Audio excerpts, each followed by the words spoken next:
so in love with you.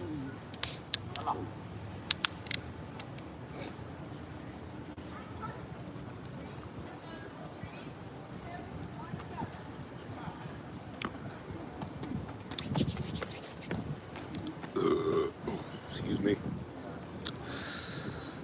Whew, whew, whew, whew. I'm so in love with you.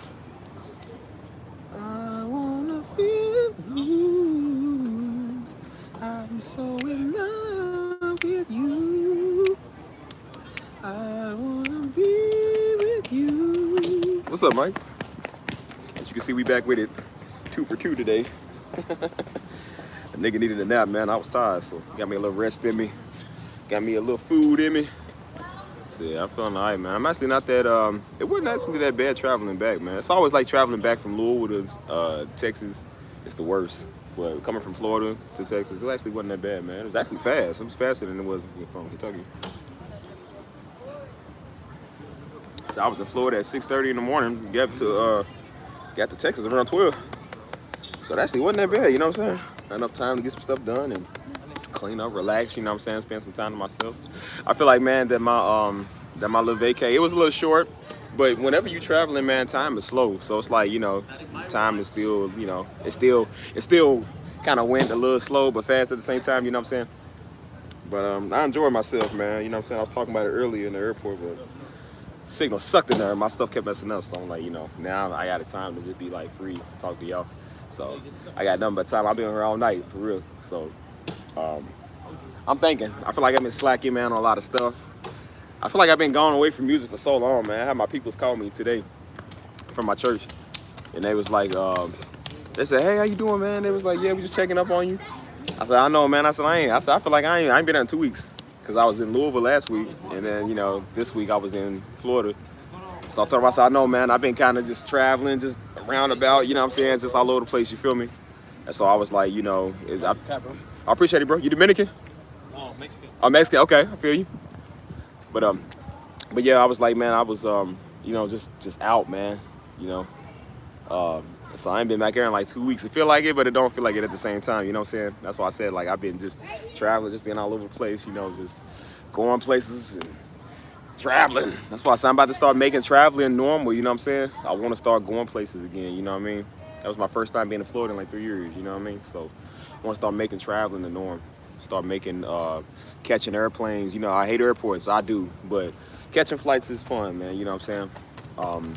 The fact that we can still be able to travel, you know, with our freedom and just go do stuff. I enjoy my freedom now because we don't know we all gonna be slaves in the next 10 years. I said, we don't know what's gonna happen in the next 10 years. So I said, nigga living it up because I ain't trying to be a slave to the system or the white man or the government or nobody.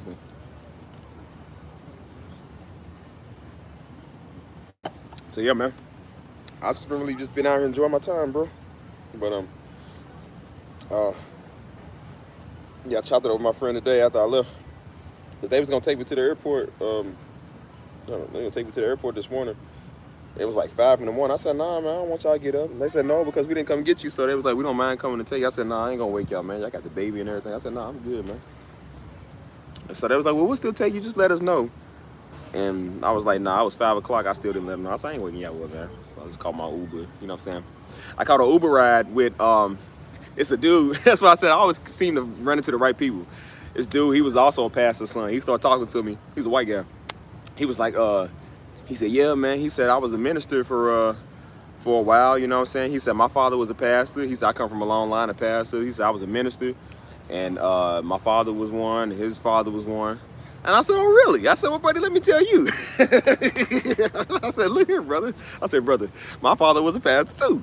And I was like, "Yeah, I know. What's up, Bill?" I was like, "Yeah, I'm not one myself." He's like, "Oh, really? He's a pastor." I said, "Oh, buddy, he wasn't just a pastor. He was the pastor. You have no idea who this man is." I said, listen, white man, I can put you on game here." I said, "Listen, buddy, you ain't heard a word like this one." But you know, we just start chopping it up. That's why I said those are the people I will tell who my peoples is, because they don't know me. You know what I'm saying? But you know, and then we started relating. We had a lot of stuff in common, man. He was like, yeah, he said, you know, I got out of a long marriage, you know what I'm saying? He was like, you know, Wife was pretty much tripping. He said that's why he came to Panama City, because he moved from Georgia. He said, it's okay, I got a Colombia now. I said, yeah, nigga. I said, Colombia's up, baby. He said, I got a Colombia now. He said, you know, she don't know a lot of English. He said, but we working on it. He said, but it's so attractive when she speaks Spanish. I said, I know, ain't it? I said, buddy, listen, you ain't got to tell me. He said, yeah, he said, you know, we talked through Translate. And he's like, it's not weird. I said, I know, but that's how I had a date when I went to Costa Rica. And I said, she ain't no lick English. And we was talking through Translate on the phone. I said, you would have thought it was weird. It really wasn't. It was actually like normal. And we would just laugh at each other, get each other, type something on the phone. And like, let's go here, you feel me? I said, yeah. I said, I bet you left that white wife for a Colombian. I said, the only woman better than a white woman is a Colombian. Nah, but yeah, man. That's why I just chop it up with everybody, man. Everywhere I go at, people just love me everywhere I go, man. We just be talking, just having real conversation. This is like 5 in the morning. I don't like talking to nobody in the morning. But you know what I'm saying? But honey, got earbuds that now and then can be translated. Yeah, I don't think he know that. He said he's like 50. He don't look like it. He don't seem like. What's up, baby? Yeah, we just out here, man. Just out here again, just back in the old San Antonio. At least the thing is, when I come back from traveling, I used to come back from vacation and go back to crappy Kentucky. So it made everything depressed. I was like, man, I don't want to be in this crap city, dude. It just made you not want to leave vacation. But I said, now I live in a nice place. So I'm like, I get to look forward to coming back to this. You know what I'm saying? Like, San Antonio is a great city. So if I leave Florida, I told him, I said, yeah, I've been in San Antonio for the last 2 years. He said, where's home for you? I said, Kentucky. I said, listen, it sucks, man. And so he was like, yeah, he said, and he said, do you do music? I said, oh, brother, yes. I said, hey, man, I do all the music. I said, I start off on the drums. I said, I do keys. I make beats, all that. He said, word? He said, yeah, I do drums too, man. He said, I could never get around to getting keys, man. He said, if I had the time, I ain't got a lot of time to learn. He said, I would definitely learn. I said, it ain't that hard. He said, well, easy for you to say. He said, you've been doing it for a long time. I was like, I mean, true. I said, true. I said, but honestly, man, I said, if you take the time to learn, man, it ain't really that bad. You know what I'm saying? I told him, I said, I was good on the drums before I was on the keys. Like, we sitting here relating, man. This is a pastor's son, a musician, and he's a white man like me. I said, yes. I said, I think I found my mentor right here, yo. This is my new mentor. I was like, nah, man. So I said it's good to just relate to people, man. You know what I'm saying? So we just be chopping it up like 20 minutes onto the airport, man. Just sitting there talking, chopping it up. But he was like, yeah, your people's is pastors. I said, yeah, my mom was a pastor too, man. And so I said, oh, brother, this pastor I'm talking about, you will not thirst again. You will not look for living water anywhere else. I said, nah, I ain't gonna tell him who he is. He ain't ready for that Pastor Darby message. He ain't ready for that Pastor Darby message. Buddy went from howdy neighbor to sup my brother. Nah, shalom alaikum. What's happening, bro? What's good, man? Hey, Lisa, how you doing? This is like the third Lisa that be in here. I'm starting to think all y'all Lisas are the same. It's the same Lisa, just on another name. Hey, Zoe, how you doing? How y'all doing today? I said, but bro, he was a white dude, but he talked like he was, cause you know, everybody in Florida kind of got like slang, like even the white people be kind of black. And so he was talking with like a lot of country too, you know what I'm saying? So he had like a lot of like Florida slang. So he sounded like a black dude when he was talking. I said, I got Paul Walls, my driver could. Yeah, I guess he got tired of his white wife. He said, yeah, I got a Colombian now. He said, I'm doing good. I said, hey, brother, I know somebody that's just like you. I said, I know a brother that was married to some thought for 20 years and she couldn't act right. And I said, now he got him a foreigner. He said, I'm good. He said, I ain't worried about him no more. He said, I'm good, man. I'm doing my thing. You know what I'm saying? Stressing from nursing exams. Oh, Lord Jesus. How do y'all do that, man? That seemed hard. I would have failed every test if I was a nurse. What do you do when the patient needs their medication? I'm like, double their medication? Like, if a patient is choking, do you Heimlich maneuver them? Or do you Larry the Lobster them? Remember, he said, breathe, darn you. I would have hurt one of my patients. Live, darn you. I would have kept going 10 minutes like, Steve, he's gone. No, he can't go on me. Not like this. I would have resuscitated that nigga for 10 minutes. They'd be like, he was clinically dead for 10 minutes, but thank the Lord. Thank the Lord Steve didn't give up. I'm a very prideful person, so I can't quit, man. Like, it has to work. We ain't leaving until it do. Like, yeah, we thought he was dead for 10 minutes. Steve kept going. He said, no, I can't give up. The final hit, I would have been like, wake Wake up! Wake up! Wake up! Wake up! It's like, show us what you do with the test dummy. You remember, as a dude, you start doing how many on the test dummy. No, yeah, you like that? You like that, Daddy? You like that? No, I was playing. Hold on.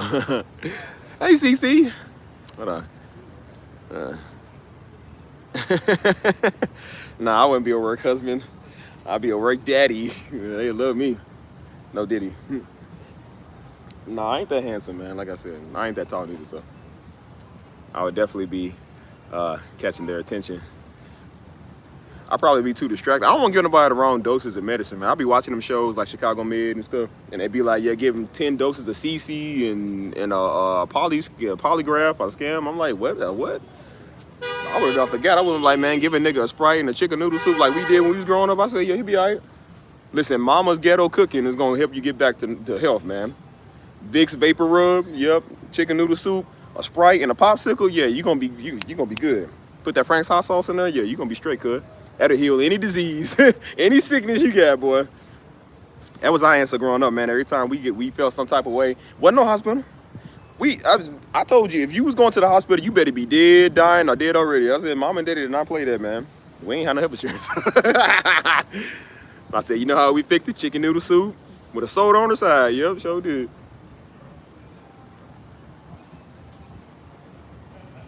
Mom and Daddy believed in the power of prayer.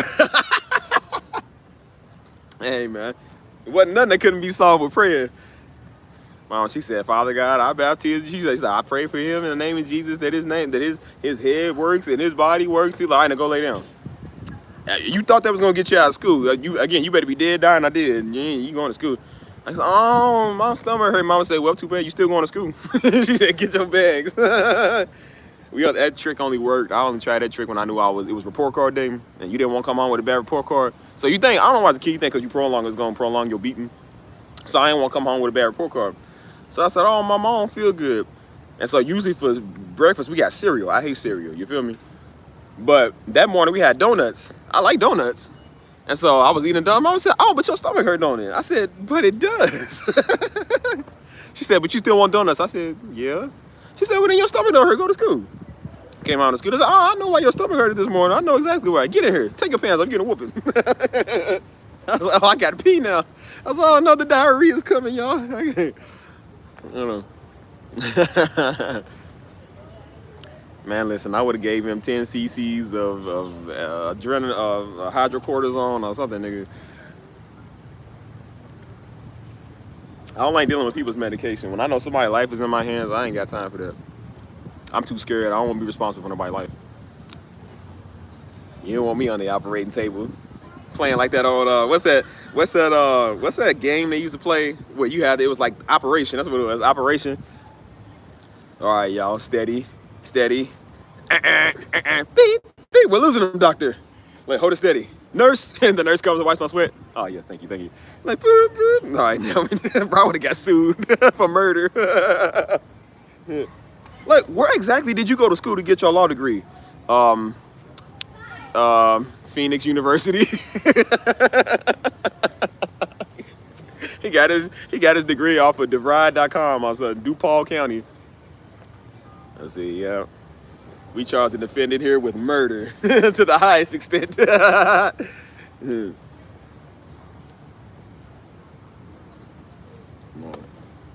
tell him before I went under, when I was in the hospital, when I got shot, I told him, I said, wait. I said, it's about to put. He's like, wait.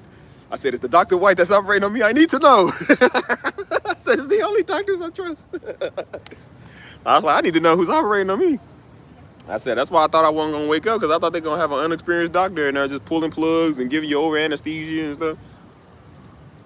So, man, I would hate not to wake up to the take me to the king. I said, man, I was fine.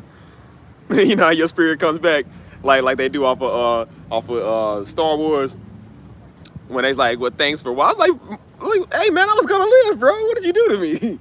It was like, yeah, sorry about that. It was complications with the... That's why I don't like it, because I'm like, sometimes they be doing it like, nah, that's complications. Ain't no complications. We paying y'all too much money. I've been going to school for 13 years. You don't know how to operate on a nigga? I said, nah, you better do everything right. And now they said it's proven. They said women nurses and women doctors be better than the men. They said because a lot of the men doctors got egos, so they already like prideful. They stuck up. The women are trying to just do the job, but they said the men have like a, I don't know. That's proven. That's not me saying that. That's really what they said. They said the women are less prideful than the men are when it comes to that type of stuff. That's why most women tell you they wouldn't date a nurse, a male nurse, or like a male surgeon or something like that, because they said they kind of uppity. A lot of them do be snobby. I mean, it takes you 13, 15 years to go from med school to doing what you do, I'd probably be kind of the same way, because I'm like, bro, can't nobody really tell you nothing. You did it all. But sometimes they say they ego and they pride gets in the way, and because they don't follow procedure because they think they all that. They say that's how some people do be like having complications, be dying, man. You know what I'm saying? And I said, I ain't got time for a nigga that got an ego problem. I'm trying to compare sizes. I said, bro, I want to live. So I'm like, I want the best, nicest doctor to work on me. I said, bro, I prayed so hard before I went under, because I was like, I ain't know if that was gonna be the last time I woke up. Because I don't trust hospitals. I don't like hospitals, dude. The last time I was in a hospital before that was birth. Bro, I don't go to the hospital for nothing. Like,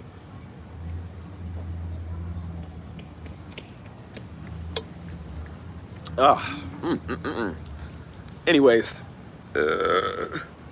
how y'all doing? What's today? Monday?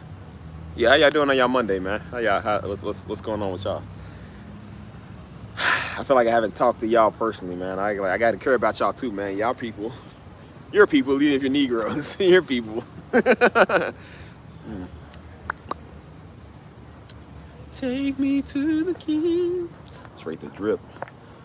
Don't have much to bring. Woo.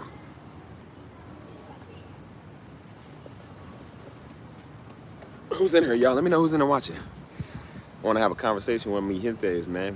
With los pepes. I need y'all to start talking, man. I do. I try to get my checkups, man. You know what I'm saying? Because, I mean, just growing up, like I said, we went to the doctor, but we didn't really go to the doctor all the time like that, man. Because, again, you better be dead, dying, I did. You know what I'm saying? So, wasn't none of that in our house. You know what I'm saying? But as I do get older, man, I do try to take care of my health, mental health, physical, you know what I'm saying, all of it, man. That's why I tell everybody, like, man, like, go get your checkups, man. Check your blood pressure, you know what I'm saying? Like, get tested, go get everything you need done, man, because I'm like, you got to make sure you stay healthy. I was checking my blood pressure the other day because I like to stay on top of that. And so I was around some nurses. I was back in Louisville. And so, again, the people that go to our church, they be nurses, doctors, you know what I'm saying? Like, they be smart. And so I'm like, I don't really know how to read the little blood pressure thing, you know what I'm saying? But every time I go get it checked, they tell me, they said, bro, yours is excellent. They was like, your heart rate is always like excellent. They was like, no, yours is definitely what you want. She was like, we was out there working, so she was like, yeah, she said your heart rate is a little up right now because you're working. She said, but yours is still in a good rate. She said yours is like really where you want it to be. And I said, yeah, I always make sure I try to check it frequently, because I remember Daddy, he always checked his frequently. He always told us, like, you know, do that, man. Take care of yourself, because, you know, especially in our community, man, we deal with like a lot of, you know what I'm saying, like low blood sugar or high blood pressure, you know, stuff like that. So we got to stay on top of that, man. And so she was saying, she was like, what really it is now, she said, they tell you that it's the meat, which they do kind of be some of the red meat. She said, what really does it is sugar. I said, oh, man. And she looked at me, I said, yeah. I said, why are you looking at me like that? She's like, yeah, we know y'all be eating sugar. I said, look, I do, man. She's like, no, they saying now sugar is the cause of like a lot of this stuff going on. They said, because it's really not good for you, you know what I'm saying? And so I'm like, no, I've been learning to kind of cut back some of it, you know what I'm saying? Like, I don't eat it as much as I used to. You know, I really don't, because I don't like the feeling I get, you know? But it really do be the issue, you know? And so she was saying a lot of red meat, like hamburgers and even like steak and stuff. She was like, you can't eat that stuff too much, man, because it does like do something to you. So they were saying, like, take better care of your health, man. Like, you know, she was like, you know what? She said, you know what to help? I said, what? Salads. I said, ugh. I said, please. I'd rather starve. Like, no, man, I ain't eating that. But it's like, you know, you do gotta eat that, man. You know, fruits and vegetables, and, you know, take care of the temple that God gave you, man. You know what I'm saying? Because, you know, I understand some people are born with health defects, you know what I'm saying? Like, you know, like I said, if you see people that's heavy set, some of them was born with a health problem, you know, and I understand that, you know what I'm saying? It's the ones that ain't, that just, you know, so you see them 600-pound life, it's like, no, they not born like that. They got themselves to the size of a bison because they just don't care about life, you know what I'm saying? And so it's like, you know, they want to eat themselves that way, and then they want people to feel sorry for them. And I'm like, well, you got health problems now because of your life habits. You know what I'm saying? You can't blame nobody because you eat yourself to 600 pounds, bro. You still got to take accountability for getting yourself to that size. So a lot of them, when you hear their story, they don't want to take accountability, man. It's like, oh, well, you know, my daddy did this, or some woman left me. It's like, well, that ain't no reason for you to eat yourself to the size of a bison, man. A woman left me too. You don't see me 600 pounds, you know what I'm saying? Everybody get left, man. Everybody got a broken heart. You ain't the only one, you feel me? Women get left every day, dudes get left every day. Why are you special? You know what I mean? Like, so.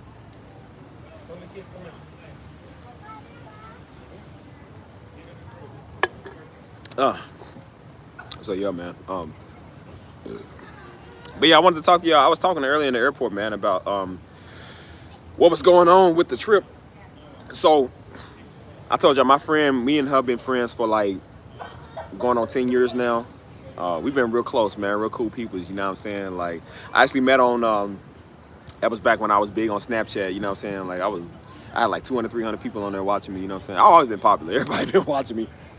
But she was one of them, you know what I'm saying? And so we was kind of slide up on each other's like stories and whatnot. And so we just gave up a friendly vibe, you know what I'm saying? So we met back in like 2016, but we didn't officially meet till like 2019. That's when we had a conference. She was in Virginia at the time. And then she moved to Florida, and then she moved back to Virginia.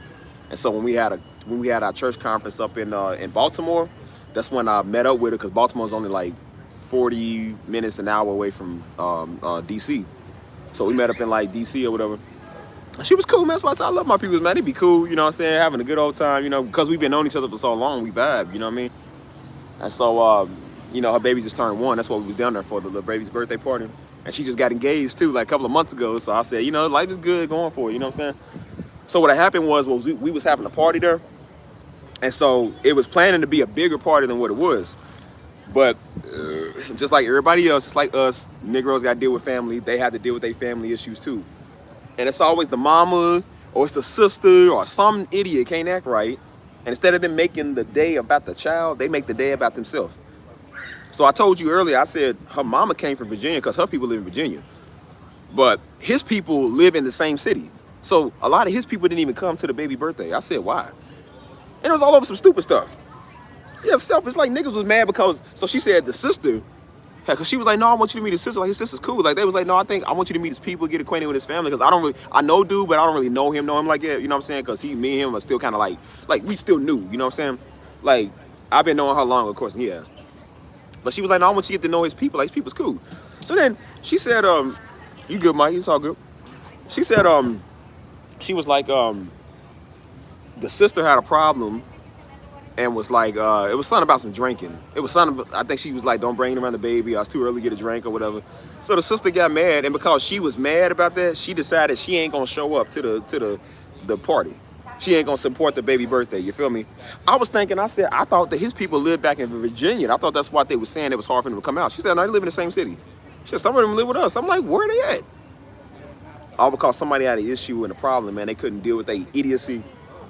The mama is the same way as the sister, which is where the sister gets it from. You know what I'm saying? You know what I'm saying? Like the mama, she said, I don't know if you could tell. She said, she was like, no, his mama's like sneaky, conniving type. I said, well, she didn't say nothing to me. Okay, don't nobody say nothing to me. And plus, she didn't really like know too much English. You know what I'm saying? But I was like, even if you did, you wouldn't say nothing to me. And so they was like, yeah, she was wearing a dress for the baby birthday, and the mama just over in nasty talking about, look at her dress. Why is she wearing that dress? It's too short. Like, why she wearing that type of dress? Like, what type of foolishness is that? What's up, uncommon woman? But it's like, it's always some foolishness, you know what I'm saying? And so her mama was on one, his mama was on one, and his sister was on one. Then they was talking about dude's daddy. He was mad about something, and then he don't want to come. And I was like, that's crazy. They said they had a whole lot of family members that were supposed to be bringing their kids come, and they didn't even want to come and support their little nephew. That's crazy, dude. And I said, but your people live in the same city, right? Yep. Up the block and around the corner. I said, bro, I came all the way from Florida, or all the way from Texas. And she said, yeah, that's why we appreciate you, because you got stuck overnight in the airport and you still came. I said, yeah, because it's important to you, it's important to me. I said, we homies, you feel me? I said, your mama came from Virginia, she ain't have a problem. Like, what's wrong with these niggas? And they was mad because they couldn't get their way. And I said, it's always somebody like it in the family. I told you, man, family gonna do you worse than anybody else, dude. I thought it was just us niggas that deal with this stuff, man. Latinos do the same thing. They'll tell you they do the same thing, man. They can't deal with their mamas or their sisters or somebody, man. Gotta be a nigga in the family. And that's why everything get messed up. It's the baby's day, man. The baby's first birthday. She said, bro, I'm over here crying because she said, I want to make sure my kid has a good first birthday. And she said, my people can't even support that. And she said, people that ain't even my family. She said, you and a couple of my friends that ain't even my real family come and support me more than my own family do. I said, I know what you mean. I know exactly what you mean. Some of the greatest fights I done had, man, was with my family, dude. Mama's side, daddy's side, really mama's side. Ain't nobody gonna do you dirtier than them, man. That's why I be trying to tell fools, like, man, get off your family, dude. Don't be listening to everybody. It's always the mama that somebody can't deal with. Like, what is everybody scared of their mama for? Scared of somebody's mama? I'll tell your mama off. I don't care who you is, dude. I told you I love my mama. If mama ever come at me sideways, look, we gonna have to go there. I don't play that no more. Like, you ain't gonna talk crazy to me. I don't care who you is, leader or not. You watch how you talk. You watch your tongue, man. Because you won't say nothing to your mama or your wife, and guess what? Somebody else say something to her. Don't be trying to be all. That's what I'm saying. One day you're gonna get some big nigga that don't care about your size and care about your wife. They're gonna tell your wife off, and then your wife gonna want you to fight for it, and you're gonna get beat up in front of her, and then he might beat her up too. You keep on talking. So I said, I don't play that. I'll beat both of y'all up. I don't care about none of that, man. That's why I tell fools, watch your mouth, dude. Deal with your people, deal with your woman, so somebody ain't got to deal with them for you. And I told her, I said, I know what you mean, because my older sister got married, and because her husband's Costa Rican, they do this too. The sister was mad about something to the brother. She was mad about something, Patty, and decided that she ain't gonna show up to the wedding just because she was mad trying to get him. That's the most pettiest, dumbest stuff I ever heard in my life. I said, what does that got to do with him, though? Like, what's that got to do with him? That's stupid. She was like, I ain't gonna come see you get married because I'm trying to get at you. And he was upset about that, like anybody would be. That's your family. You think your family gonna support you? I think it was the day before the wedding. I think 2 days maybe before the wedding, and they decided not to come because she was trying to get at him. I said, that's selfish. I said, well, you make sure you don't come around when the grandbabies are born. You make sure not to come around when they come into a lump sum of money. He trying to take care of his family. You make sure you stay your little nigga butt over here. Don't come over here. Don't ask us for nothing. When you on your last dime, don't ask me for nothing. That's why I said, I'm like, no, you remember that. Because everybody got these old little, well, no, just let kill him with kindness. And I'm like, no. I said, no. That's exactly why Jesus had to give parables. Yeah, Jesus said, turn the other cheek. He ain't talking about everything. And that's why he was saying, the dude, remember that parable I told you? He was talking about what he asked people to come, the guy that asked people to come to his feast and come to his party. And they said, nah. He said, well, forget y'all. I'm going to go get some other people. And then one person came that was supposed to come early. He said, nope, get him out of here. I thought we were supposed to turn the cheek. Like, nah, just kill him with kindness, let him in. No, get out. You had your opportunity. You don't want to support people. That's why I said we're going to kill this nigga stuff right now. It's like, no. I'm not going to support you after you do evil. I don't do good for evil. You know what I'm saying? I still love you in God's way, but I ain't got to tolerate you. I call you out, cuz. Like, no, you can't support my child, but you want me to support your kid? Man, forget your kid. Forget you too. And that's what Daddy said. He said, I remember that was times, man, when we was growing up, and we had people at our church didn't want to support us. He said, we was doing good things as kids. He said, they didn't want to support my kids, but then they kids do something. He said, they want us to come to their parties. They want us, that was the brother there, he wanted us to come to all his kids' parties and all his kids' graduations. Didn't show up to none of ours. Good things going on for us. He didn't support us, but then when something happened with his kids, he wanted us to support them. And I remember Pop said it. He said nope. He said, I don't want to support this dude. He said, because he don't even support my own children. He said, but he want me to support his kids. He said, my kids be doing good stuff. Dude don't even want to support it. Don't care about it at all. He said, every time one of his kids do something somewhat semi-good, he said, now he wants to invite us over and be like, yeah, come and celebrate my kid with me. It's like, nah, man.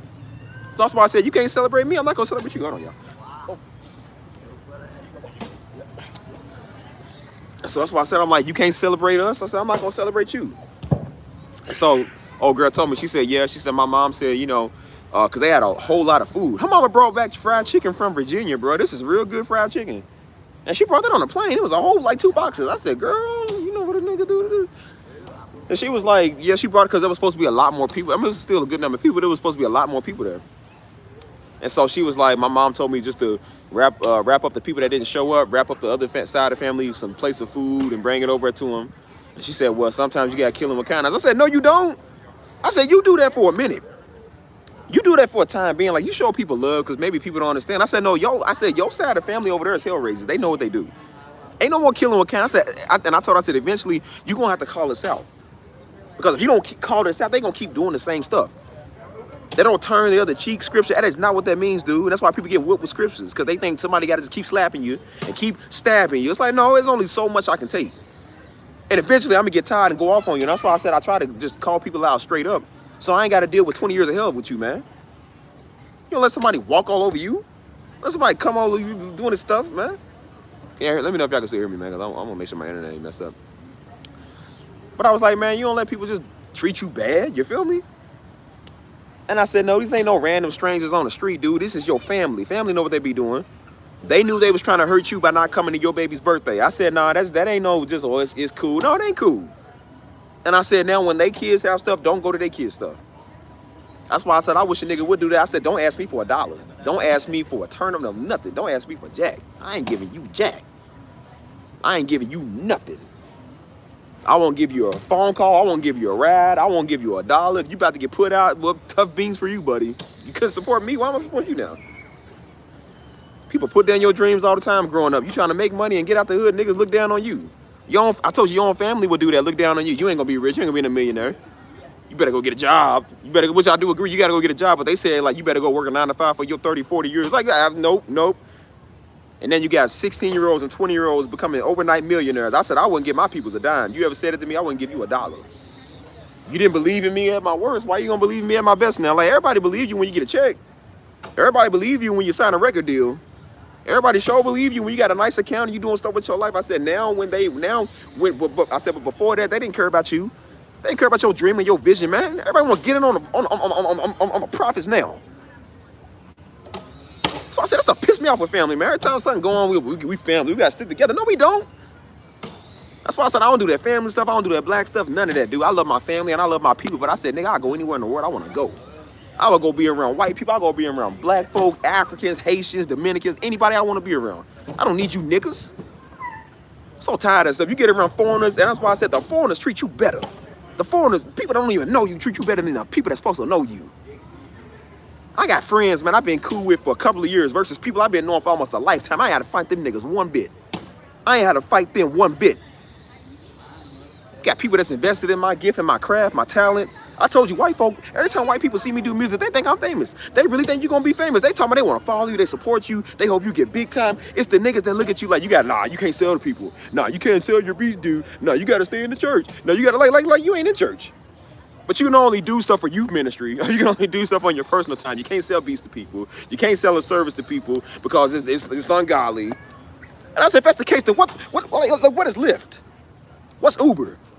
Everybody that order Lyft and Uber ain't Christian. You mean tell me I can't go give somebody a Uber Eats and a DoorDash because they not godly? Oh, man, I'm sorry, homie. You ain't Christian. Your status ain't right, cuz. I'm sorry. I can't give you the ride over there, man. You know what I'm saying? Even though I'm getting paid to do a service, I got to discriminate on who I'm going to serve, right? I'm like, nah, I'm sorry, homie. I can't give you a Lyft from the airport to your house, you know, because you ain't Christian. Sorry about that. That's the dumbest thing I've ever heard in my life. And that's why I say don't listen to niggas and family, because you're going to be broke and you're going to be just where they are. And if your family live in the west end of Louisville, you're going to be in the west end of Louisville with them. You're going to be scared to cross bridges. You're going to be scared to fly. You're going to be scared to go anywhere in the world. You're going to be scared to get a passport. Ask most of them niggas in Louisville if they got a passport. They don't. Ask them if they crossed the bridge in Indiana. They ain't. Ask them if they got on a plane. They ain't. This is the wisdom and the knowledge that we taking from them. They biggest thing they got is the family function. The old crappy family reunion, a bunch of niggas I don't know anyways. I don't want to know y'all niggas. You wasn't there for nothing. And that's why I said I ain't supporting none of you niggas. You wasn't there for my peoples when they started the church. Like I said, man, we went through it growing up. Mama's side of the family didn't care nothing about us, man. They knew we had a church over there. They knew Daddy was an inspiring pastor. He was trying to come up. Some of them was the reason why, like I said, some of them was the reason why it was hard, bro. They was telling people not to go to our church, dude. They was literally telling people not to go to our church. I was like, we ain't got nothing to say, cuz. You didn't support my pops. Then right before he died, that's when people won't come through. I'm like, no, I don't hear you. I don't hear nothing you got to say. That's why I said you didn't support our cause. Now you want us to support yours. Man, forget y'all niggas. That's why I said forget y'all. Go somewhere else, man. You niggas is hopeless. You niggas is useless. 30 years of foolishness. All because some nigga in the family can't get their way. 30 years of hell-raising foolishness. And that's why you live in the West End of Louisville, nigga. That's why you broke. Living in the West End. That's why every white man and woman walking better than you, nigga. I can't stand niggas. That's why I told her, I said, bro, you better be glad that I told old girl, I said, you better be glad that dude mama don't speak no English. Because I said, if I would have seen something like that, and if I would have seen the way she was treating you and treating him and treating the baby, I said, I would call that nigga out immediately. I said, I don't care. I would have learned Spanish to say some words of Spanish. I don't care nothing about that. I said, I can't stand people like that. It's so wicked Jezebel, wicked witch of the West type stuff. I can't stand niggas like that, dude. Ain't nobody ever called you out in your life. I said, nah, I'm going to go ahead and say something to you. Your man might not be real enough to say it, and your son might kind of be a little wishy-washy. He don't want to say it because he don't want to fall out with his mama. I said, I'll fall out with anybody, mama. I'll fall out with my own mama. I don't care about nobody. You going to do this stuff, I'm going to let you know what's up. I said, no, your problem is ain't nobody ever told you off. People get tired of that stuff, man. It's about the children, dude. Baby can't even have the first good birthday without some nigga in the family won't be a nigga. I get tired of that type of stuff. That's why I said, oh, lo and behold, that couldn't be my child. Let a nigga ruin my child day. Yeah, we gonna fight over that. I'm gonna beat up any family member. I don't care who you is. I can't stand family. I can't stand niggas either. I'm tired of everybody. It's about the younger generation, man. You got some old 50, 60-year-old nigga trying to make it about them. And that's why I said my sister had a private wedding over in Costa Rica, because we didn't want no niggas in Louisville showing up, messing up her day. And I said, when I get married, I'm gonna have a small private wedding too, because I don't want a bunch of niggas in there either. Like, girl, forget your side of the family, forget mine. I'm like, nah, we're gonna have a few people, like I said, that we know we can trust. A few people that we know that ain't stuff starters, that ain't hell raisers. And we're gonna do this thing and lock it down. And then, like I said, in the future, if we want to do another type of marriage or vow renewal or whatever, just to make it grand or whatever, then we'll do that. The most stressful time is right before your wedding day, the wedding night, bro. It really do be. It be your most stressful time, because that's when people want to seem to mess up the most. Everybody want to be in and out, wishy-washy the most. Now niggas is mad, they don't want to talk, I ain't gonna show up. But the nigga don't show up. Mom and Daddy did the vow renewal back in 2009, man, because when they first got married at the courthouse in 1996. And Daddy always wanted to do something bigger and plan out something bigger for Mama. And they got remarried in 2009, did a vow renewal, and that's when family was the one that didn't want to show up. Family was the one that wanted to stab them in their back. They knew it was their special day, and they waited till last minute to be like, I ain't coming. They was telling people not to come. For what reason? Because they was mad at Mama. They was mad because Mama was doing good. Mama was a beautiful woman getting married. She been married, but she was having a nice vow renewal. She's positive, doing good things. She's further than them in life, and she don't live in the West End like a bunch of them niggas, and now I ain't gonna come. She was looking forward for them to be there, and they wasn't even there. And she was upset. Mama was hurt by that. She said, I was hurt by that. That her own family did her that way. That's very upsetting. And I said, yep, your own family don't want to come and see you get married. They don't care about you. So just know when you're on your deathbed, since you want to be like that, that's why I told them, I'm like, no, we got to start understanding, like, no, since niggas want to be evil, let's go ahead and just, like I said, go ahead and let you live in your space. And that's why I said, when you see a lot of these parents that be in their deathbed in retirement homes because they live their life being a nigga, being selfish, don't care about their kids, don't care about their grandkids, their lineage, how they treat people, how they talk, or nothing. And then they sitting there by themselves dying alone. Because don't nobody want to be around them, nobody can't stand them. You done fell out with the entire family. And now guess what you get? By yourself. I don't feel sorry for you 1 ounce. I said, don't call me because I ain't coming to visit you. Don't call me for $1, nigga. You ain't getting jack from me. You couldn't care about my moms. You couldn't raise her right growing up. Don't call me for $1, nigga. Couldn't care about us, about my little nieces and nephews. You ain't gonna care about my kids. So I said, I ain't got nothing to say to you, nigga.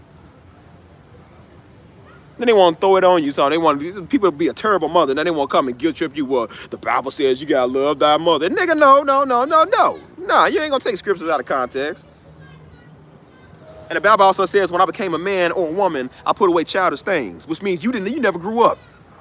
You couldn't even be a mother to take care of your kids. That's why these little girls got to defend for themselves at 13, 14 years old. That's why they out here popping out babies at 15, because they had to grow up early. That's why I'm glad that Mama's in a space now where she can actually rest and relax, because she was grown since she was 14, dude. Even before that, Mama had to grow up early because her mama couldn't be a grown woman to take care of her. Her mama was a nigga, chasing a nigga. Couldn't raise her kids, didn't care about her, couldn't defend her daughters.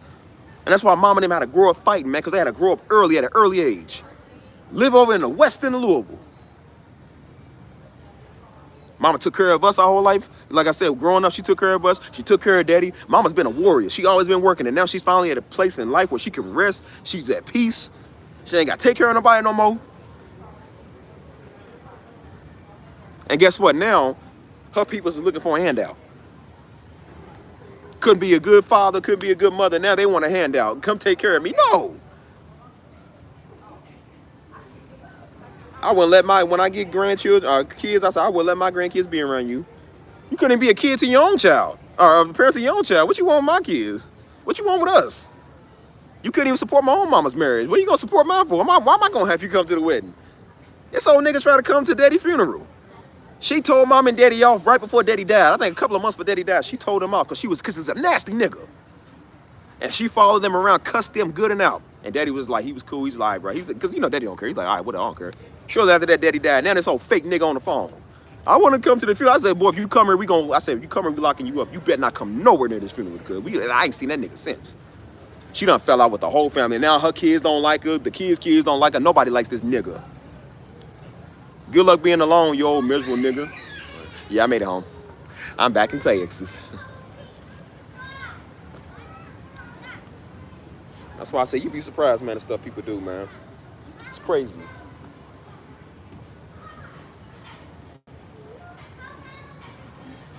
That's why I said everybody love mom, everybody love Pastor Missy. It just be your own family that don't. A bunch of dumb Hebrew Israelite niggas in your own family, it be the only people that mess with people. Care what you say? I said, man, please. But that's why I said when you live your life for you, look what happens. Look what happened like when you dishonorable, man, and you act this way. This is what happens. It's the lifestyle that you live. That's why I say you ain't gonna throw no word on me. I wish a nigga would throw the word on me. You ain't gonna throw no word on me. I ain't gotta take care of you or nothing. I can't give you nothing, nigga. Talking about I gotta take care of you. Make me. You was a terrible mother. I love you in God's way. I learned to move on and forgive, but I don't owe you nothing. I don't gotta give you nothing. Everything I do is on the free grace of my own free will. You better go to the Lord as an ultimate provider. He gonna provide you with what you need. I ain't gonna provide you with nothing. Niggas couldn't defend their kids. Their kids done got turned out, assaulted, run down. Teen mothers and fathers. And now when you live your life done shooting up dope, now when you on your dying days, you need a new liver, and who you come to, your kid, I wish a nigga, boy, man, please. You man. I wouldn't give you jack. You couldn't be there for me. I'm like, what, we think I'm gonna give you my kidney? For what? For what? So you can live and be more hell raised? It's like, no. You ain't gonna breed me to come here and live a life of hell. Now when you're on your dying days, now you wanna be back in my life. Like, nah, you should have been there. Like I said, you learn to forgive. You learn to move on with your life. But I said, that does not mean you owe nobody nothing. I told you, I forget. Like I said, as people that got robbed, they forgave the person that robbed them. But like, no, you still gotta go to jail. You still need to go before the courts, man, to get judged. Because you rob people. So you need to pay a debt that you've been doing. People forgive murderers, but you still got to go to jail for murdering. There's levels to this, man. I forgive you for smacking me, but I'm going to smack you back. It's like, no, you're not just going to be able to put your hands on me. You touch me again, it's going to be worse than that. You can't let people just do stuff all the time. Like, no, that ain't what that means. That's why you got a whole bunch of people bamboozled by scriptures because they scared to say something because they don't want to offend people and they scared God's going to do. Like, no, that ain't what God's going to do. And you know what God's going to do? He's going to judge them for being a terrible parent. He's going to judge them for not being a covering to their children, to their wife or husband. He's going to judge them for that.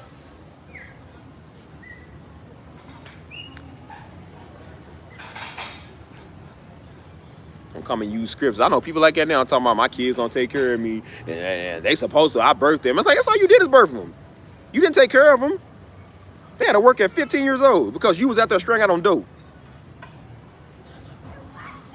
Now when you get a little self-righteousness, now when you turn on the word of God from Pastor Darby at 60 years old, now a nigga want to be woke. Now you want to be conscious all of a sudden. I found the Lord. I got the word now. Come take care of me. No. Go ask the retirement home to take care of you. Shady Oaks retirement home is going to take care of you. No, we ain't doing that. You better be like up and blow a whole bunch of balloons and float your house away, nigga, because I ain't coming to get you nothing. You ain't living with me. That's why I said niggas won't get woke now. Want to find a slice of Jesus. Now they want to always say, hey, y'all been redeemed. Yeah, you've been redeemed after 60 years. It still takes time to make up for what you did. You still got to take time. Then they want their kids to address them as mom and dad. No, nigga. Your name is Shirley. Your name is Dave. I don't got to call you dad, nigga. I don't even know you. How dare you want to come and get a title of respect? That's why I said some of these old folks be tripping too. Talking about you got to have respect for the old folks. Man, you niggas shut up too. I'll tell old folks off too. I don't care about none of y'all. You old folks is just as bad as everybody else. All y'all niggas was whores back in the 70s too. Y'all just didn't have Snapchat. Don't try to come over here acting like that you self-righteous.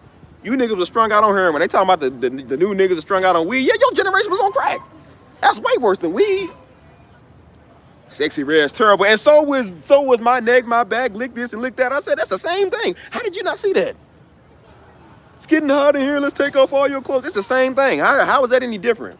Maybe it's a little bit more explicit with what she's doing. I said, but it was the same exact thing. It's generation smoke weed and y'all smoke crack. What's the difference? Act like y'all want to be self-righteous because you got age. I don't care how old a nigga is. I would tell any nigga off. I don't care about none of that. Just because you scared to say something to your mama don't mean I am. I'll say something to your mama. That's why I said I try not to get around there because I have respect for them. So I try not to come off because I know I come off. I don't play that. So I'm like I try to be cool, and that's why I said I just bite my lip and go somewhere else. Because I know if I stay around, I'm gonna tell them off and tell you off. This old generation won't come and demand respect. Like, boy, shut up and take your Benadryl and be quiet. Want respect and you still on Viagra, daggone. It take you forever to get ready. Shut up, boy. You ain't getting there. Hold up. That's why I said I don't be bamboozled by that because you got a bunch of old niggas talking about back in our day we had shame. I'm like, back in our day, that's in my day now we tell y'all shut up. We don't care about your shame, nigga. What's that gonna do? I shame you in? Nigga, I got money. Shut up. Both my knees are good. Shut up, nigga. Like, shoot. That's why I said I'll jump off a chair. Can you do this? No, you can't do that. I'll jump off of this little ledge right here. You can't do that all the time. Shut up. I said, boy, if I kick you down, that'd be slow motion. Nigga, fall slow motion. Like, how did I get here? What are we doing? What are we living for? Funny story. It all started yesterday. I said, man, be quiet. Talking about back in the day, old folks ashamed me. I said, well, this ain't the biblical times. Father's ashamed of me. I said, even Daddy said that. He said, these kids nowadays don't care. He said, Dad, I got an iPod. I don't care about you. That's what I try to tell Pops. I was like, I mean, not that I didn't care what they thought like it, but I was like, I'm not ashamed because you don't, we just different people. We like different things. I'm not going to be upset because you don't agree with some of the stuff I like. I said, growing up, I like white girls. Daddy didn't. I said, well, that's your problem. That ain't got nothing to do with me. That's my preference. And that was just something I had to figure out for myself. I was still young at the time. So I said, you got to figure out like your dating preference, like what you want. Like, that's something that you got to do. You know what I'm saying? That was between you and yourself. You know what I'm saying? The most important thing was that I didn't like niggas. That's what you got to worry about now. Because we got a bunch of ATL skirt wearing niggas. Worry about that, nigga. Worry about who I like, man. Let me please. Now Stevie like him a little melanin now. But I said at the time, I was all this. I got to be careful, y'all. The melanin has been working. The melanin has been getting to you, boy. Not that it ain't never have, but I'm just like, I'm starting to see now. I'm just like, you see I'm sweating. I'm like, good googly moogly. Woo, it's hot out here. I was like, woo. I said, Isaiah 6:3, Isaiah 6:3. I said, Father, lead us not into temptation. Even though a man's been single for so long, he just want to lay his hand on a perky one. Like Reverend Lonnie Love. Down, Satan! I rebuke thee down! Nah, your boy's been good, but I'm trying to just make sure I stay good. Comite. I said, who knew the melanin can be so powerful? I was sitting there, I said, well, hot dogs on a stick, black lives really do matter. I said, oh, humming a swing. Nah, I've been good. I've actually been containing it a little better. I do my breathing exercises now, so it doesn't. I said, photosynthesis.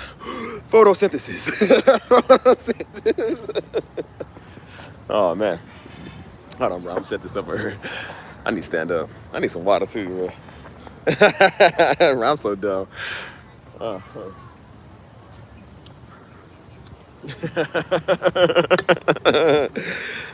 I gotta be careful, man. That's why I told people, I said, bro, I always like dark women. I do, man. People be thinking I'm for real. Some do be thinking I'm for real when I'm throwing these jokes. I said, bro, I just be playing. I love black women. Like, I ain't never did. It's just I don't like the ones that talk all day. I don't like anybody that's ghetto, man. I've seen ghetto white girls. I'm tired of everybody that's ghetto. They can't shut up. Because as you see, the Latinos do this too. They mamas act just like some of the black mamas do. Like, everybody does this, man. It's always the mama that got control of her son. And I said, no. I said, girl, what it is, I said, his mama can't let go of her son. She mad at you. Because, again, whenever you with their son, that's like taking them away from them. You know what I'm saying? So I said, that's what it is. That's why she's critical. She was like, yeah. She said, you know how you was walking around with a tank top on after I got out the shower? And I was like, just got out the shower. Like, I just walked straight to my room. And I was just like, dabbing off with the towel. And she said, yeah. She said she would have been like, oh my gosh, like, oh my, it's this meal. You know, she would have had something negative to say about that. I was like, nigga, I'm 31 years old. What do I care what she got to say? I said, girl, you know you want to taste? You want to taste this? Nyoko. So, man, oh, yeah. Who cares what Tank is mad about? Tank is a dog. He don't pay bills. Little boy got plenty of food. Like I said, he gets looked after, so he's good. But I said, y'all gotta, whew. Oh man, gotta be careful.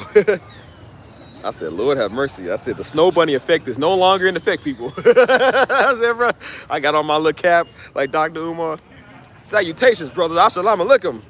Like, shout out to our black queens and black princesses out there. I stand with you. Nigga done turned the jazz off of Fresh Prince of Bel-Air. I said, nah, man, I said, listen, I still got love for that Caucasian, but not as much as I used to.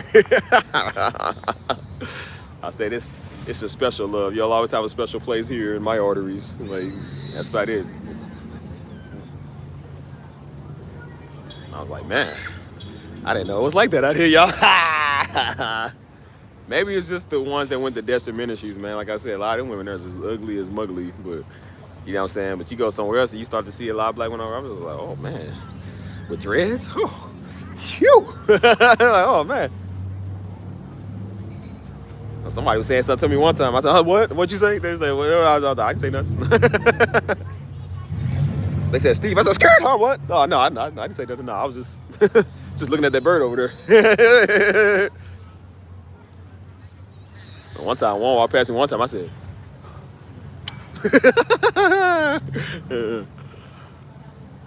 eyes on the road, Steve, eyes on the road. But no, I told you, man, like, people are starting to wake up, man. They starting to understand the truth to a lot of stuff.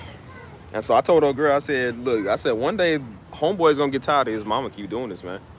And I said, I said, look, he's engaged to you now, so I'm like, he gonna have to choose his wife over his mama. And I said, he gonna have to like learn to put his foot down and see what he's going for. Cause I said, look, man, don't nobody want to deal with a nigga that's a mama's boy, man. That's unattractive, you know what I'm saying? And I said, I'm always put my wife over my mama over any woman, man. And I said, when I go pick mama up, if we go somewhere, I said, mama sit in the back seat, my wife sit right here with me, man. Me and my wife got a ring and a covenant, not me and my mama.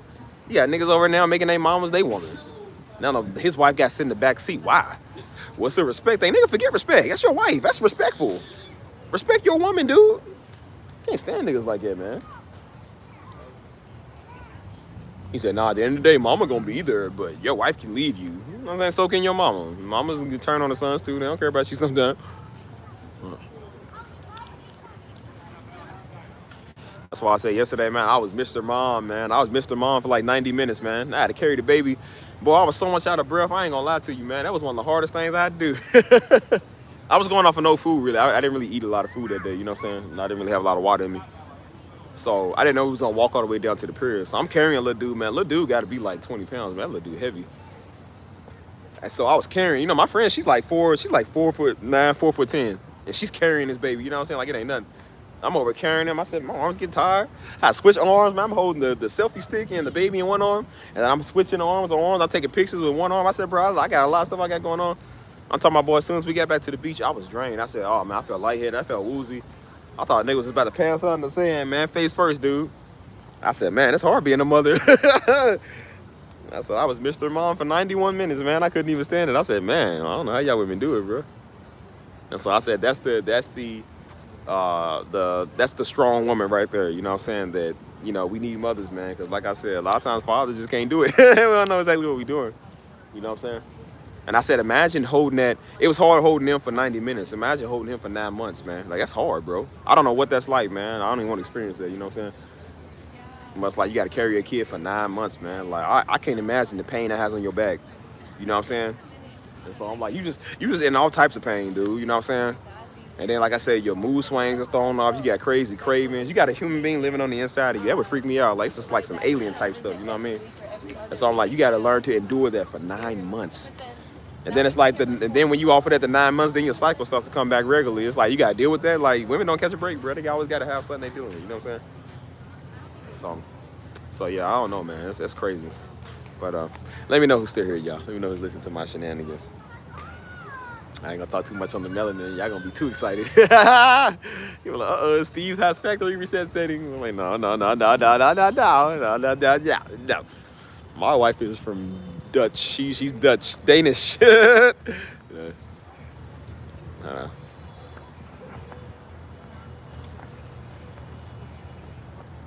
Wow. Now my friend just texted me. She said, yeah, my mama was wondering when you left. She was like, she didn't get to see you before you left. Can you hear me, y'all? Let me know who can hear me.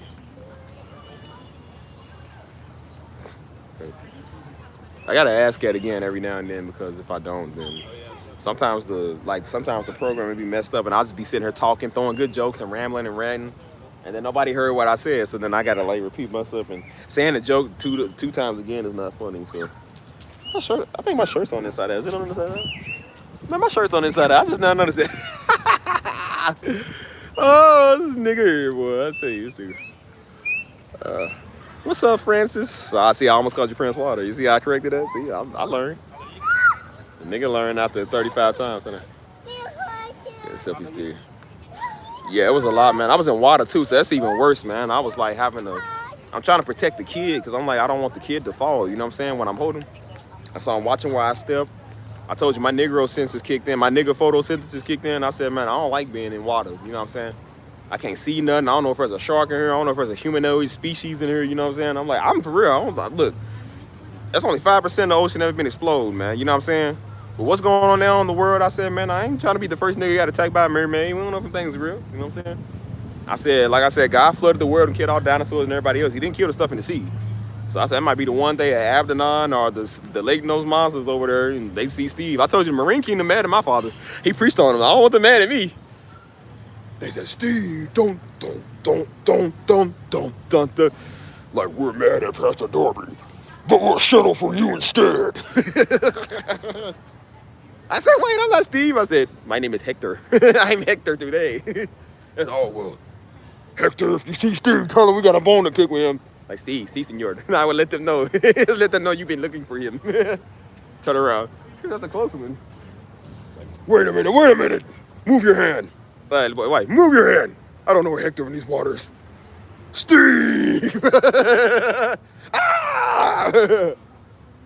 You would have seen Jesus so much. In the name of Jesus, I rebuke thee. In the name of Jesus. Oh my gosh. I don't know what's in these waters, man. I said, I got a kid, but if my nigga senses would have kicked in, I probably would have dropped him. I ain't gonna lie, bro. I gotta save me. I have to kill you to save me. So I'm like, I forget that you're on the same side. When I'm drowning, you can't save me because I'm a drown you trying to save myself. I told you when I get scared, I start fighting people. So I'll fight you trying to help me. I'm just like that, bro. I told you one time we went on a roller coaster ride, and there was some giant spiders. It was some prop spiders. I forgot I was with the homies. We was all next to each other. I started fighting them. I was like, bro, I forgot who I was. Like when you scared, man, you start fighting your own peoples, man. Ouch. Hold on. What's up, cuzzo? So yeah, man, I had a lot going on, man. I don't like being in that water. They was like, go deeper. I said, no. I said, that's how I said, nigga almost lost his life. No, I don't do that. That's how I got a baby. I said, I don't want him in this water like that. You know what I'm saying? I said, because I'll do what I can to protect you. But I said, listen, Steve first. Steve first. Gotta save myself, nigga. I gotta make sure I live. Shoot. But, let me see. But yeah, man, just had a good old time. You feel me? So, as you see, I'm all Dominican and Haitian out today. You got my Dominican hat on. You got the Dominican flag and Haiti. You know, Haiti and Dominican Republic is like right next door to each other. So, you know what I'm saying? But just thought I'd represent, man. Ever since I always got to get these pair of shoes. Like I said, this is my third pair of these shoes. These is my favorite shoes, man. Like Converse, these are some of my favorites. And I love the color. You know what I'm saying? They go with everything. So these are like my third pair of shoes that they never stay white. I'm surprised they've been staying white this long, dude. All my white shirts, I ain't got nothing on here, dude. Like it's clean, it's smooth. You feel me? Like a nigga's not feeling for niggas. That's really good. That's why I said I was like, boy, Steve got to be careful, man. I gotta be careful. There's people plotting on this nigga, they're hating. You're haters. That's what you is. Yeah, haters. Anyways, what y'all want to talk about, y'all? I'm gonna give y'all the flow tonight. We gonna talk about that. Oh, yeah. Let's go dancing, Bobby. I need to go dancing again, man. I'll tell you, what's up with these niggas, man? Let's talk about the ladies. What's up with these niggas? I'll be like, men are jerks, ladies. Let's all just be with each other tonight and tell love stories. Like, yeah, everybody, let's tell love stories. I act like I'm gay to get around the girls. I'm like, ooh, giggity. Hey, Bonita, how you doing? Hey, girl, hi. How you doing? Yeah, it's good to be back home, man. Tired of being around niggas. Hold Hold on, y'all. 1 second. 1 second.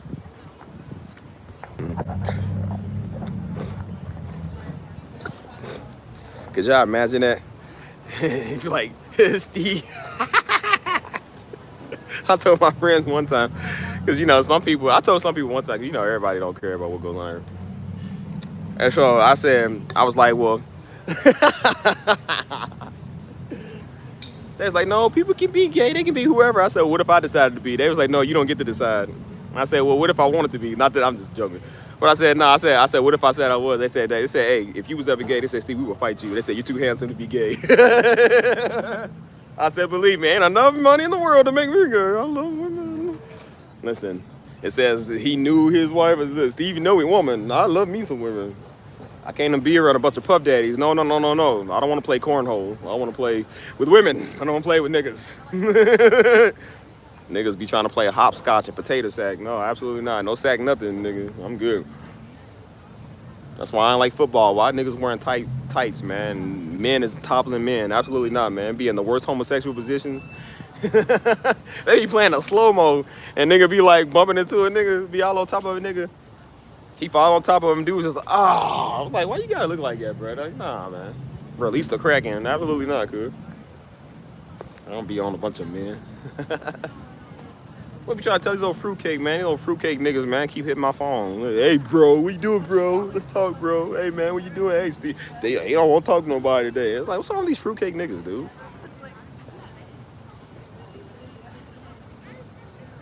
Can't stand a soft man, dude. They want to talk to another man for anyways, man. Like, why you want to talk to me so much for? She got to say, yucko. Can't stand people. I said, no, I'm starting to understand what some of these people was talking about. I'm starting to understand what some of these black women meant. Tired of you niggas. Oh my gosh, man. Like I said, I ain't got no white dudes on my phone doing this. I ain't got no Mexicans on my phone doing this. It's only the Negroes. I keep telling you, it's only certain people. It's like, I be wanting to root for people, but it's like, bro, when you act like a child or you do stupid nigga stuff, it's like, I'm starting to see where everybody got a point, man. Say that y'all niggas don't want to grow up, man. Y'all don't want to act y'all age, bro. That stuff is corny. You know what I'm saying? Y'all be all up on a nigga for whatever. It's like, bro, what do you want? What you want to talk to me for, man? Niggas want. That's why I said the problem with it's weird because it's opposite now. The women, you couldn't really get them to talk. It used to be they talk too much. Now some of them can't even talk and respond. The niggas is the ones that talk too much. They the ones calling your phone more than the women is. I'm like, what's up with you fruitcakes? What do you want? Every time you trying to do something, they calling you. They messing with you, man. Hey, man, what you doing, bro? Hey, bro, I ain't heard from you, man. You ain't checked in. Why I got to check in with you, nigga? We ain't dating. What kind of gay stuff? Like, that's why I said these niggas done got their wires crossed. Too much Diddy. Hold on, y'all. Check this. Can y'all still hear me? Can y'all hear me? Where the rest of my people is, man? Y'all so quiet. Got some quiet niggas over here. What y'all want to talk about, y'all? I'll let y'all get the flow for a little bit. So, y'all got something y'all want to say? Ooh. I got to do a wellness check on my people, man. Like I said, I got to check on, I still been meaning to text Mystery, man. Text Mystery and Dap and Antoine. A couple of people I ain't heard from in a minute, man. Just making sure they good, you know what I'm saying? What's in the back? This is like the little play field where they play like the little cornhole. It's funny I said cornhole. They play like the little cornhole. And like, it's a little tourist track. It's like a little golf grass, you know what I'm saying? People come out with their dogs. You know what I'm saying? It's a beautiful place. That's why I said it's a nice place where everybody just comes here to get along, man. Good, peaceful place. They come with their family, you know what I'm saying? Come with your significant other. It's all type of stuff, man, you know what I'm saying? It's just good times. Everybody be out here having good times and good vibes, you know what I'm saying? So, yes, I'm back. It's so good to be back. I love Florida, man. Panama City was actually nice, you know what I'm saying? But I kind of wish I would have booked the extra day, man. I was trying to stay longer, but I booked the flight all wrong. And after being stuck in the airport for 24 hours or 10 hours, I said, I'm done, man. You know, I said, let's just go back home and regenerate. We'll probably just go on another trip soon, you know what I'm saying? But, ouch. So, yeah, man, as I said, all I'm doing now is learning to live life. I'm just living life now, man. I told you, I'm definitely a traveler, man. I'm a person that just wants to have a good time with my life. I said, I just go live. It feels good to just go do stuff, man. Like I said, you stressed out about the job, you stressed out about life, some girl relationships, you know what I'm saying? Exes, all this. Like, I'm done with that old stupid stuff, nigga. All I do now is go travel and go live life, man. It's a big world out here. I said, and it feels good to be always constantly on the road, you feel me? I feel good to always constantly be on something, bro. Like traveling and just doing what I want to do now. The beginning of this year was kind of stressful, man. I was kind of dealing with some stuff going through it. And I said, now the year is getting better. A lot of that stress feeling I felt's gone, man. I got a lot of peace in my life, man. I got a lot of good stuff going on in my life. And I said, I learned to take that stuff serious, man. I take that very seriously. You feel me? That's why I said, get into it, man. You got time, get into whatever, man. World's huge, man. Go travel, man. Go do stuff with your life. You only get one, dude. We in the end times. And I said, we literally in the end times. You got time to go do stuff, man, before everything goes to crap, man. Like, we got to do stuff with our life, dude. I go travel and do whatever. Care about it. That's why I said, I will go be around whoever, man. I hang with the Haitians. I hang with the Dominicans. I hang with the Mexicans. I hang with the whites. I hang with the blacks. I hang with everybody, dude. I can be around anywhere I want to go, dude. Anywhere. I'll go to London and hang with the UK cats, man. Like, I'll be anywhere, dude. I don't got time to be technical about a tribe or a lost race or Atlantis. Nigga, I ain't got time for that, dude. Go live life, dude. So much to do out here in the world, man. We out here just bored, stressed. Hold on, I'm gonna say something a little bit, hold on. Now, we didn't really get that much rain. It rained for like the first day, but it was whatever. But that's why I say you be trying to teach people. That's why I say I'm done teaching prosperity. I'm done teaching niggas the game, all it, whatever, dude. You got people in the comments. That was the video I was watching. Again, I always want to expose the pastor, expose people that got money. Jesus didn't come here to be rich. People mistake the fact that he had gifts as money. That's not what it meant. I'm like, it says a broke nigga, and I said, pull up their credit score, see what they got. And I said, everything you're looking at is about prosperity. And that's why you ain't got nothing. And I said, you listen to these type fools, you're going to be broke. Yeah, you might love God, but you broke. God's trying to bring you better. And you think the fact that God's trying to bring you some money, that's a sin. Okay, be broke then. I don't care, man. I don't care. That's why I said I'm done teaching the game people. I'm done talking prosperity. You get it or you don't. I'm not dealing with niggas no more, man. Everybody else gets this stuff. It's only Negroes you try to tell stuff. They like, nah, because, you know, see, 1 Timothy say, that ain't what 1 Timothy say. You don't read your word. You just typed it up on ChatGPT. Like, stop trying to act like you smart. That's why I said people be wanting to preach scripture. I'm like, yeah, you preach scripture because you broke, dude. It ain't because you love God. You just broke. You ain't got nothing good going on for yourself. That's why you think you're a man of God, because he think that's going to bring him money because he sees TD Jakes them. He sees rich men of God doing it, so he think he's going to be the next one. And then when it don't work for him, they don't want to talk about how having money's a sin and how they scamming people. Like, why is people scamming folk because they got money? You start a YouTube channel. If you got enough views, YouTube would pay you. You telling me you wouldn't take your YouTube check? If your YouTube check was $1,000 a month, you telling me you wouldn't take $1,000 a month? Nigga, you lying. Again, what you don't have, you mad at somebody else that got. So that's why I say I'm done with these niggas, man. I don't hang with broke niggas, and Daddy didn't like hanging with broke folk either. He said because whatever you be around is what you gonna be. People defeated all the time. They ain't got no, like, you done. And I'm not knocking people. I'm not talking about necessarily financial situation. I'm talking about brokers and the mindset. You might be able to have money. I said, but look, that's fools that got money, but they still broken mentally. You don't know how to handle your finances, man. You don't know how to handle life, and that's why you sit here thinking that somebody owe you a handout. You think it's wrong to have money, you know what I'm saying? That's why I said, like, they get money and what they do, go buy the stupidest stuff. How you win the lottery, millions of dollars, and it's gone within a year? Like, what do you do with your, like, you still broke mentally. You might be rich physically, but you're broke mentally. People not taught to save and invest. They was trying to clown this one football player because he pulled up at a brand new Honda Civic. Because, you know, most of them pull up in Bentleys and Ferraris, and he pulled up in a $30,000 brand new Civic, a nice car. And they was like, why he driving a Civic and he's a rich millionaire? That's like because he's investing his money better. You know how much money it costs to maintain a Lambo? They talking about, somebody worked at one of them stores. They said, bro, them things be expensive. They say them things be like $90,000 a month payments. $90,000 a month. Do you know how much that is? That's like 2 new cars worth. You keep doing that over time, having to pay it. This is $1 million cars, dude. Now everybody wants to put their money into millions of dollars of cars, man. You got to think about maintenance, dude. You got to think about fuel. You got to think, like, bro, that stuff's not cheap. He's spending and investing his money wisely. Why you gonna plan a nigga because he get a car? And that show right there, if them people had their NFL money, they be broke within a year. Because they already gonna spend it on stupid stuff. Gold chains, stupid stuff that a nigga gonna take off your neck anyways. That was a nigga in Detroit, took somebody's chain. This nigga won the lottery. He took it and bought a $10,000 chain in Detroit. You know that was the dumbest idea. Detroit is desperate. Nigga, they gonna rob you as soon as you step out the store. Tell me why they took that nigga chain. They took that nigga chain so fast and now he mad. I said, well, bro, I can't blame you. Like, bro, you literally in Detroit, cuz. What you think gonna happen? You bought a gold chain in Detroit. You didn't think niggas was gonna be envious of that? They already envious of everybody there. You walking around flexing on them. What you think they gonna do? Take your chain, dude. Idiots, man.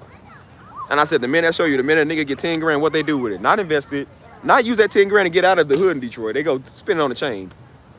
At least get out and then buy a chain. You know that your assets are safe. You know what I'm saying? You can have assets in the hood. They gonna rob you for everything, cuz. He got robbed at the gas station. Like, why would you go to the gas station on an expensive chain, cuz? Hold on, y'all. How you gonna that's why I tell people, man, like, invest your money wisely, man, and do something better with your life. I said, don't do this old garbage stuff, man. It's a life out here to be living, dude. You ain't got time for this. Like, you ain't got time for this. Quit investing your money in jewelry, man, and shoes. Niggas buying $10,000 pairs of Dior's. Talking about some J's, they got Dior and it's like $10,000, but they live at home with their mama. They driving Lambos but living in Louisiana. It's like, nigga, what you gonna do? Invest your money in something better, man. That's why I said online. You ain't gotta tell me this, man. I know this. You ain't gotta tell me nothing no more. I know how to invest my money.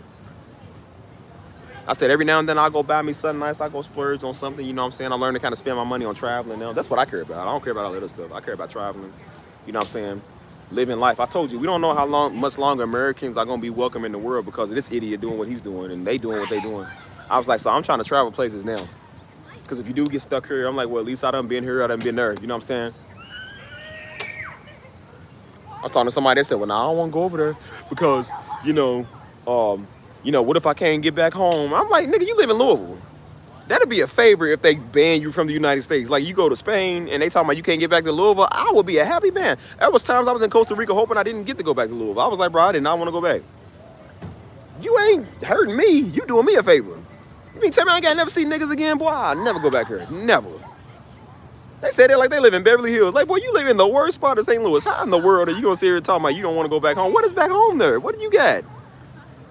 Like, boy, please. Ain't nothing in Louisville but hepatitis and niggas. Like, you don't want that, man. That's why I tell people, man, go travel and go do stuff, man.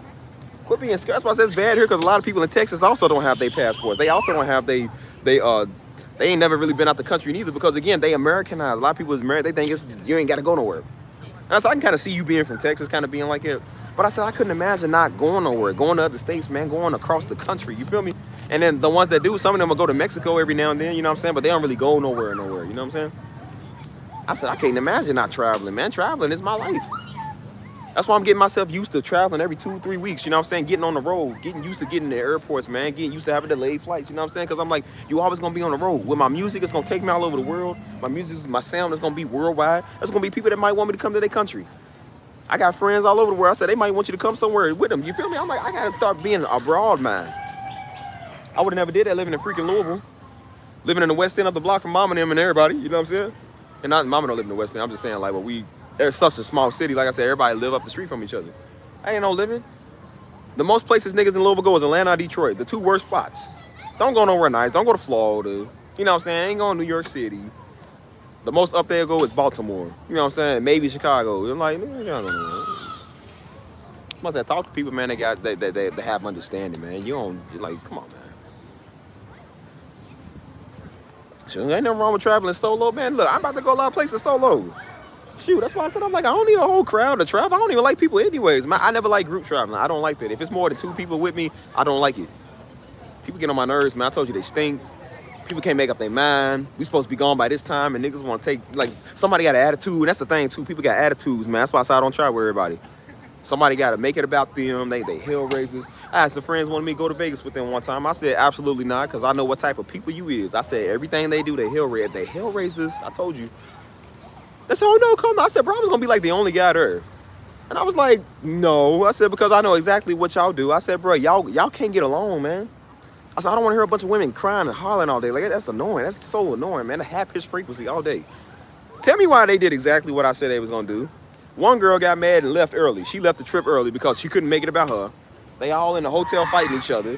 They mad because some man looking at one of them and ain't looking at them. Like, it's like, this is what y'all do on vacation. They was planning this out for half a year. Like, oh, I can't wait to go to Vegas. And I said, y'all know what you're going to do, right? And guess what they did? Fought each other. I said, see, that's exactly why you don't plan stuff with people. That's why I don't go places with people, man, because I said, look what they do. A bunch of stuff starters, man. Hold on, yo. Yeah, so like I said, I don't agree with everybody no more, man. 'Cause like I said, people stuff starters, man, they hell raisers. I don't play with people no more. Again, we too old for this. So that's why I said I'm just gonna do what I gotta do for myself. You know what I'm saying? So I was even thinking about going to New York solo, man. You feel me? Because I know some people in New York, but I said, but I don't need people to travel with me. I know people that can't travel because they scared to kind of get on a plane by themselves. I said, man, nigga be on a plane by yourself. I don't care about nothing. Be rocking back and forth with that turbulence, man. Daggone, man. Up in the ceilings. I said, man, niggas don't care about shoot. That's why I said I go to Thailand by myself. I go to China by myself. I told you I love doing stuff by myself, man. Until I find a companion I can do this with, I said, bro, I love doing stuff by myself. Ain't nothing wrong with that. That was the whole reason I made the video about being by yourself in the first place. You feel me? You got a coonskin nigga on there. Why you ain't by yourself? See, your daddy always told you gotta be with somebody. You gotta like daddy speak for a 30-year-old man. I'm like, girl, get on somewhere. That's why you watch Darby anyway, because you dumb. Like, I don't got something to say to you. You need somebody to speak for you all the time. I don't. I said, bro, understand your life is your life. I said, bro, you get to do stuff with your life because you trying to figure out your path. Your father and your mother can't figure that out for you, man. You need to figure out what you're doing with yourself. You feel me? And I said, if I want to stay single till 45, I would do that because I can, because I said so. Don't worry about what I'm doing. And I said, well, I didn't want people like you, like that know Darby, to come over here watching me anyways, because you don't know nothing. You didn't know nothing then. That's why you watched him and you watching me and don't know nothing. You come to me trying to tell me something that I don't need to know because I don't care about you. I don't like you. I don't want people like you over here. It's like, you should know that you ain't white. I don't listen to you. And even Daddy was big on traveling, man. That's why before he died, man, we was about to do a whole bunch of traveling. That's why we did a lot of conferences. We was about to go over to UK because there was some people in London that wanted to have us over there. We was go all over the place. Daddy went from being a gangster in the city, man, getting locked up, to traveling to Dubai with his wife, man. Over in Paris with his wife. South Africa, Lagos, Nigeria, Uganda. Everybody want to be travelers, man. They want to be in the freaking United States. Like they live somewhere nice and live in freaking Montana. Who want to live in Montana, dude? Living with the moose and the meese. The Miska-mooskas. Like, please, shut up. Niggas living in Alaska, think they got it good. Boy, shut up, man. Nobody want to be over there. Travel and go do stuff with your life, man. Like I said, we ain't losers, man. We got stuff to do. I got a life to live. That's why I said I don't care about a nigga, man. I got a life to live. That's why I said I illuminate all hell raisers from my life. All niggas that keep messing with me, keep on bothering me. I ain't got nothing to say to you. I ain't got, like, we still got videos of Daddy in Africa. I got to figure out where they are. I got to ask Mom where they are. But when they went to Uganda and they went on a little tour, they was taking videos and all that type of stuff, man. I remember 2012, they went over. 2012, they went over. And I said, man, he was like, I never thought I'd be over here with my wife. I never thought I'd be traveling like it. You know what I'm saying? God showed him the world before he died. You know what I'm saying? That was something Daddy always wanted to do, go see the world. You feel me? Because Tisha wanted to move to Spain when she was younger, back in, like, I think 2007. That's when Daddy was mad. Oh, Daddy was mad. He was not trying to let her go, man. She was like, I want to go to college over in Spain. Because Tisha was kind of slow, like, growing up. Tisha act like one of them white girls. She's just slow, you know what I'm saying? And so I think that's when the movie Taken was out at the time, so Daddy was scared. He said, nah. He said, girl. He said, why would you want to go over here? He said, nah, girl, it ain't safe. He said, you can't go over to Spain. Hey, Pops was mad. She was trying to go to Spain because she used to love Spain. And so he was like, no, you can't go study abroad, because, again, he was thinking with his American mindset. And his father mindset, of course, you know. But I said, sometimes you gotta learn to just spread your wings, man. Let them go, you know what I'm saying? And so she moved to Costa Rica. He was mad about that, too. He was mad about that, cuz he wasn't trying to let that go. He said, nah, man. He said, how could she do that? I said, Daddy, good riddance to her. I said, look, man, she gone. Let her do her thing. I said, Pops, what you think I'm gonna do? I said, I was young at the time. I said, Pops, if I had the money, I would have moved to Costa Rica away from y'all too. I'm like, I'm trying to be around y'all. And that's why I told him I'm trying to go far away. I was trying to go to Chicago, trying to go somewhere where y'all ain't at. I said, bro, I want to be somewhere where y'all ain't, man. Like, hold on.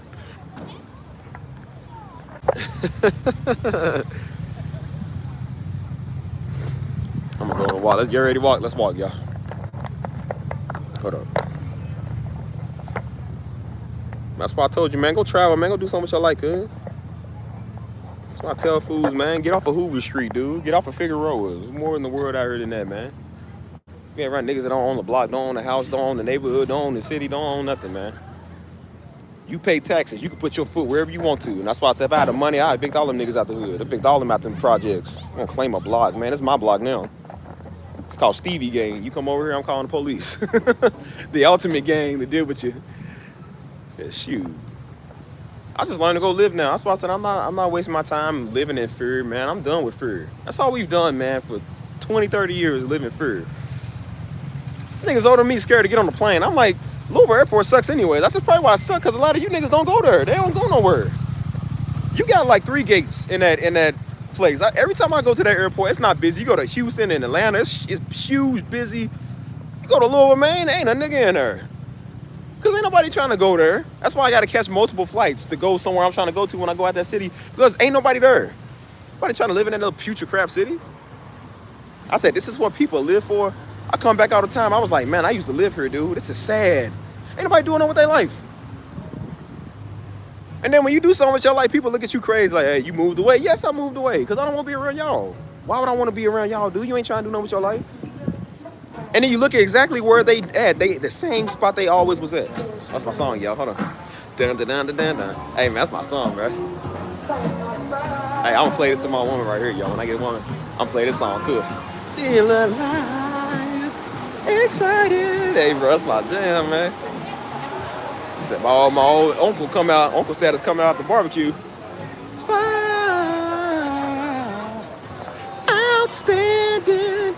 Ooh, so outstanding. Don't, girl, you knock me out. That's my song, bro. Excited. Do-ba-do-ba-do-do-do-do-do. It makes me wanna say, girl, you knock me down.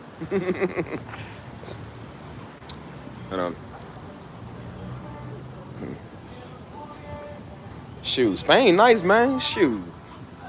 That's why I said, I'm like, that's on my next to-go list. I gotta get my passport renewed. But I said, that's on my next to-go list, cuz. Shoot. That's why I said, you ain't gonna tell me not to travel. Like, I gotta stay in Jackson, Mississippi, Mobile, Alabama. Nigga, you devil is a lie. Somebody done told you wrong, and I wish them little niggas down there knew the truth too, man, so they ain't have to stay there. They stay there because they listen to their mama, some idiot that don't know nothing. That's all you think you good at, is just staying in the hood doing nothing with your life. I said, man, you wasting your life not doing nothing. That's why nobody getting nothing done. I told you, man, years ago, I thought traveling was for white people, dude. I thought business, being a CEO, having money, I thought that was for white men. I thought that's really what it was, for white people. Because I thought that too. Oh, you know, man, it's hard for black folk, man. You don't see no black people doing this. You see all black people doing this now. All black people got money. All black people own businesses, dude. You got rappers, man. I'm sitting here shocked because we think that rappers are stupid. Rappers are graduating with a high GPA. They talking about owning businesses, talking about paying taxes, owning stocks. That's a nigga in Detroit, man. I think it's Ice Wear Visa, or I think his name, whatever. I watched that today. Dude so smart at business, man. He was like, bro, he started learning the terms. Dude invest. He said, dude, I personally ride around with $100,000 because he said I might see a piece of property I want to buy and renovate and turn into something. I thought this was stuff only white men did. I didn't think that black people did this because we was taught that we dumb. We was taught that all we do is go buy chains and buy cars. And then you see black people doing this stuff more than anybody else. And then you got the common local nigga. That's what they said, the new Negro. That's what he said. I call him the new Negro. Now, see, man, because, you know, the Lord said, like, no, I ain't say that. You don't know the Lord, boy. If anybody know the Lord, a nigga don't. So why you gonna listen to them?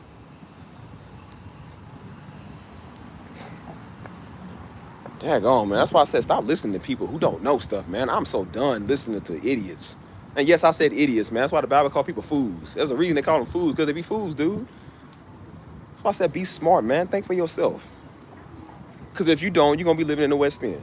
And then you're going to waste your life there because somebody told you that that's all you amount to and that's God's will. And then when you realize that that wasn't God's will, you had a life to do something. You had a life to go somewhere. But you lived it for yourself and you lived it basing off of what somebody else thought. You're going to look stupid. And that's why I told nigga, I said, man, I don't care what nobody say. I said, man, I'll go where I want to. I'll do whatever I want to. Man, please. You tell them old dumb idiots on the internet talking about Junior and Darby and everybody else. I said, well, we still better than you. You got a dead man still making more noise in his death than you making now in your 30 years, 40 years of existence. We still better than you and still further than you. You can't whoop us. You ain't gonna have more money than us. You ain't gonna never be further than us. You keep speaking on me, man. God keep doing stuff. We still better than you, little nigga. Don't matter what you think. Still better and further than you. Shoot, people trying to get paid to do what they love nowadays, man. Everybody try to be no slave to no system. We tired of being a slave as a nigga. We tired of being a slave to white people. We tired of being a slave in our mind and a slave to the system. We tired of it, man.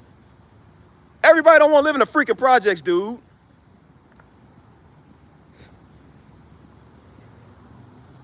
You used to think it was just the white people turning us down. Then we got us turning each other down. Now we mad at each other. Every ethnicity in our community gets over on us.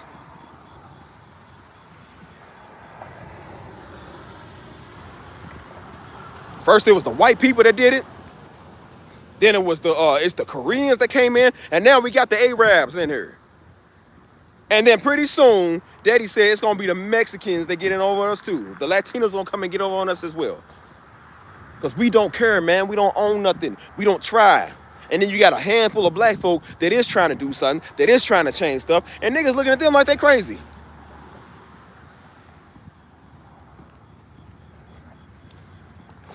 You don't support black-owned businesses, man. You only do it because now you want to be technical and woke. You don't care about no black-owned business. And so that's why I said, like, no, I don't just sell to black people. I don't just cater my stuff to black folk. I cater my stuff to anybody that wants it. It's a service. You got white rappers, you got Mexican rappers, you got white ambient artists, you got black ambient artists. Anybody that wants this, man, can have it. I'm not selling to a certain demographic. My services is for everybody, anybody. Plus, I'm tired of old Negro mindset, man. Been in that crappy city for 28 years. I tried to move out of there, boy, when I was 16 years old, man. I kept getting stopped by Negroes.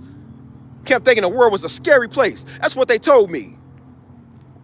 Because people ain't never been nowhere, and then they tell you that everything bad because that's how they feel. Every Negro and their mama scared to leave that city. Everything they told me about other cities is exactly what's going on in that city today. They told me that it's violent in Miami, and the dope strolls up the street, and we was living in a crack-infested neighborhood. Fentanyl, heroin, block. Trap house was next door. Not trap. 3 trap houses was next door. A trap house is right across the field, and a trap house is right over there. Trap house central, cuz. But they told me that stuff only happens in California or Florida. No, it's violent in Chicago. It's violent when you go to California, and we one of the most violent cities in the nation. Number 11 on the most deadliest homicide cities. Ranking up 200 murders a year or more. And you are telling me that I can't go to Florida because Florida's dangerous.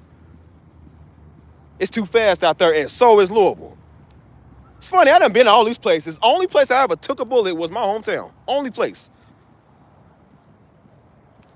It's funny, Jesus went a lot of places. The only time he really got a lot of hate was from his own hometown. That's why I said, quit listening to people. Everything they told me about Louisville, nah, see, California broke. Them cities is broke. And guess what? Everybody in Louisville broke too. And I learned, I took my knowledge from Negroes. Don't ever take your knowledge from Negroes again. They had you scared to travel. People had you scared to get on a plane. They had you scared to do long distance road trips. Had you scared to try and what we call being white. Being intelligent, going to school. Niggas are scared of numbers, scared of math and everything. We scared to try because we like, nah, that stuff scares us. Because we don't never try. And then when we try, we white all of a sudden. Now we white. You talk proper, now you're not black enough. What does being black enough mean? That's why you live in the West End, nigga. That's why you broke. That's why you on them cheddar stamps, and they about to cut your cheddar stamps too, nigga, since you won't talk. Maybe you'll stop being that old black stuff then, nigga. I hate that saying, man. It's like they ain't black enough. What does that mean? Because people talk like Carlton, they ain't black. What is it? Last time I checked, your skin is still baked, ain't it? It's still baked. A nigga can think he a white supremacist, daggone it. His skin is still this color. He's still black. People arguing they ain't like us. I'm like, well, who cares, man? You ain't like us either. I don't like you either. Every time somebody try to do something positive and nice with their life, we gotta hear this old junk. And that's why we can't get nowhere, because we always want to be technical on what type of black you is. Is you a southern black? Is you a cool black? Is you light-skinned black? Is you dark? Now niggas don't like dark-skinned girls. Now people don't like light-skinned girls. Now people mad at mixed kids, biracial. It's the stupidest stuff in the world. I've had it with coons, man. We hollered at white people for 20 years about this color stuff. Now we got to say it to our own people, man. Because now the niggas done made it more about color than anything else. Now white people can't be saved. Now the Gentile can't be saved. Now God ain't gonna use nobody but his people. And you look around, God using every other Hispanic and every other Asian and Finland person, all type of people.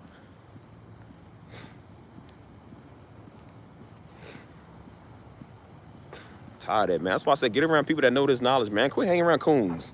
I ain't around not a coon no more, man. Waste my life doing nothing. You know how much that sucks doing nothing?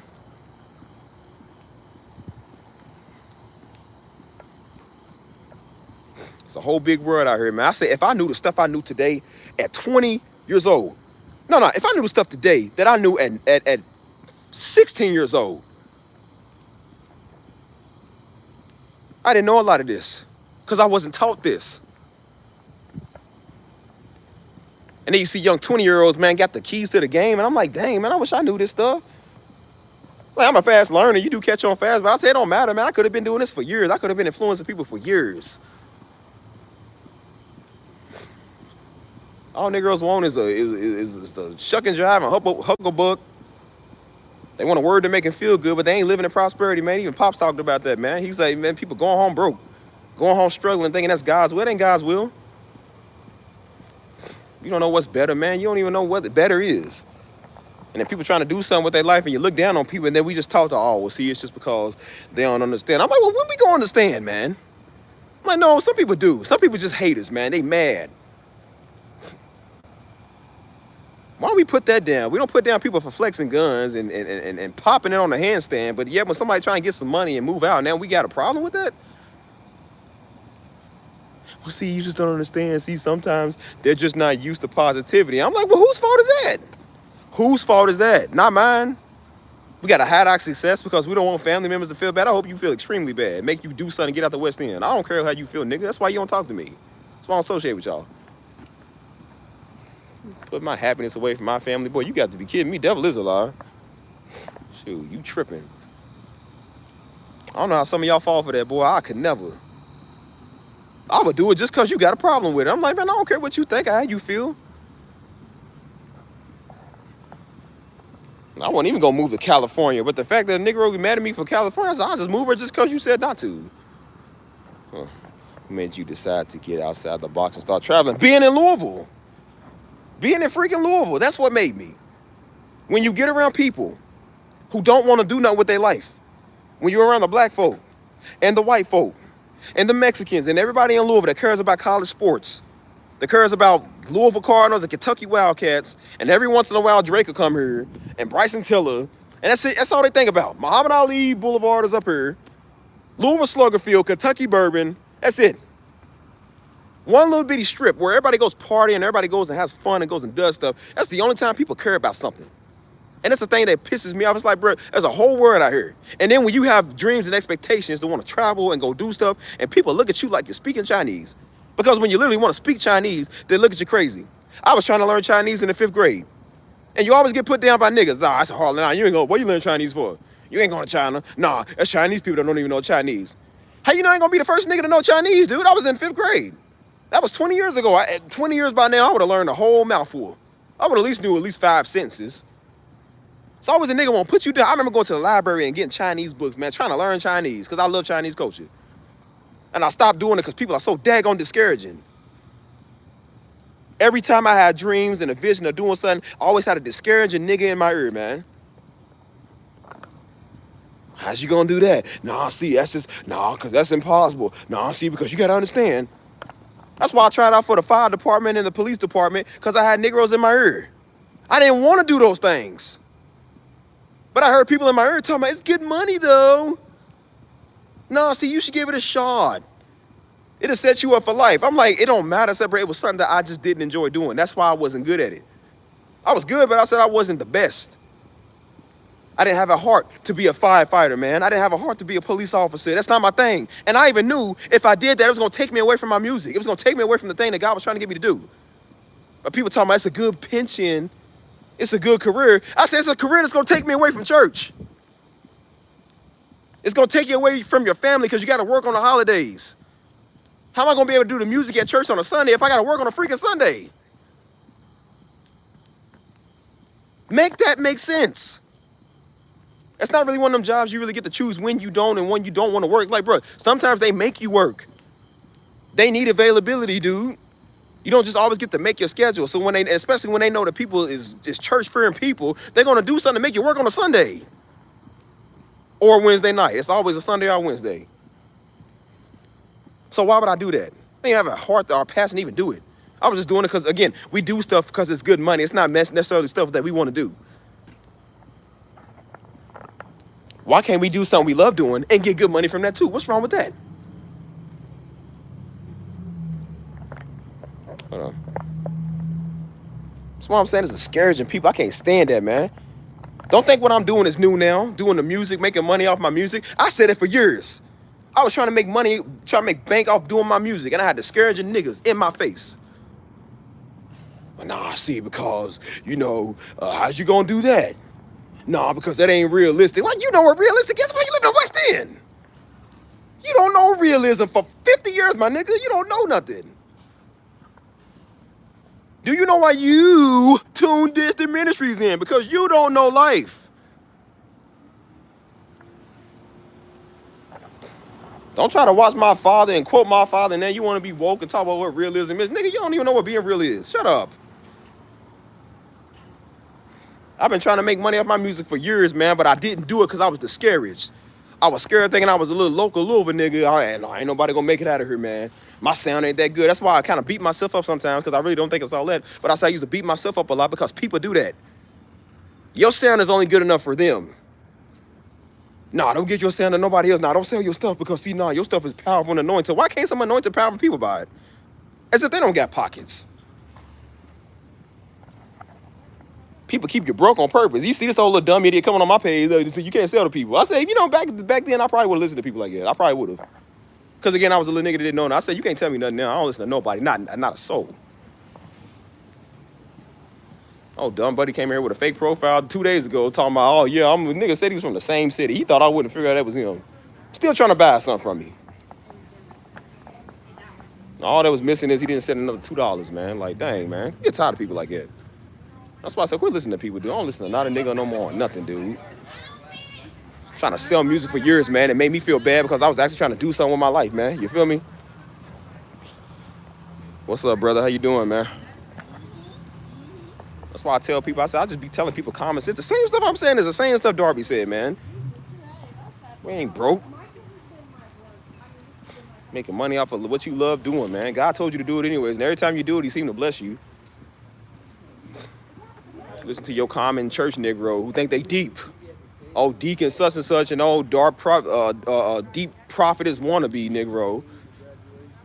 Nah, I see the Lord is leading you in them Negroes. I see the Lord is leading you to preach. No, he's not. I reject all them words, all of it. No, he's not. I said, why? So you can get a free word like you got from Darby? Absolutely not. You ain't getting nothing free from me, Negro.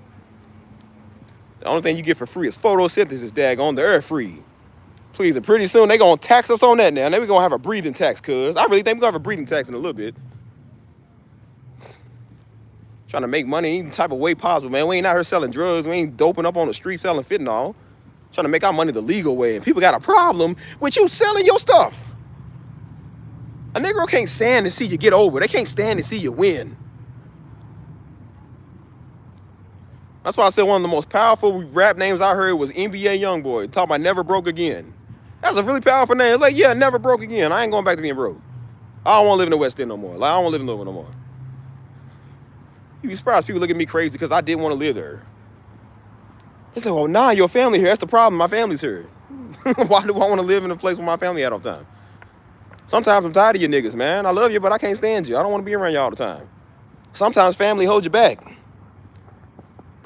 Family be the main ones telling y'all, no, you can't go there because, see, it's dangerous. Because, like, everything dangerous now. Now everything's foreign is dangerous. You can't do this. You want to know why we thought Costa Rica was filled with jungle bunnies and broke poverty, poor people? You want to know why we thought that? Because we listened to the media. And then I went over there and seen for myself. They got mini New York City over there, bro. There's so many people. It's so many well-civilized, well-mannered people out there. They got real authentic food, real authentic fruit. Kind, loving people. Beautiful landscape, super tropical. You would have never known that was there. They take US dollars. You would have never even known they did that.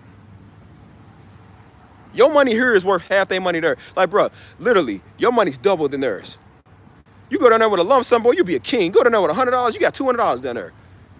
Stuff you wouldn't even know. I'll be telling a couple of homies. I said, man, you want your wife? Go down there. You gonna find one. Your wife in Costa Rica somewhere, Colombia somewhere. Go find them. Brazil, all of them. That's why dudes getting their passports going overseas. I told you women. You want a black man? They got plenty of them. They got Jamaicans over there too. That's a whole Jamaican side where they got a bunch of black men with dreads. You'll find you a brother over there. Go. Get off of these American niggas. Get off of these American weird women and weird men. These Negroes dumb. Go find somebody abroad because they really do have more common sense. And that's why a lot of people are going abroad finding people because they look better and they think better. See, over there in Costa Rica, they care about family, man. They care about real deal, like starting a life of their own. They ain't trying to prove no point to nobody. They ain't trying to be big and independent all the time. They care about doing something good with their life, man. Everybody ain't trying to be woke all the time. They don't care about no conservative or no liberal. They care about having a family. They care about doing something good, getting married. I'll take you to Costa Rica, boy. You ain't gonna never see your wife faster, your husband faster. It's over there. Shoot. They gonna let your local Negro in Louisville, man, tell you that your husband go to Destin Ministries. Cause everybody wanna be in Destin Ministries getting married to Negroes in there, man, please. They try to tell me that my wife is in Destin Ministries somewhere. Nigga, please. Please.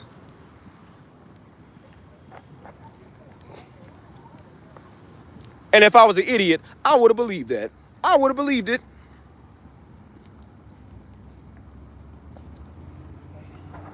That's why I said, like, bro, I barely even want a woman that know Darby, man, because them type of freaks. I'm trying to use the word of God and use your daddy status to get you a woman. Like, I need my daddy status to ever get women. Do you see me? I ain't never needed the word or my father's status to get no woman, man. Please, that's why I get women that don't know me. I don't need that stuff. Like, you can't get a woman without just using your title. Man, I ain't one of you niggas. I don't need a dick and title for nothing.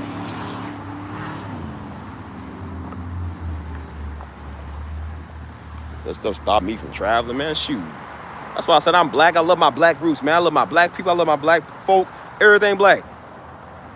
I said, daggone, I'm a human being, boy. I go where human beings are. Where people gonna treat me with respect. And I go anywhere where people respect me. There's times I done hung out with the Dominicans, man. Dominicans ain't never gave me no problem. I done been around the Haitian folk. They love you. They love the fact that you represent their flag, man. I love a proud people. I got a lot of Africans on this page, man. A lot of Kenyans, all of them, man. Shout out to my Nigerians, man. My Africans over there. Be around white folk, man. They love you and support you. I'll be around my people. They love you and support you. The Mexicans care about you, love you and support you. You got a handful of niggas that watch Darby Ministries all day. Think they got a problem with you. Nigga, you don't even know me. They be thinking they got a shot. Man, please. Ain't here to cater to you, man. This channel should be a prime example of how to live your life, man, on what to do. You see people come over here all the time trying to tell me something, trying to preach to me, and I don't listen to not a nigga. Not one. Make whatever video you want to say. Do whatever you got to do. Still will never listen to you. Still traveling. Trips paid for. Still living good. Still gonna be better. That's why I travel and get out that crappy city. That's why I packed it all up and got out of Louisville. Because I'm tired of niggas. My life ain't been influenced by white people, cuz. It's been influenced by niggas. I got put down by niggas. They were the one that told me that life was, they too scared to live life. Told you life gonna grab you by the heels and run you over. That's why I thought business was for white people, because I listened to niggas. That's why I thought credit was for white people, because I listened to niggas. And that's why I didn't deal with credit growing up, which is why it kind of took me a while to build my credit, because I thought that it was for white people only.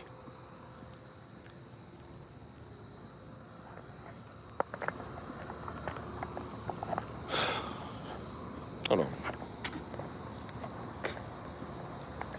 What's up, Sabrina? You're just in time for the local rant.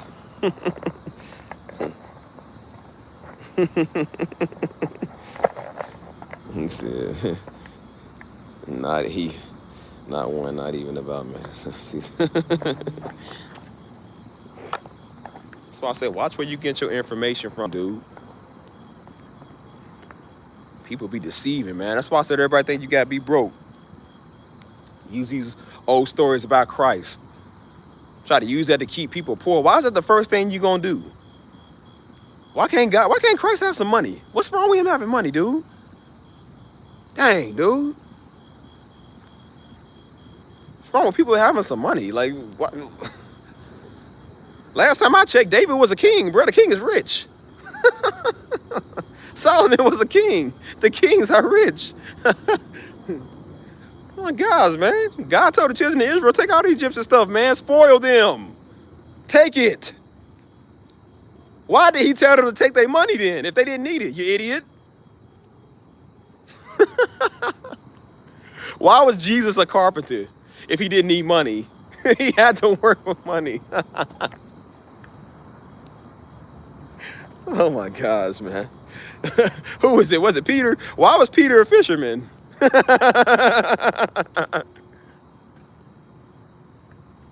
Why was dude a tax collector? Because they had to work. The king's advisors, man. The bodyguards, the soldiers, the generals. That's why I said you can't tell a Negro nothing, man. You don't read scriptures enough. Of course, you ain't got to read scriptures enough when you got Darby telling you all day. Of course, you can just take one thing he said and take it out of context because you won't research it like he told you to go research it. That's why Daddy didn't hang around fools like that. He kept saying, he said, you got a poverty mindset, don't be around me. So most of y'all that claim y'all know him and y'all like him, he would not like you and won't talk to you because you got a poverty mindset. He ain't like people like you. You like the word because it's free, dude. Let you got to buy your own Bible for $79.99. You wouldn't buy it because you ain't got $79.99, cuz. Even they want to make money off of selling Bibles, dude. You mean tell me they got to give them out for free?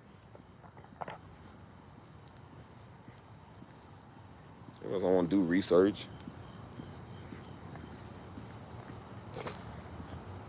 Do research on his local mama. Mama big as a globe, man. Gravity field is pulling everything she coming, pulling everything but a real man in her life. Got a whole 3 chairs circling her with that orbit. Like, what's this?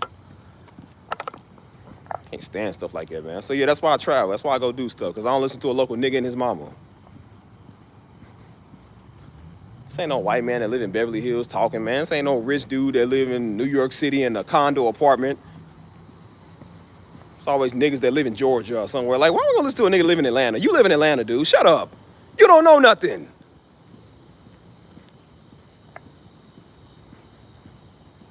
Live in the worst of the worst. Be the worst of the worst, dude. Montgomery, Alabama. Why am I gonna listen to a soul you got to say? Like, you ain't got a word to tell me, dude. You live there. That's enough. Let's start there. You live there. Your common sense ain't told you to move out there. Niggas got one stoplight in that whole city. Showed as far as you going in life. You think somebody gonna listen to you? Why ain't nobody gonna ever listen to you? It's funny, Negroes they seem to have word, but the word ain't telling them to go do something better with their life. But they got word, though. Look where you live at, though. But you got word. Don't ever listen to people's preachings on money and prosperity. Man, please. You ain't gonna never have nothing. People just saying that because they ain't got a YouTube check, man. YouTube ain't paying them, so of course they're gonna be mad at content creators that get paid. They was mad at Kenneth Cole. They still mad at this dude, man, because he making money. I don't know what the dude does. I don't care at all. But I'm like, I ain't got time to slander a man of God. We don't know what he been doing for 30, 40 years of preaching. We don't know what he did. Maybe he's bad now, but I'm pretty sure when he started off, he did some good. Maybe him and Benny Hinn actually did some good, man, when they first started. Everything ain't a scam. Maybe it is now, but maybe it always wasn't. We don't know that. You wasn't there. I want to find dirt on people so bad, man. I can't stand people like that. That's why you broke, making YouTube videos that don't nobody care. They still getting money every day while you talking. Being getting money is more than you've been born. Your local scams, man. That's crazy, man. That is really crazy work to me. You feel me? Hold on. So that's why I don't listen to people. That's why I said I don't care if people offended. Who's offended? Niggas? Good. I hope I offend a lot of niggas. I hope I offend all these niggas. I gotta do a nigga person on my channel anyways. Good. I've already did a nigga person in my life. I'm gonna definitely do it on my channel. I told people don't be here and don't watch me. They still tune me in and watch me. Those are the good ones. The ones that don't, them are the ones I don't want. I don't care. Don't like me. Say whatever you want to. It ain't gonna change nothing. You still can't whoop me. You ain't gonna do nothing about it, so it don't matter. Your prayers don't work. You suck at everything. I don't respect you. And they don't respect you, and God don't respect you either. Nobody respects you. Even the devil don't respect you. That's why when you talk my name of Jesus, he don't listen to you. He don't respect you. Bunch of lowlifes, man. Sub-Saharan niggas. They don't listen to you.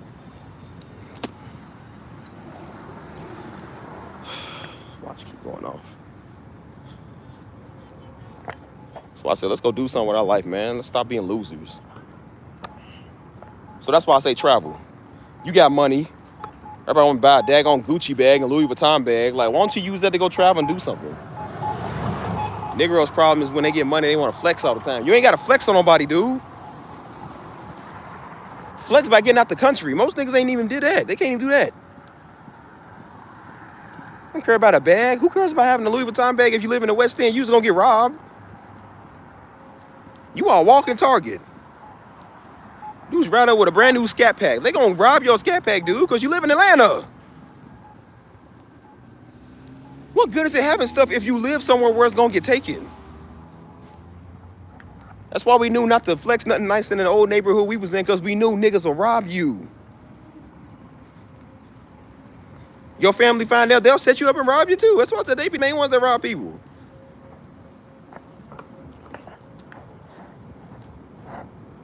Bring your nice stuff around folk, man. That's why I said stop doing that stuff, man. Change your environment, man. People having kids nowadays, man. That's why I say I got all this tax money, income tax money. Niggas ain't doing nothing with their time in their life. Talking about the black community ain't got money. Boy, you alive. Billions spent on weed and weave and rims and all type of stupid stuff. You tell me you ain't got no money. Every local church owns all the block. Where we was at the church owned all them properties and didn't do nothing with it. We boarding up they place because they don't want to come and take care of it. Them churches, I think they own some of the trap houses. They didn't want to come and fix it. So we had to go do it. And I said, well, you know what? You want to blame somebody, blame that church over there that owns this block that didn't do nothing with it for 20 years. We lived there for 10 years and did more work than they did. More outreach community service than they did. And I got tired. I said, you know what? I'm done with you niggas. I said, sell this property. We try to keep the area black owned. I said, you know what? I'm done. I don't care about no black owned nothing. Let the Indians come by. I don't care. These white people moving in now and they throwing you niggas out. I don't care nothing about it. I live in Texas now. It ain't my problem. Y'all had 10 years to fix it. And y'all had way more years before I moved there. You didn't want to do it, but I don't care now. And they throw you out. Well, it ain't my problem. Can't take care of it. Don't act like you want to take care of it now.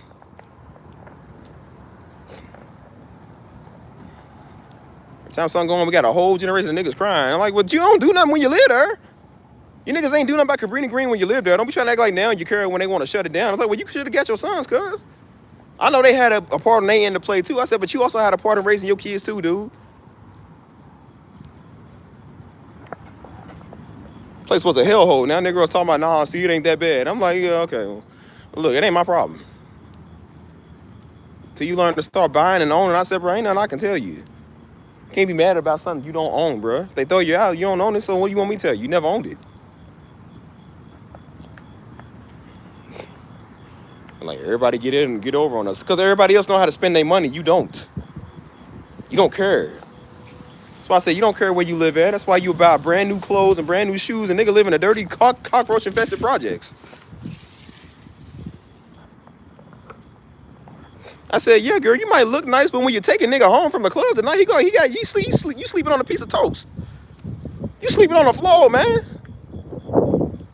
Yeah, you all Gucci'd out and Louis'd out. You got on nice heels. You look good, got your hair done. But I'm like, nigga, you are sleeping on a toast mattress with yellow stains, cuz.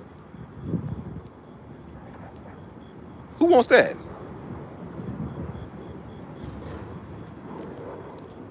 That's why I said I'm big in where I live at, man. I invest more money where I live than what I drive and what I wear.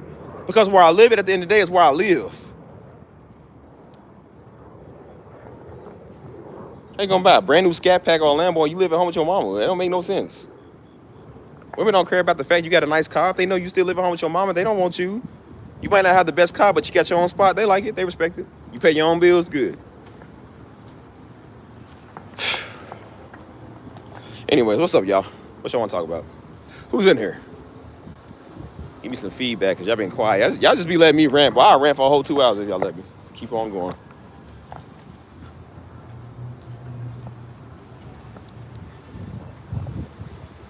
Whew, man, it's hot.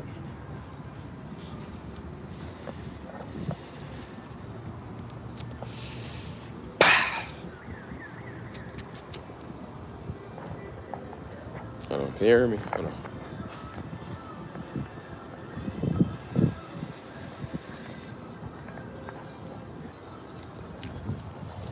Why y'all be so quiet, man? Y'all be scared or something? Man, listening to you guys tonight. Well, that's why I said y'all gotta start talking, because if y'all don't, man, I'll just start going off and talking. It's only because I'm serious, man. I be passionate about the way I speak, man. I be trying to warn these young ones, man. You know what I'm saying? Because I know when I was their age, man, I was getting told this stuff. You feel like you a slave to your city, man. You a slave to your environment. That's why I didn't have a control. Like I said, I didn't have control of where we was, man, and how I acted. Everywhere I went at, I had to be a product of my environment, man. So when I went to the hood school, I had to adapt to the hood school. When I went to the white people in their areas, I had to be around them, so we had to adapt to that. It wasn't like I just got to grow up and be like, I want to be a nigga. I didn't know I was going to be a nigga until we lived where niggas live. And I ain't knocking mom and daddy. I told you they did what they could, but I said, I'm going to do better, man. I don't want my kids being around that. Again, at that time, we thought that stuff was only for white people. I'm like, nah, man, we know it's for everybody. I'm like, I ain't bringing my kids around that. I don't want my kid to see a nigga in their life, man. See a racist cracker and a nigga. I don't want them to be around none of them. I'm tired of all of them. That's why I say you better be glad I ain't in Power Boys. The 75th of the world's population be locked up tomorrow. I can deal with your Chicago today. I'll deal with Detroit, and I'll deal with them racist counties in Indiana. I'll deal with all of them today. Not tomorrow, today. Tired of all of them, dude. Don't nobody want to be a part of that stuff, man. That's why I say you just want to live a nice life, man. You can't live at being around people that are very influential to your mental state. You understand? People that are in Louisville are very mental, man. They have a deep mental state. That's why you're telling them something and they looking at you like you're speaking Chinese. That's why they sat on the Darby Ministries and he got to talk hard to them, and they still sitting there like me no comprende, because they don't know nothing. They too stupid to learn nothing. Out of all the people that went to our church, man, probably only 20% of them understood anything the man ever said, dude. Out of 100%, only 20% of them dudes understood anything. Negroes proudful, the women Jezebels. They too dumb to do anything right. That's why they live in Louisville in the first place. They got a problem being at Darby Ministries and they grown. They ain't got to be there. Now, one of the man talked so hard, man. I wonder he was sweating when he talked, man. Because he had talked to a bunch of niggas. I said, I'm going to do you a favor. I'm going to say my words. I ain't saying nothing to you. Look where you live. I'm done talking to you. That's why every white person, everybody you know, get over on you. They get better. They do better than you in life. Because they ain't a nigga like you. Hold on. I do got a lot on my mind.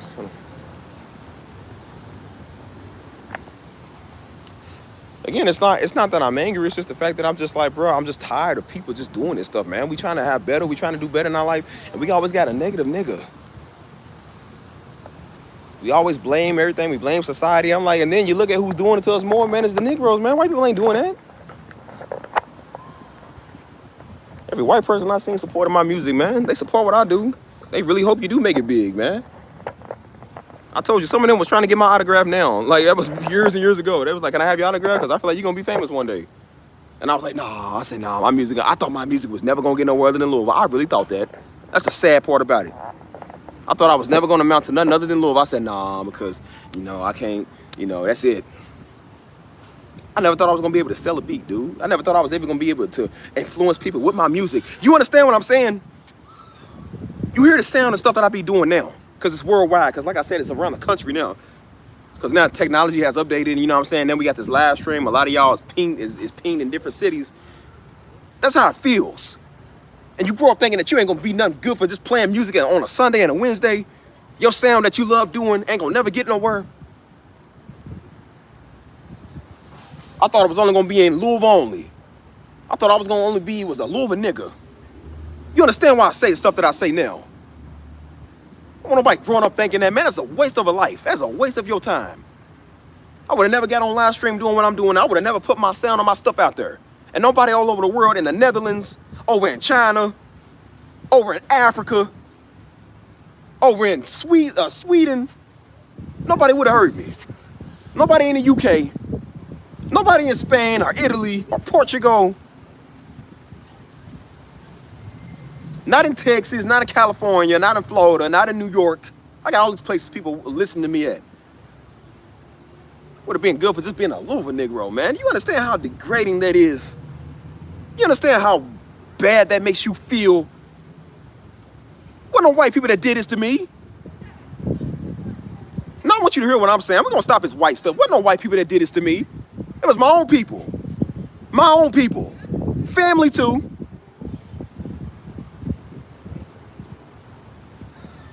Say what you want, man. Your biggest enemy gonna be your niggas, man. It's gonna be a nigga. Put you down faster than the government, faster than society, faster than anything. A nigga gonna put you down before you can even think.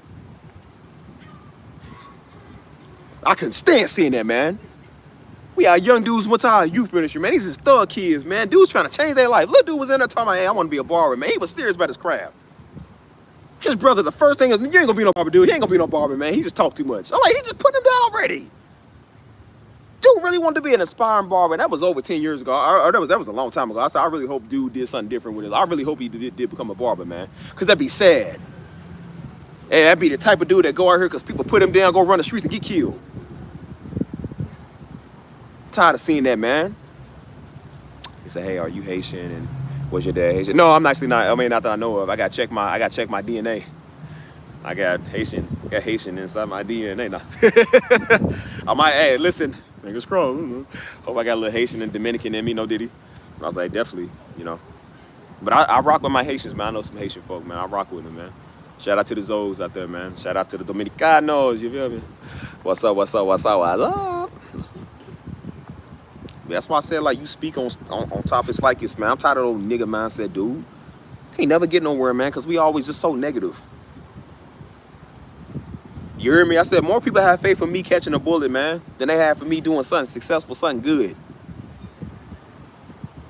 You understand how crazy that is? More people have faith for you getting shot than you doing something good. It's impossible to think that I moved out of town, but it ain't impossible to think of me catching a bullet. Are you stupid, man? You niggas are slow, man. That's why you niggas dumb. That's why I said I got up out that city. I didn't even look back, man. That's why I said there's a lot of people I don't associate with no more. I don't call. I don't talk to. I don't text. I don't got nothing to say to you. You ain't trying to change. I know niggas now, like here in San Antonio or in Texas or wherever. Just people in general in my life I know. I don't really call text no more. Niggas is crybabies. They mad because you don't want to talk to them now. Now a grown man mad because you don't want to hang with him. Again, it used to be the women that did this. Now the women is the one you can't get to talking. The niggas is the one talk too much. Where did that come from? Used to be you couldn't even get them to get a text back, and now the niggas is the one texting your phone all day. Calling you all day. The soft. My homie's mad because you don't want to call them or talk to them. You don't doing stuff for your birthday. Niggas is mad about, like, what's wrong with you niggas? You don't text them back quick enough. You take the next day to get back to people and respond because you pay your own bills. You pay your own phone. Now they like, you take forever to respond. What are we dating, nigga? Mr. Diddy? We ain't got nothing to say, Mr. Puff Daddy. I ain't got nothing to say to you. I don't like sausages. I like roast beef.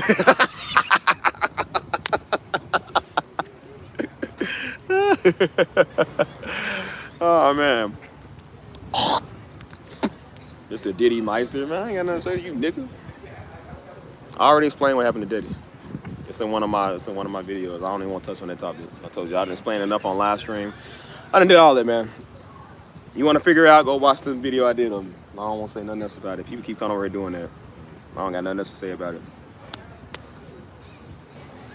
I feel like people be kicking that dead horse, man, for over a year. I don't got nothing to say about that, cuz I talk about Daddy, but I don't really talk about that stuff no more, man, because it attracts a bunch of fanboys. I don't like people like it over here. So, what's up, Ron nigga? I'm like, bro, I respond to my own type of timing, man. You feel me? He said, "How we dating?" Roast beef. We have the meat to no Diddy. So that's why I said, I'm like, man, it gets tiring, man, because you see people that's just, they won't be men. People won't grow up. No, it ain't Big Arby's, it's Big Darby's. Darby's, we have the meats. A 2-for-1 combo? You must be insane. Bump, bump, bump, bump. Darby's, we have the meats. Hey, man, Daddy used to laugh in the commercials because the way the guy's talking, bro, it's funny. That's why I said, I'm like, man, it's just, that's why I said it's so big for thinking for yourself, you feel me? So you don't have to endure stuff like that, man. You don't want other men thinking for you. And that's the problem with people there, man. That's why I said most people that sat on the Darby, they couldn't think, man, because they was dumb. He was trying to get them to wake up, man. You can't tell a nigga nothing, man. They just too slow. He's sitting here like, hey, man, do what I'm telling you. Do this. They said, no, Pastor. No, because we need you be the leader, Pastor. We don't know that out there. Oh, a bunch of idiots. And so he got tired of talking to him, so that's why he went to Texas. That's why he went to Florida. Because he didn't want to deal with people like that no more. They didn't have attitudes at the conferences. These niggas did. They had attitudes. That's why I said, see, some of y'all would have loved to sit under the word. They had an issue with sitting under the word because they stupid. Too stupid to do stuff, man. That's why I said I don't hang with people like that. You can't think for yourself, don't talk to me. I don't mind people talking about my father, but I said, but if you can't think for yourself without bringing him up all the time, don't talk to me. That's why I said we don't do no fanboy stuff. That's why I told people don't ever mention him to me like that no more. Don't call me junior. Don't call me young man. Don't do that stuff no more. Do not bring Darby to me like that no more. I don't mind people talking about it, but I said, but when they come like that fanboy status, don't do that. I will not talk to you. I can't stand people that do that stuff. I love talking about the man, but I said, but when they come on some weird type of, I don't got nothing to say to you. Nigga 31 years old, man. Let a nigga be a grown man. Stop bringing another man up in his mouth all the time, dude. Stuff is very belittling. That's why I said that's very demeaning to me, man. That's very belittling, bro. You know what I'm saying? Like, you need him to do something with your life. Like, bro, I was doing stuff without Daddy's help. I've been doing stuff without Daddy's help, man. I don't need Daddy's name to get no woman. I don't need Daddy's name to get nothing in life, dude. I've been getting stuff in my own life by myself. Just because you may not be able to get nowhere in life don't mean that I ain't you, cuz.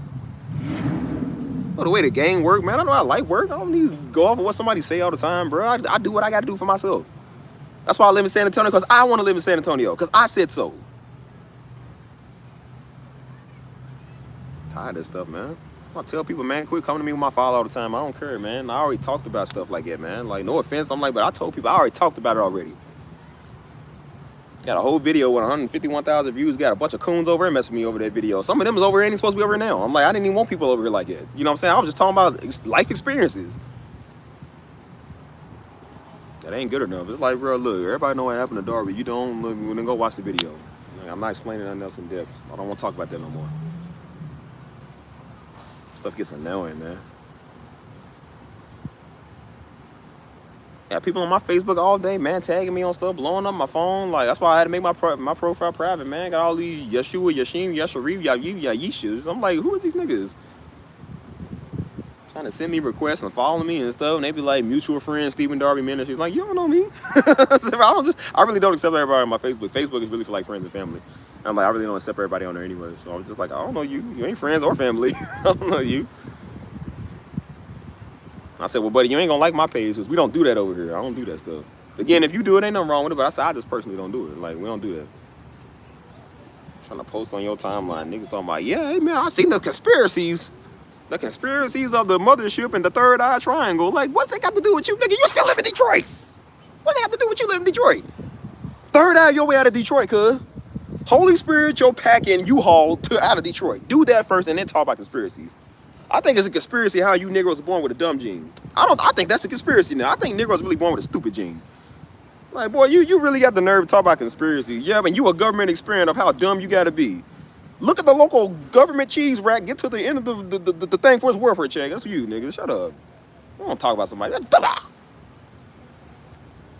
Once those people watch Darby, you still ain't changed your life. Yeah, you still in Mississippi. You ain't got nothing to say, dude. That's why he never did no conferences in Mississippi. Because who want to go to Mississippi? Nobody. Can't go to the beach there, man. I got a duck bullet, sir, man. I don't know what a nigga... Years ago, I took off from Vegas to Seattle now. Oh, word? That's what's up. You do grow up. That's why I said coming out here made me grow up so much, man.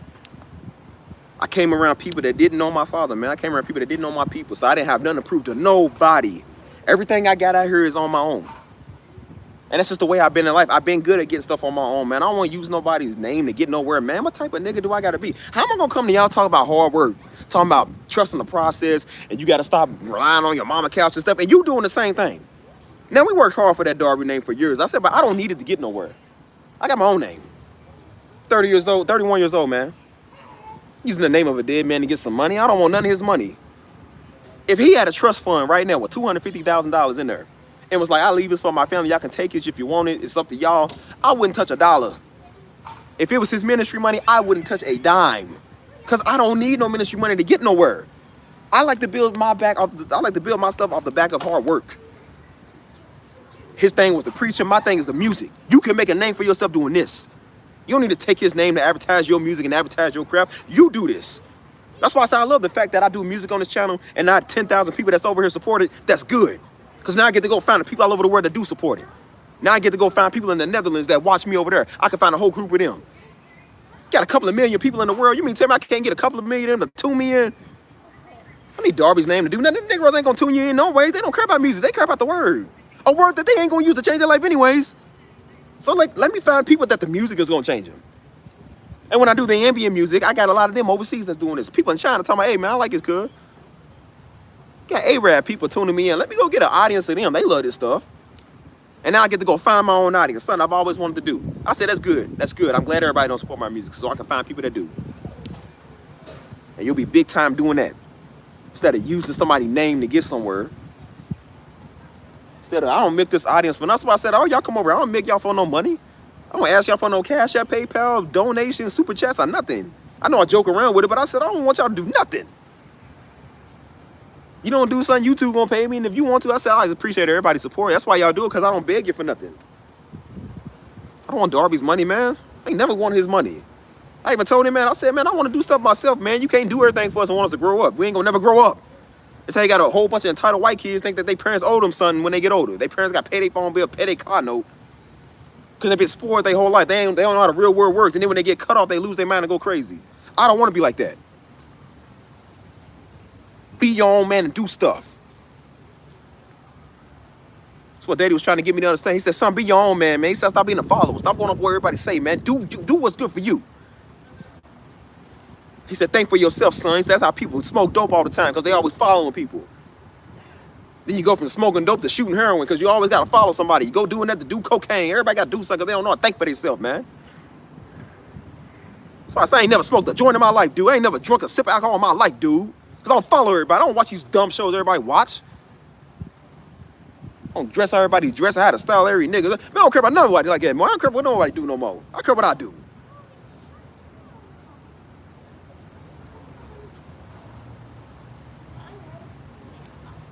Think for yourself, man. Got a whole bunch of drones and robots, man. You got these white conservatives that do this all the time. And you got these dumb liberal Negroes that can't think for themselves either. I like hot sauce. I'll be in these streets. And every time somebody throws a gang sign, now nigga, oh, they black like us. You need Kendrick Lamar to speak for you. Man, I don't need no daggone Kendrick. Man, please. What's up with y'all niggas always need some Messiah figure? It's like, do you believe in the Messiah of all Messiahs, or do you want some EBD Du Bois type Negro? Do you want one of them? Another Thurgood Marshall? What you want, cuz? Think.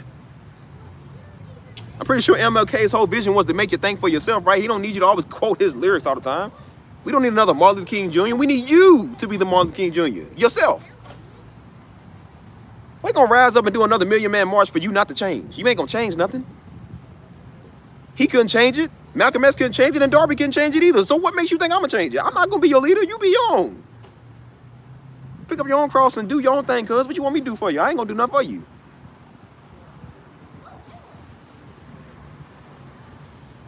So I said, people made it more about my father, man, than they made it about the message, dude. They don't care about the message. They care about the messenger. I told you, Negroes don't care about the word. They care about the person. That's what I'm like. You're a strong and powerful man. Now you the man. It's like not the fact that God used you. People, you good at the keys? I'm like, yeah, I am good at the keys, but God blessed me to do that.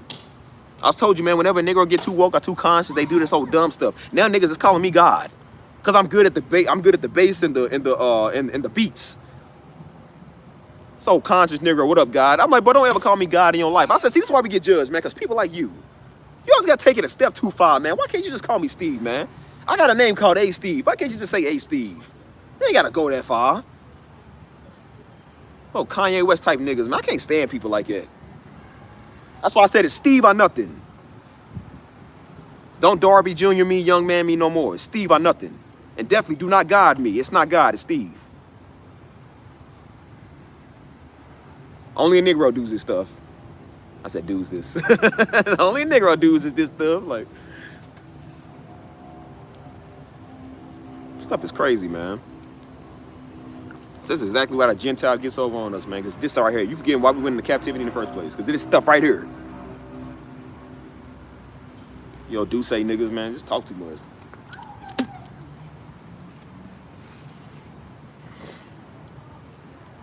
Get tired of that, man. 31 years of your life, man. People want you to live in the shadow of somebody else, man. Want you to be somebody else. Be me. That's why I'm good at what I do, man. Even Daddy loved what I did, man. Got Negroes got a problem with me making a beat. If you know anything, Darby sat there and watched me make beats. Do he listen to every beat that I did and loved it? He sat there for hours listening to my stuff. Idiot. Nigga got a problem I'm selling. He's the one that taught me how to get it on the website and sell to people. I said, none of y'all would say that to me in person. You wouldn't step out in the street and catch a fade. You wouldn't say that. Be scared to say something to my face, dude. You be scared to say something to me. I ain't had a person do it yet. Had nobody do it yet. You have behind a fake profile. You wouldn't say it. I dare one of you niggas confront me about my daddy in real life. I dare you to come and say something crazy about some Hebrew Israelite, something to me in real life. Come and say it. I guarantee you, you wouldn't. You don't think I see the Hebrew Israelites there on the corner? They be on the corner. They be in San Antonio. They know who I am. They know who Darby is. They know who we are in Dallas. They know exactly who we are. They see me all the time. They don't say nothing. Because you ain't about it. I ain't had one of you do it yet. It's been 31 years I ain't had a nigga say nothing to me except mom and daddy. That's the only two people that said something to me. They're the only ones that press me about something. Why ain't you? You got an issue. I'll be in your city. Come say something.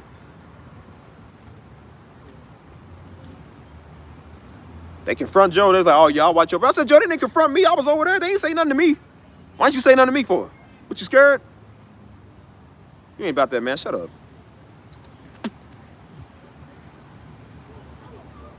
Darby knew I wasn't no pastor, man. He knew I was a musician. That's why I'm good at the music, idiot.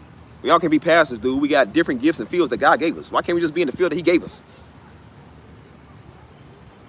But ain't there another man to take over? Nope. And you ain't going to be the one either. And even if I was, I wouldn't cater to you. I would have moved my church and moved it to somewhere where the white people is. I would not be talking to you, Negro. We done with niggas. I'm done with y'all. I'm done with coons. I'm done with white folk. I'm done with everybody. Move it somewhere nice. We might live where the white folk live at, but I said I'm catering to anybody that want to listen to what I'm saying.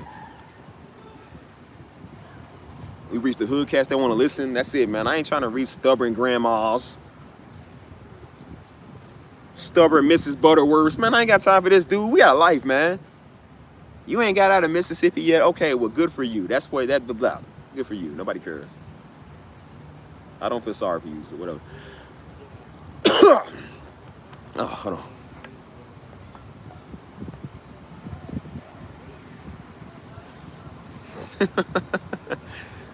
Niggas talk too much.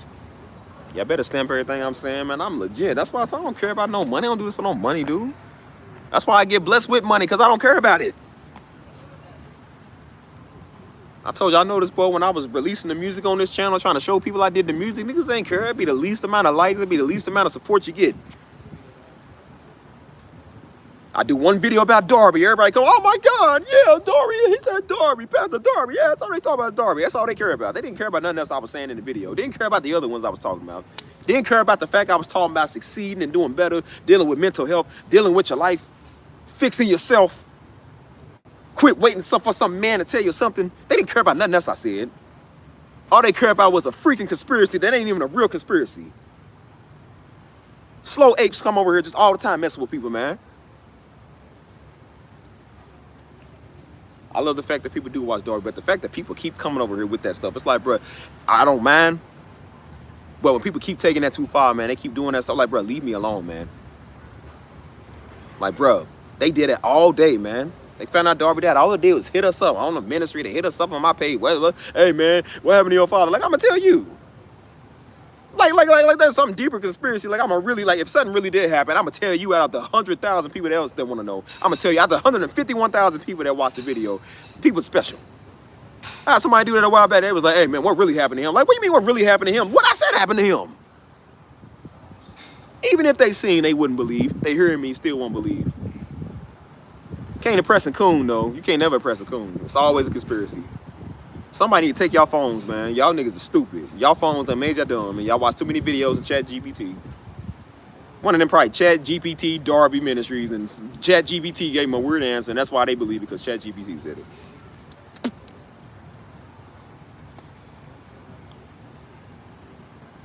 But come around all the time. It's like, dude, what you want me to tell you a conspiracy? They want me to be like, nah, the government, see, I found a government agent in our house one day, and that's what happened, and they hurried and ran out the back door, and I found daddy on the ground. It's like, nah, that ain't what happened. What happened is what I said happened, cuz you can't take it and then get on. I don't need no coon over here. You don't even know the man. Don't even know what the man was going through. Don't know what was going on with the man. You just see the man on TV one time and think you swear you know this man. Boy, you don't know us. Don't send me no friend request. We ain't friends. I don't know you. I don't want to talk to you. That's why I said I've been purging my channel from a bunch of them coon niggas. I don't want you over here. Stay on Darby Ministries page. Don't come over on my page. We don't do it over here. I talk about the good stuff with daddy. I talk about the funny stuff. I'm not talking about no details of how he died. I'm not gonna explain to you and make no more freaking vlogs. That's what took the energy out of doing the vlogs, man. I didn't want to do the vlogs no more because I got a bunch of niggas over here like that. They don't care about no freaking vlog. They trying to turn the stuff I'm saying into preaching. I'm like, it ain't preaching. It's just me talking to the people that need to understand what I'm saying. Then they coming over here with, see, nah, man, you missed out the part where it's pagan to do holidays. Nigga, forget holiday. I'm so tired of niggas. Dang, I can't stand you coon niggas, man. Y'all just the worst. Tainted and ruined my channel, man. Dang.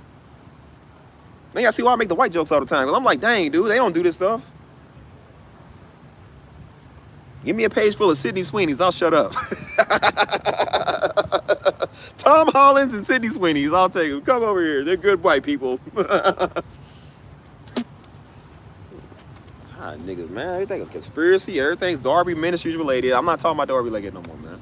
That's why I say I love telling the stories, but sometimes I don't even want to tell the stories, man, because you got a bunch of them niggas over here. You got one boy that's a fanboy, man. All he did was watch Darby all day. And he thought talking to me was like a sign of royalty or something. Like that's the next best thing he get. Boy, I ain't cool. Kept at me every 10 seconds, man, nigga blowing up the chat. Because I ain't responding. Hey, D, what you did? Did you black with thief? Hey, take that to be thief. Hey, I was watching your daddy before I went to bed. Why you telling me I don't care? Watch him some more when you wake up and apply what he said to your life. And maybe you'll stop messaging the chat all the time. And if you know anything about Darby, what he said, he didn't like fanboys. He didn't like people like that. So obviously you ain't watched him enough because you sure ain't stopped being the nigga, the thing he preached against. Why not care? Because you watch every message from front and back. Go watch it again for the 3rd time front and back. And do it a 4th time. And when you did it a 4th time, do it a 5th time. Watch it until you can't watch it no more. Watch it till you know it word from word. Till they take it off YouTube, watch it then. And then download it and watch it some more. What do you want me to tell you?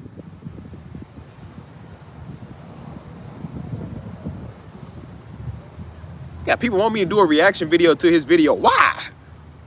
That'd be nice to see the son do it. Why?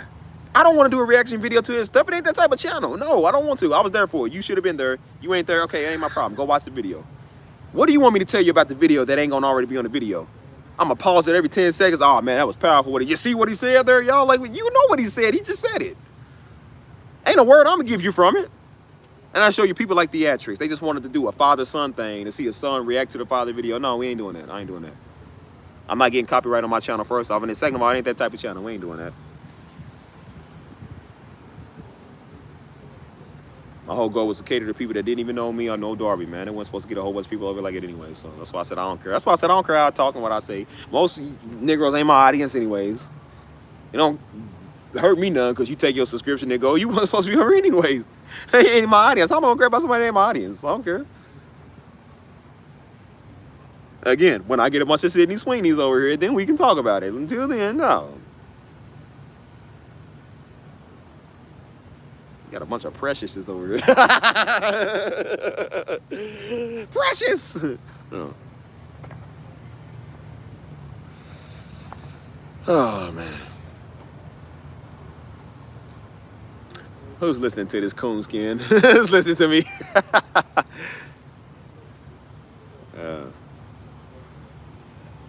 So that's why I said I had to say on my other live stream for future, I said future, for future PSA, don't ever call me Junior again. Don't call me Darby and don't do that stuff because I'm like, people is demeaning. And now I got to say for a future PSA, don't ever ask me what happened to my father again. Go Go watch the video that I did on them. You get a glimpse of what I was talking about. If it ain't good enough for you, you ain't getting another answer. So no, I'm not doing a follow-up video. I'm not talking about it no more on my live stream. You wasn't there. I ain't got nothing to explain to you. It ain't for you to know. It's for us to know. Because when I did try to get niggas to know, it's not good enough. Now it's a conspiracy on a conspiracy. Now, because I talked on it, now some nigga try to come on the page and be deep. Somebody try to go to the church website and be deep. Talking about, and thus thou I see if the Lord told me, the nigga said it. Thus thou I say if the Lord showed me a vision, that he showed the son a vision that the mother killed the father. And that's why he was saying, son, pick up my torch. Nigga was all off. I'd have broke that nigga jaw in 5 ways, but I swear if I knew that nigga, I'd have broke his jaw in 5 ways, man. Oh, fake word prophecy, I'd have stoned you, nigga. That was the stupidest prophecy I ever heard in my life. And you got niggas believing in that. You niggas stupid. I can't stand stupid niggas, dude. Got me turning to 4 Extra. I know why 4 Extra talk crazy, man. I talk the same way. I'll be ready to fade a nigga on the spot too, man. I don't care about your arm. I care about you. Vision was all off. I'm like, but you can tell me you stupid without being stupid. You don't see white people doing this. Oh my God, I would take every conservative white man, every conservative Trump supporter. I would take a white nationalist before I take these type of niggas. Stupidest niggas in the world, dude. Just dumb. Dumb. Waste of air, waste of space, waste of life. Dumb. Just dumb. Can't stand them, man. Shout out to my white people that don't do this. And shout out to my black folks that don't do this either. Actually got a life and got common sense and don't watch Darby all day. Oh my gosh, dude. Because they a bunch of freakazoids. They watch my father and then they gonna watch me, cuz. And they realize they don't like what they see. But I don't like you. I don't like your type either. That's why you watch Darby in the first place, man, because you don't know nothing. Yo, coonskin, cornhole, Diddy, Puff Daddy, wannabe Negroes. I don't have time to you say nothing to you, nickel. Time to cater to you. I don't cater my channel to a bunch of glizzy mites. I got nothing to say to you. Oh, corn dog with extra mustard on the side type niggas, man. Sitting there watching the Darby mess. Yeah, I bet you do. You bet you like your corn dog extra honey glazed, don't you?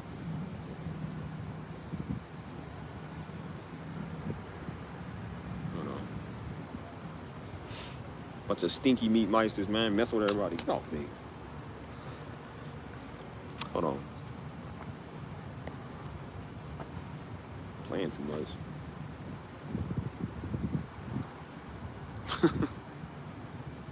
Can't stand people like that, boy. Well, I thought I didn't like niggas, so I did this channel, man. I had somebody in the comments one time, they was like, well, no, that's just a personal matter between them and the family. They don't want. I said, ain't no personal matter. I already told people. He just too stupid to listen on the video what I said. He wanted a thorough answer, like I was going to tell them. He said, what really happened to him? I remember that somebody was in the comments trying to defend. I said, don't defend that. I said what I said. I'm like, boy, what you mean what happened? Like, I'm going to tell you. Like, if something really did happen, I'm going to expose that to you. Boy, shut up. Could be a conspiracy. You'll never know, because I won't never tell you. I already did tell people, and the ones that was watching my live stream that one time, they heard. And this is why I say I love talking to people that don't know. That's why I said I could talk to the dude in the Uber today that wasn't one of them weird Hebrew Israelites and one of them weird niggas that watch Darby. I said I could talk to him like a normal person. He knew what it was like to be a pastor's son, because he was a pastor's son. I said, I know exactly what you're feeling. I talk to people here all the time that don't do that stuff. Hey, your dad sounded like a great man. I heard he was a pastor. He sure was. Oh, man, how did he die? You tell him. Oh, I'm so sorry to hear that. Hey, well, I know a woman, her husband died the same way. That's why we was able to get along so well. Somebody's like, oh, my friend just went through the same thing. They have sympathy and they understand. They don't know weird conspiracy nut jobs. Shows as much as the nigga that watch Darby, man. They don't know nothing. That's why they think everything's conspiracy. Talking about, you know, them crackers killed him. No, they didn't. Of course you would think that, because you don't like crackers, so of course you would think that. Of course you would say that. So, well, I know one thing. Crack ain't killed your cousin. We all know who killed your cousin. We all know who your cousin killed, too. So, there ain't no conspiracy on that. Why you worried about a man you ain't never met? Worry about your little niggas in your family, dude. Deal with them niggas. Deal with your South Side Chicago niggas. Stop worrying about my niggas. You hear me? Worry about what I say on this platform, man. Worry about your niggas dissing the dead, and then they get dead, somebody diss them. Worry about that. Got a bunch of your niggas in blunts right now getting smoked on. You worry about what I'm doing. Niggas pissing on your son's grave. You worry about what I'm doing. You should have been sending them every Darby message. You should have been doing that to them. Go send it to your little Negroes. Your blood and Crip members, your Vice Lords, your GDs and your BDs. Go send them all Darby messages. Maybe they need to hear that. Maybe they'll change. Bunch of old hucklebucking, shucking, jabbing Negroes, man. Just do that all day. While they kids out here dying, they sitting here trying to get a harvest. That Darby message wasn't for you. It was for your son. And even Daddy said he wanted to reach the young people. He didn't care about them old niggas. He couldn't stand old religious Negroes. I'm like, can't nobody. They bring his name up to you like that actually means something. Like, who are you? Like, you ain't, like, nigga, man, please. You ain't Drewski. You know what I'm saying? Like, you ain't somebody big time. Like, NBA YoungBoy was like, hey, man, I'll watch your father. Like, he's actually reaching famous people. Like, hey, man, I'll watch your father. Like, boy, you are a local Mississippi nigga. Like, you doing me a favor because you watch Darby. You will do me a better favor if you never watch him again, because you sure ain't applying a word to your life. You like entertainment. That's why Daddy said their favorite messages be the Nephilim and who are we and Rome versus Zion and conspiracy theories and the Illuminati. He said they don't preach stuff about live right. But stop being a Negro. He said they don't seem to like them. My least viewed messages. He said those are the ones they don't want to listen to. But they love the, talk about the white people. Yeah, talk about the rhesus monkey gene.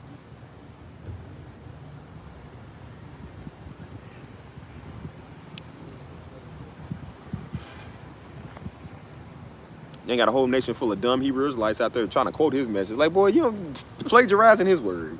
A bunch of Glizzy, Goblin, Diddy Meat Meister Negroes, man. A bunch of Puff Daddy wannabes, man. Like, dang, I respect Puff Daddy more than I respect you. At least the nigga got some influence. He actually does something with his life. I can't think of a more useless Negro in the world. They would say it to me like that means like, hey, I'll watch your father every night. Okay, Ian, good for you. What do you want me to do about that? Like, I'll be like, oh, really? What word? Like, bro, watch all of it. Watch it from front to back. You don't got the original archives I got. You will never have the original archives I got, so don't worry about it. You ain't doing me a favor. I got the original tapes, the original Darby. You don't. Doing me a favor. Doing me a favor is watching what I got. Is listening to the word and messages I got. Doing me a favor is getting off my channel and not coming back here bothering me and messing with my family again. That's doing me a favor. All day, every day. That's why I had to make my page private, man. Everybody in my DMs all day, every day, man. Hey, man, I just want to tell you. I don't care what you want to tell me. I don't want to talk to you. Leave me alone. So, you know, you probably get this a lot. I sure do. Why am I getting it again? Leave me alone. Write the church in. That's what the church is for. They take your messages. Mama reads them every Sunday. She reads the letters and calls and emails from the online audience. Do that. Stop telling me I don't run that stuff. I don't want to know how much you watch Darby. I don't care. I don't.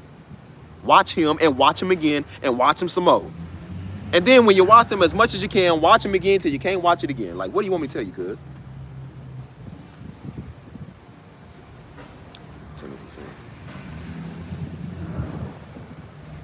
Dang, man, I look at the shift in this channel, man. Like, it was not supposed to be related to none of that, man. Dang. I said, now you understand your father's famous. I don't care. Good, good. Watch him and then tell other people about him so they watch him. Whatever. Leave me alone.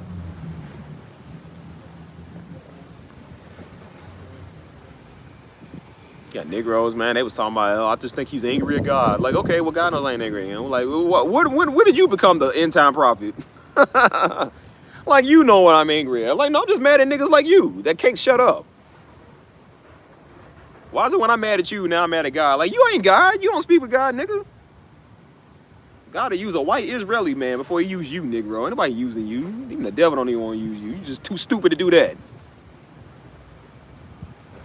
You know what I use you for? World War III. Put you in the front line while we all survive. While we all get to a hiding ground. Put you right there. Since you want to be useful, stand there. You do that.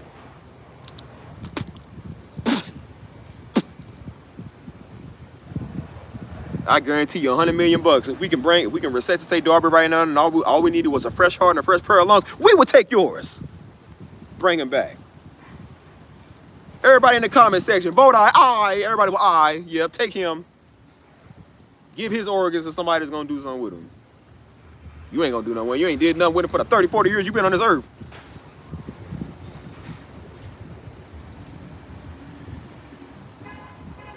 Talk too much, man. Well, I can't stand people that run that mouth, dude. I can't stand people that run that mouth. And there's a certain demographic that run that mouth more than anybody else.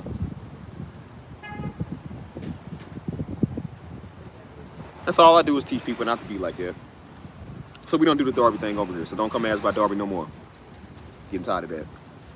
Don't care how much people watch him. Don't care how much you like him. Don't care how much you think. I'm glad he changed your life. I don't need to know that. I don't. I already know that. That's why he's Darby. That's why he got 100,000 million views. We all know that. If I went by everybody's pictures or calls and texts all day, my phone would be flooded. So I know that. Write the church in. We'll hear about it on Sunday when Mama reads the messages. Do that. And again, that ain't no diss to nobody. Like I said, I don't mean it in a harsh way. When people do come and ask, I don't mean it like that. I'm not talking to them. I'm talking to the people that's extreme. Like I said, the one that asked me the question earlier, I'm not talking to you. I'm talking about the people that's extreme. But if you are like that, then yeah, I am talking to you. But I'm talking about the extremists, man. You always got extremists in everything.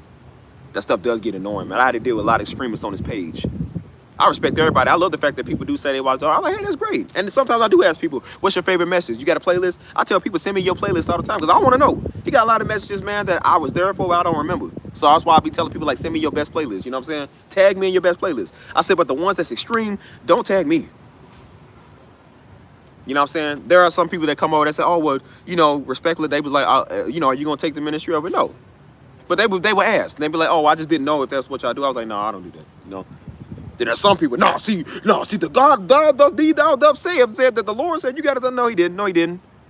It's the super deep stuff I can't stand. I can understand people asking the question. I can understand that. So, because I know some people don't know. You know what I'm saying? But I said it's the ones that's extreme. I can't stand.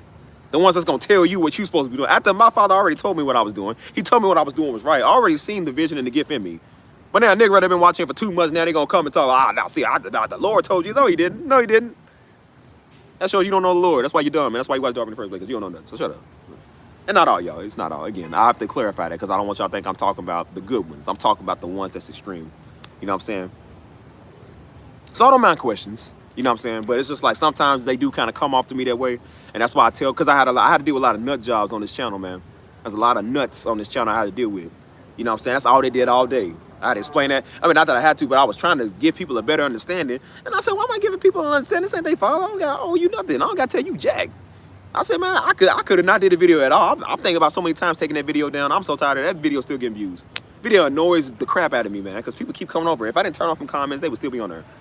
People was using that video for everything else other than what the video was supposed to be used for, dude. I did the video to talk about life. I did the video to experience, to have a personal connection with people that lost a father of theirs, or lost a mother, or lost a brother, or a sister, or a cousin, or auntie, or somebody they loved. And people on there quoting scriptures.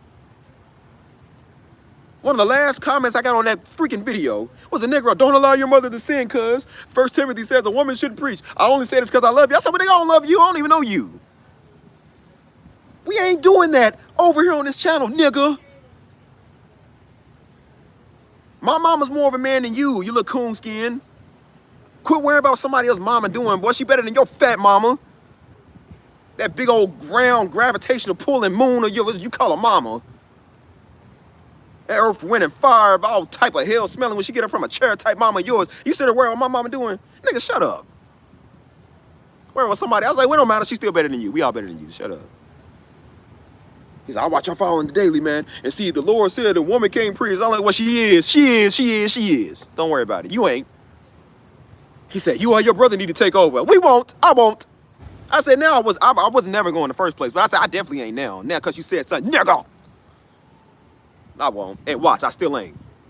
They said the Lord's gonna stop everything good for you because they said the Lord's gonna stop everything good because, you know, because you ain't supposed to be, because you're supposed to be preaching. No, you ain't. And guess what? God never stopped anything I did. He never stopped anything I did. Never. As a matter of fact, God bless me more because people keep talking, because they keep talking.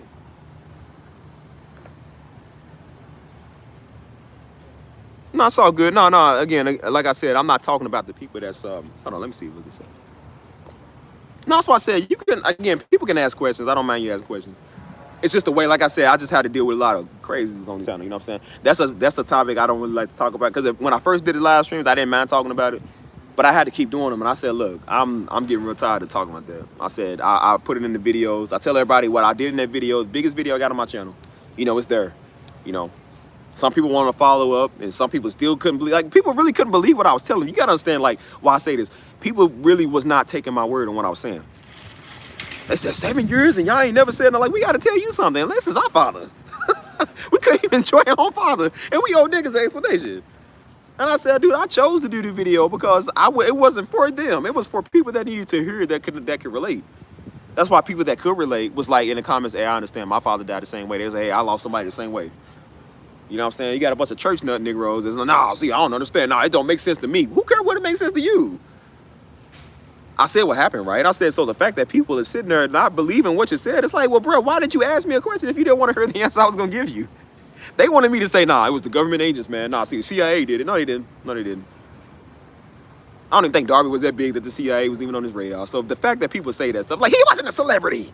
Keep trying to tell people he wasn't famous like that, dude. He was known, but he wasn't like Kanye West famous, dude. Come on, man.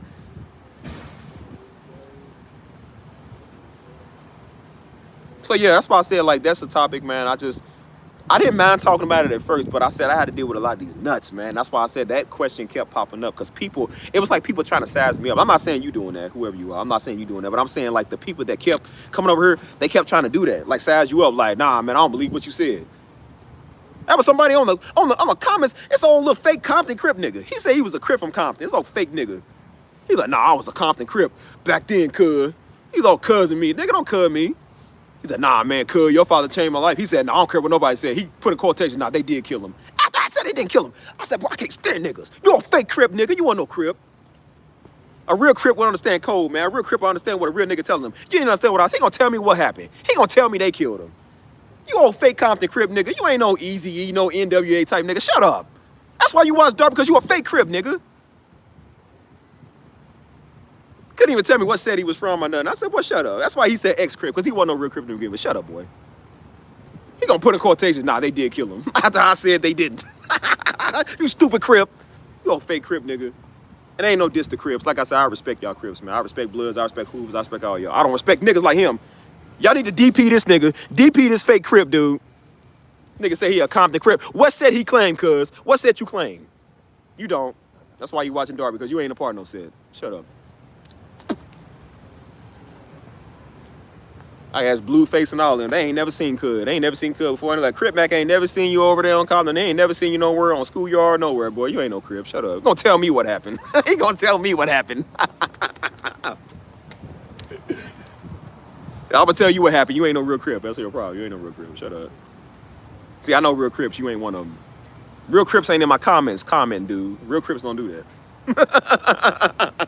Hey, bro, he tried to tell me what happened. Bro, I'm not kidding. I wish I took a screenshot of it because I was deleting people's messages at the time. He tried to tell me that they killed him no matter what I said. After I just told people he wasn't murdered, they said, nah, quotation, they did kill him. We know they did. I was laughing because I said, bro, even if they saw, even if they heard, they still wouldn't believe. And some old Thoughtarama talking about how we know you the real Darby son. Like,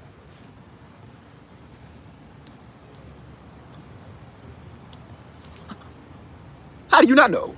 Stupid. Has anybody confirmed this is his son? His son, you idiot. Obviously. Even if they saw, they still wouldn't believe. There was no white people doing this.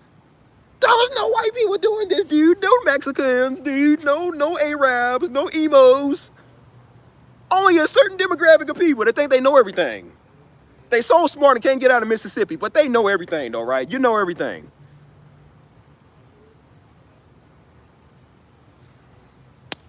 Oh my gosh. So again, to the person earlier, if you're still watching, there's no shade towards you. It's just people that I had to deal with. That's where a lot of this comes from, because I had to deal with a lot of people like that. I understand people do. They might be new to Darby, and some people don't even know he's dead yet. They don't even know like he died. That's why they be like, bro, I was watching the messages and heard he died. They was, oh my gosh. They was like, bro, you know. So I understand some people do be asking like that, but it's nothing to do with, you know, like I said, I ain't throwing no shade at you. It's just the fact that people come like that. Now, if you are like that, then, you know, but I don't believe everybody that does that is like that. So again, I don't want people to think I'm throwing shade at nothing. It's not a bad question, but it's just something I touch topics on a lot. I told myself I didn't want to touch on it no more on this channel. You know what I'm saying? It's still up. Like I said, I still got the live streams up. I was talking, and I still got the video up that I'm probably about to take down a little bit because I'm getting tired of that. You know what I'm saying? But I said, watch it while you can, man, because like I said, I probably won't have it up there for another 6 months. I'm probably going to take it off. I just turn the comments off so people can't say nothing. And people still watching it, still getting hundreds of views. I'm like, bro, stop watching this ridiculous video. Like, it's over. The video's a year old. It's done. If you wasn't third, you wasn't third. Stop watching the video. I had to turn it off because people was coming over it 9 months later talking about, nah, man, see, I'm like, bro, you 9 months late. That's a whole childbirth. You late, dude. Ain't like a nigga late for the childbirth. Like, bro, you already done. The video's finished. The comment section is irrelevant. It's done. 13,000 comments on the video. I'm not reading all those. I won't read another one. I don't want to read it. I'm done. It's the same thing. People, all of your father, and the rest of the people, nah, because he was taken out by y'all. Because, you know, y'all, he didn't say y'all. And then people was, oh, no, see, wasn't nobody in his prayer, in his corner praying for him. See, if y'all was praying for him, well, I said if somebody's praying for your cousin, they wouldn't have got killed in the street. If you was praying for your little niglet, he wouldn't be laying out there dead on the street. So it's the same thing, nigga. The same people you lost that's burning the hell right now, I said it's the same way, since you want to talk. Somebody talking about he's burning the hell right now. I said, and so is all your people and your mom and everybody else lost. They burning the hell right next to everybody else you knew. Right next to Biggie and Pac and them, they there too. So shut up. So you want to talk? Talking about shut up. People be like, that's harsh. Yes, it is harsh. It's harsh. You got to deal with niggas. You got to be harsh. Stop running your mouth and it won't be. That's why I said, if you shut up, you won't have to worry about it. That's what you get.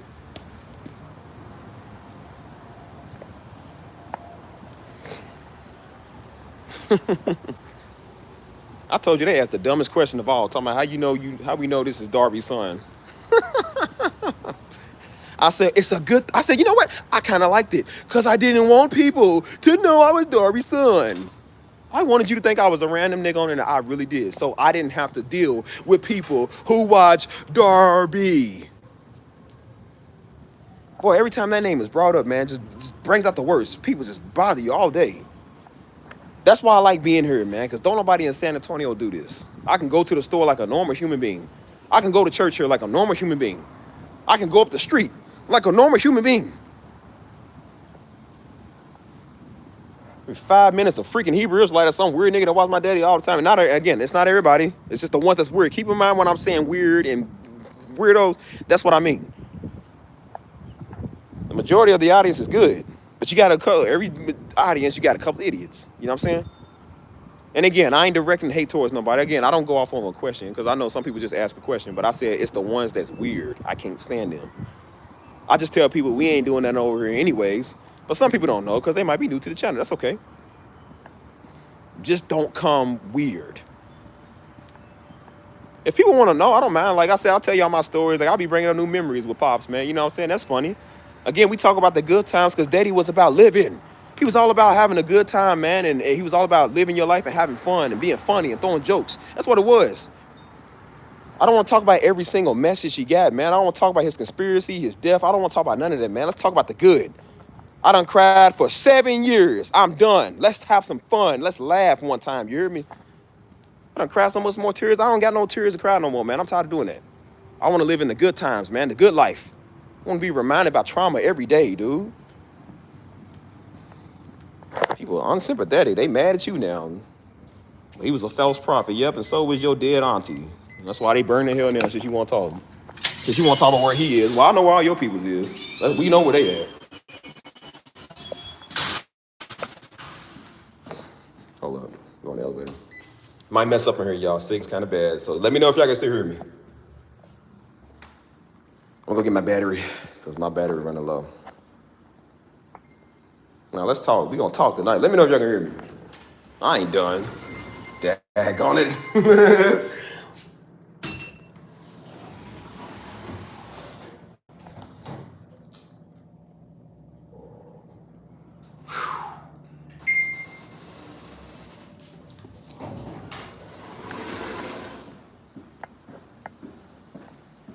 You heard me? I'm on 10% now. I gotta hurry up and get this battery.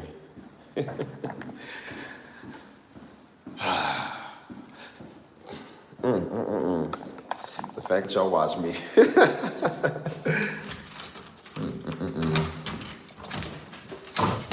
Move. Oh, just turn on some air in here. It's getting nice and cold in here. Move, dude. Where's my battery? I need to go get a drink, man. I'm thirsty. So yeah, I'm okay with y'all asking questions, y'all. But again, I'm just tired of people just, you know what I'm saying? Like, it's just some stuff, man, you just get tired of, you know what I'm saying? You know, like Darby's a good man, it's a good name. But I said the fact that people just kept bringing it up all day, like it does kind of get annoying after a while. It's like, you know, maybe if people didn't do it so much on this channel, it was already known before this channel because they was doing that in real life, you know what I'm saying? But This channel came. It's like, bro, y'all need to stop, man.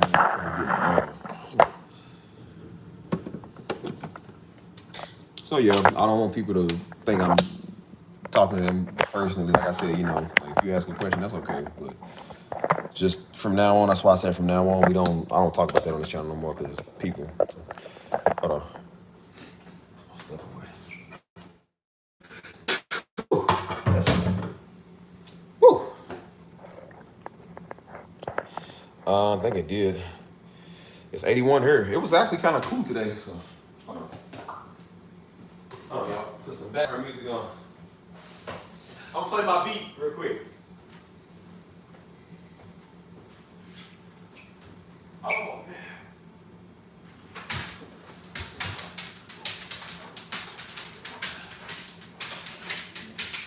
Sit down.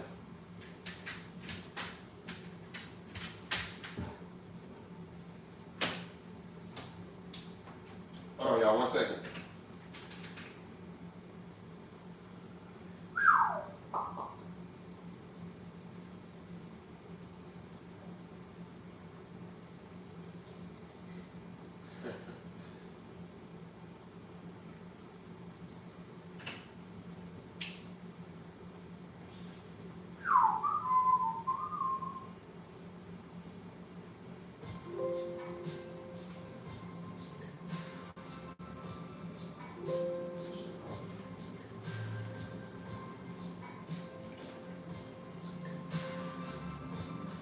Party lights up in there. Get some party going. Nah. I still need something to drink though. So.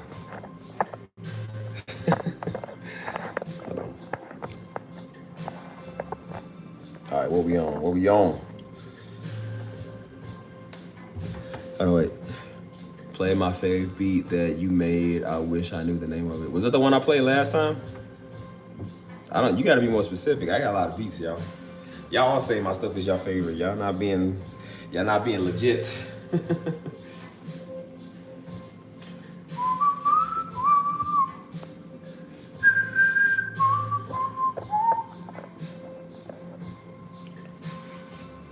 So yeah, now I don't remember what we was even talking about, but something. What y'all want to talk about?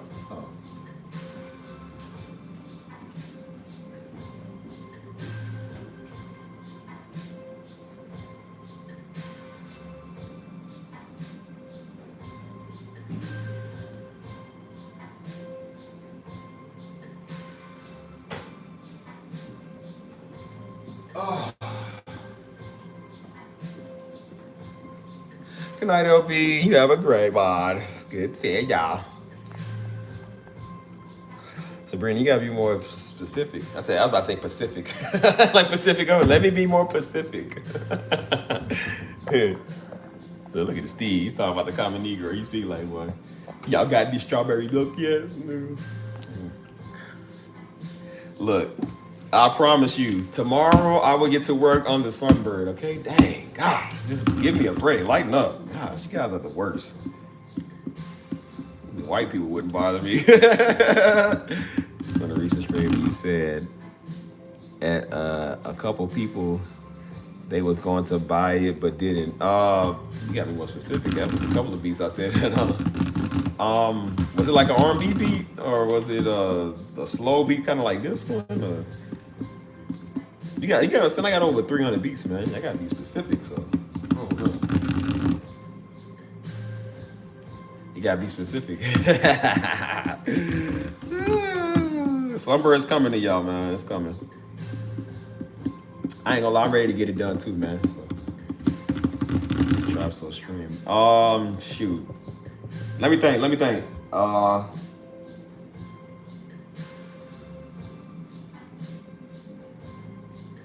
Yeah, I don't know. You have to show me or something.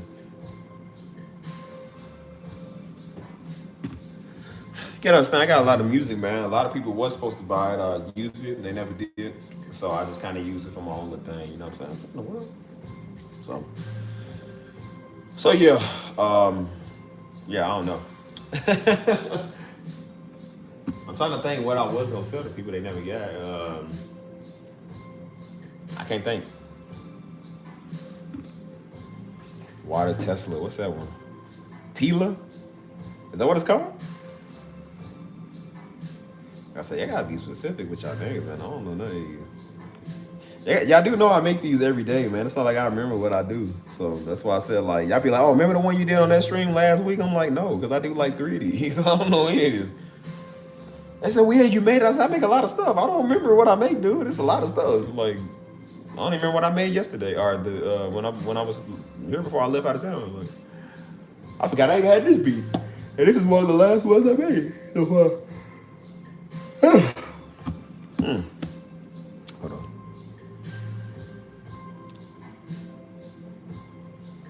Oh, the water. Yeah, that's my song right there. Hold up.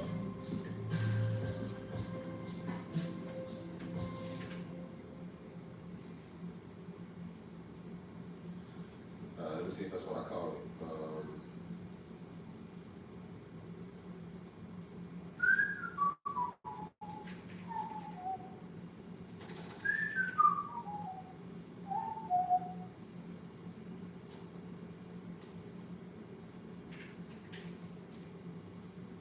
Is that what I called it? Hold on.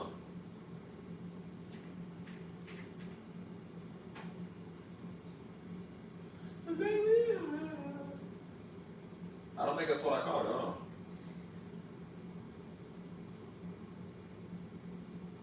on. Maybe I called it.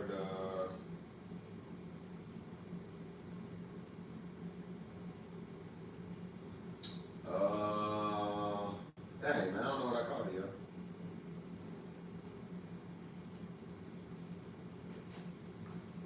Hey, do you know the exact name of what I called it? I was just playing it the other day. I forgot. It's not called Water, and it's not called Tesla. Tila.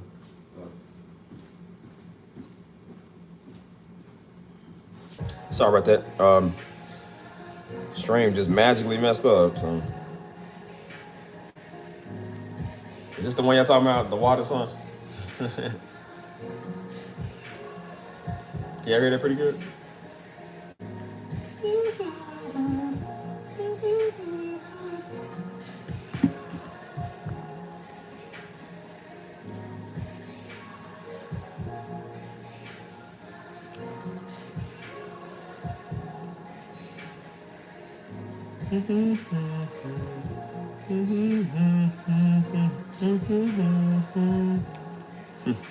Hey, did y'all enjoy yesterday with me being Uncle Steve? I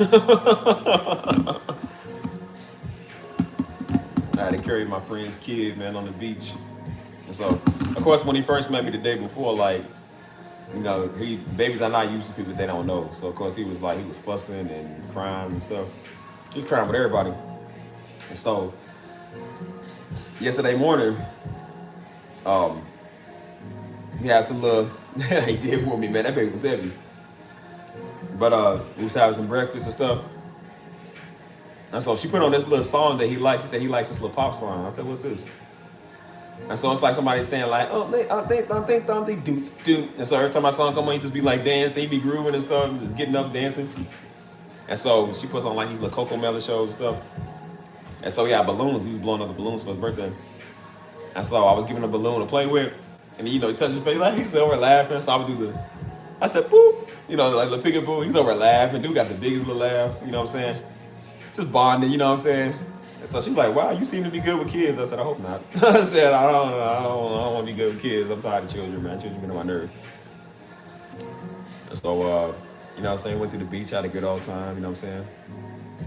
And so I think sometimes women, after they have a baby, man, they do have to have like surgery because they kind of be like in pain and stuff. So she was like, she had to have surgery a while back because I guess there's a lot of stress on her body and stuff like that. I think her back was hurting and stuff. And I said, I see why, man. You got to carry these kids. Like, that ain't no easy task, man. You know what I'm saying? Being a mother is not an easy task, bro. I understand that. You know what I'm saying? I was a mother for 50 minutes. I said, man, it was hard. There was 2 white women over on the beach. And they saw me walking past with a little buddy. And they saw I was live streaming in one hand and had him in the other. So they said, oh, that is so cute. I said, listen, I've been Mr. Mom for 90 minutes. I said, I can't take it. They was cracking up. I said, I'm for real, man. I said, my arm hurt, man. I said, but it's hard being a parent out here. I told her, I said, girl, I don't know how you do this, man. Being a parent, this is hard. She said, you have your days, but she was like, it's a joy. I said, man, this is, it ain't cut out for me yet. I said, this is hard. But yeah, man, it's a joy to be around the peeps, man. You know what I'm saying? So I love it. I enjoy being around my people, man. You know what I'm saying? Like, again, these are people that don't know me like that. You know what I'm saying? But we get to know each other. You feel me? So, me and her, we was always cool, man. Been cool for years. You know what I'm saying? It's good to have good friends, man. You know what I'm saying? So those are people I know I can definitely count on, man, to catch my back. You know what I'm saying? So every time I go to Florida, man, I say what's up to them. Like we had a Miami conference. That's when she was in Miami at the time. That's all. I went to go hang with her for a little bit. He's been going Indian everywhere, man. You know what I'm saying? Just chilling, chopping it up, stuff like that. Like I came to Miami back in like 2020 at one time. And cause I need to get out of Louisville, cause I was like, bro, that was when everything bad was going, the whole pandemic and the epidemic with the BLM. You know what I'm saying? I just caught a bullet like 2 months before. So I said, I'm done, man. I said, I need to go on vacation, man. So I went to Florida to go see her. I stayed with them for a little bit. Went to the beach, man. Was kicked back on Miami. I said, man, nigga, it was cooling. You feel me? I said, it felt good to have some stress taken off, man. You know what I'm saying? Like, you was so stressed out for years, man. I hated that, So I felt good to just take some tension and relieve it, you know what I'm saying? Like, so that's why I said Florida's my hiding grounds. You know what I'm saying? When I want to go somewhere like Texas and Florida, only 2 states I want to live in. And I said, other than that, I said I want to live overseas or something, but definitely a place for relaxation, So that's why I said it pays to know people any and everywhere, you know what I'm saying? And so remember I told you she's Salvadorian. She's from El Salvador. And so, El Salvador is one of the most violent places in the world. You know what I'm saying? That was like the most dangerous country in the world. You know what I'm saying? At one point. And she was telling me over time, she said, nah, she said their president did a lot of that cleaning up. He cleaned up the whole country. Because, El Salvador is where they got a lot of that MS-13 and 18th Street and stuff like that. She said their president did a whole street clean, you know what I'm saying? To where now El Salvador is one of the most safest places in the world. Like, he did a big number. I seen the prisons they put them niggas in, but bro, that's crazy. Like, crazy. I'm talking about, man, them dudes don't even get a break. Like, bro, they keep the lights on 24/7, dude. Like, they be in these all-white prisons and stuff like that. They said they feed them like rice and beans, no meat, no nothing. They pretty much keeping them alive on starch.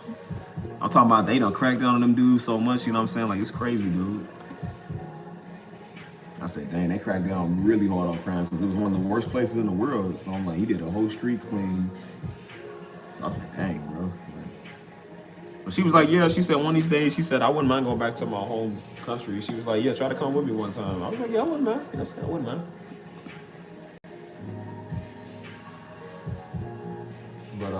But yeah, people all over the world. It feels good to know foreign people. You know what I'm saying? I said, I got a friend from Spain. So I haven't talked to her in a minute, but she was trying to take me over there one of these days. I said, I'm definitely still thinking. I ain't no thinking. I'm going to go there. Shoot, I'm looking at tickets now, man. Shoot, you ain't got to tell a nigga nothing. I'm gone. I just got to renew my passport. Once I renew my passport, I was like, I want to go with people, but I was like, I don't mind going by myself. Like, it ain't got to be a long time. Give it about a week. You feel me? Like, bro, that'd be great. Just go for a week. Just get out of the United States. Just get away from niggas, get away from white people, get away from everybody. Just go somewhere else. You know what I'm saying?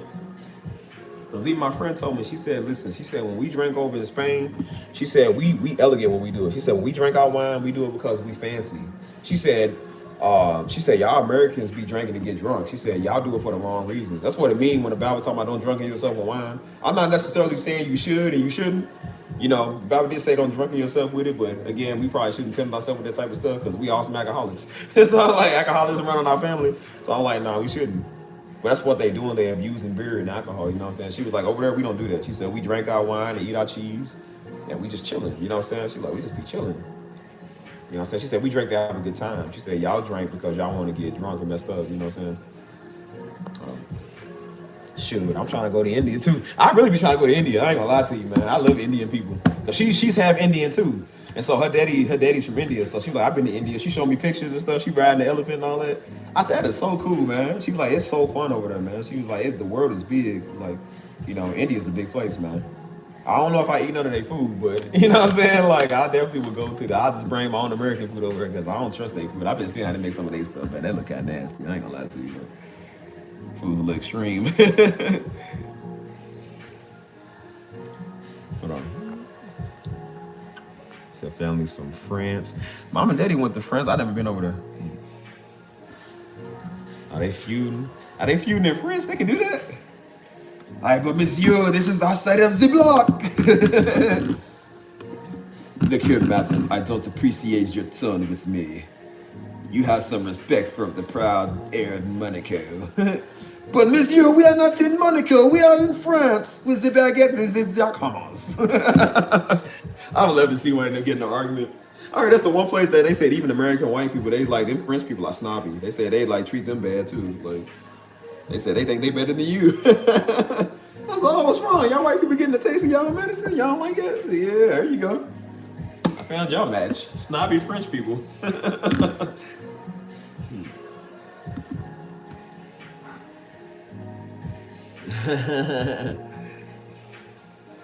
I wouldn't mind going one day though. That looks fun. But I'm just more of like an Italy and Spain type person. I love those places, bro. You know what I'm saying? World is big, man. You gotta travel, dude. Get up out your local hood, man. Get out of Mississippi. Like, go somewhere else, man. I be trying to tell people, like, bro, visit the world, man. It's a big place. Just go.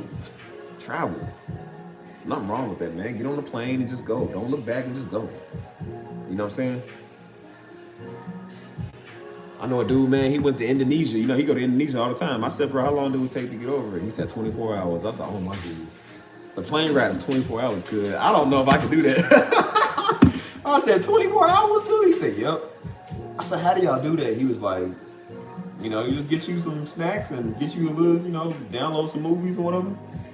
I said, bro, that's worse than the flight. That's worse than the drive to California, man. That was 23. This is 24 hours. I'm like, dang, dude. He said, yeah, you get exhausted after doing that trip after a while. He said, but I mean, it's cool. I said, I didn't know it'd take that long, bro, to get over there. That's crazy. It's expensive, too.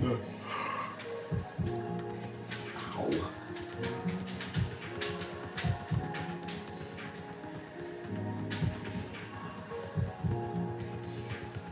Dang, that's crazy. She sued her. Dude, I'm trying to go to Japan too. I got a homeboy that was stationed over. I got two of them that was stationed over in Japan, man. They was like, Japan's a great place. That's why I said I love ancient Chinese and Japanese culture and stuff like that. That's why I've been trying to go over and see that type of stuff, man. I've been obsessed with their culture since I was in elementary school, man. Trying to go over here. You got Negroes put you down. I'm talking about, nah, see, because you don't know no Chinese and Japanese. Well, that's what I'm trying to learn, obviously. That's what I'm trying to learn. Like, there's like, no, ain't no black people over here. Yes, it is. Like, dude, stop it on black stuff, man. Like, that's why we can't get nowhere, because we so stupid with this black stuff. Stop doing that. There's black people all over the world, man. Dang. Quit saying that. And I'll let this be right here. That's a Chinese man. I know that'll buy this beat right now. Shoot.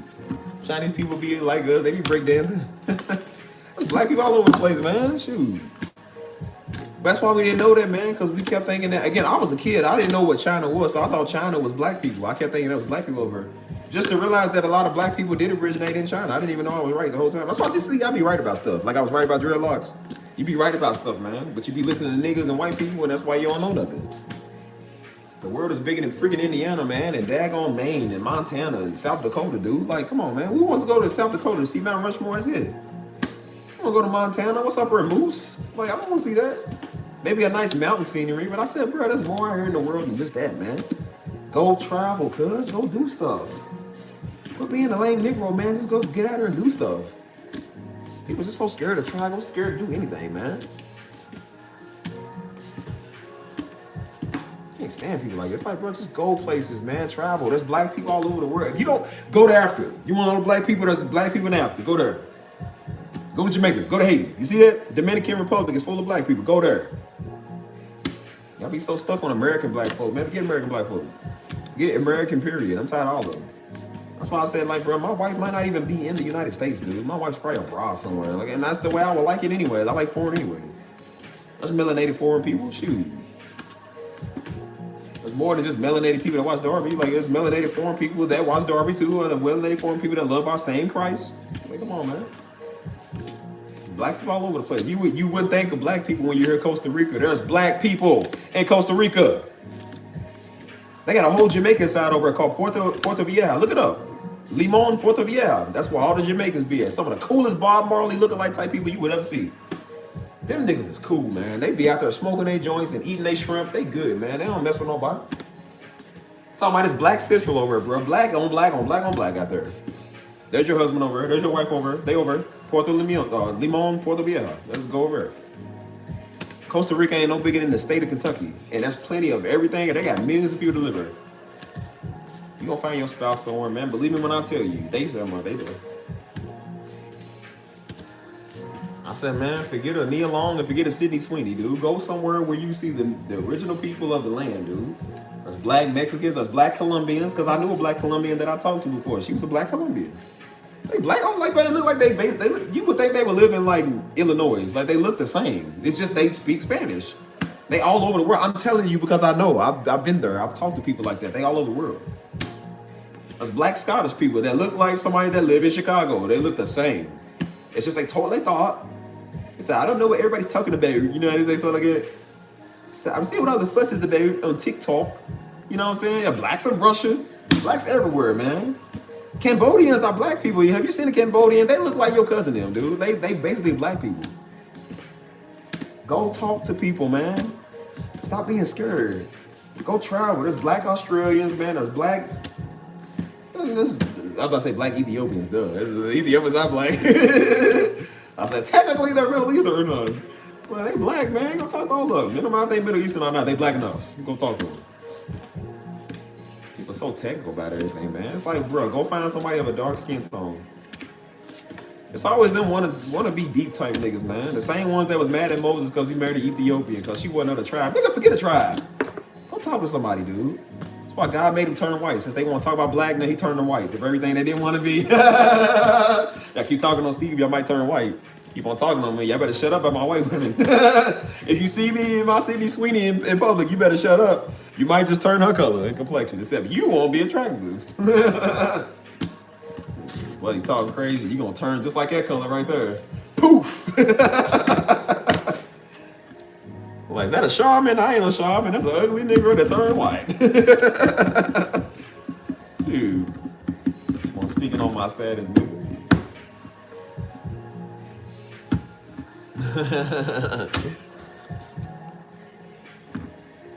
That's what I'm saying, man.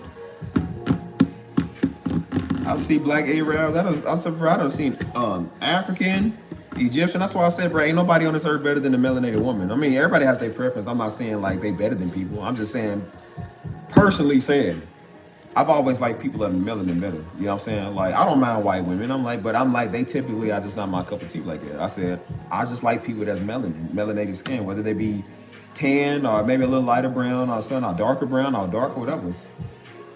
There's all type of colors, man. Hazelnut, you got chocolate, you got mocha, you know what I'm saying? You got light skin, you got all type, like, bro, that's all types. They all black. Just choose one and shut up. I don't even like saying like black queen. Like, bro, look, you know you a queen. You ain't gotta say that to make yourself feel better. You know you is, because you special. You black and you beautiful, man. You ain't gotta put that on the shirt. Most of the people that gotta do that don't know they black and beautiful, so they gotta wear something to remind them that they black and beautiful.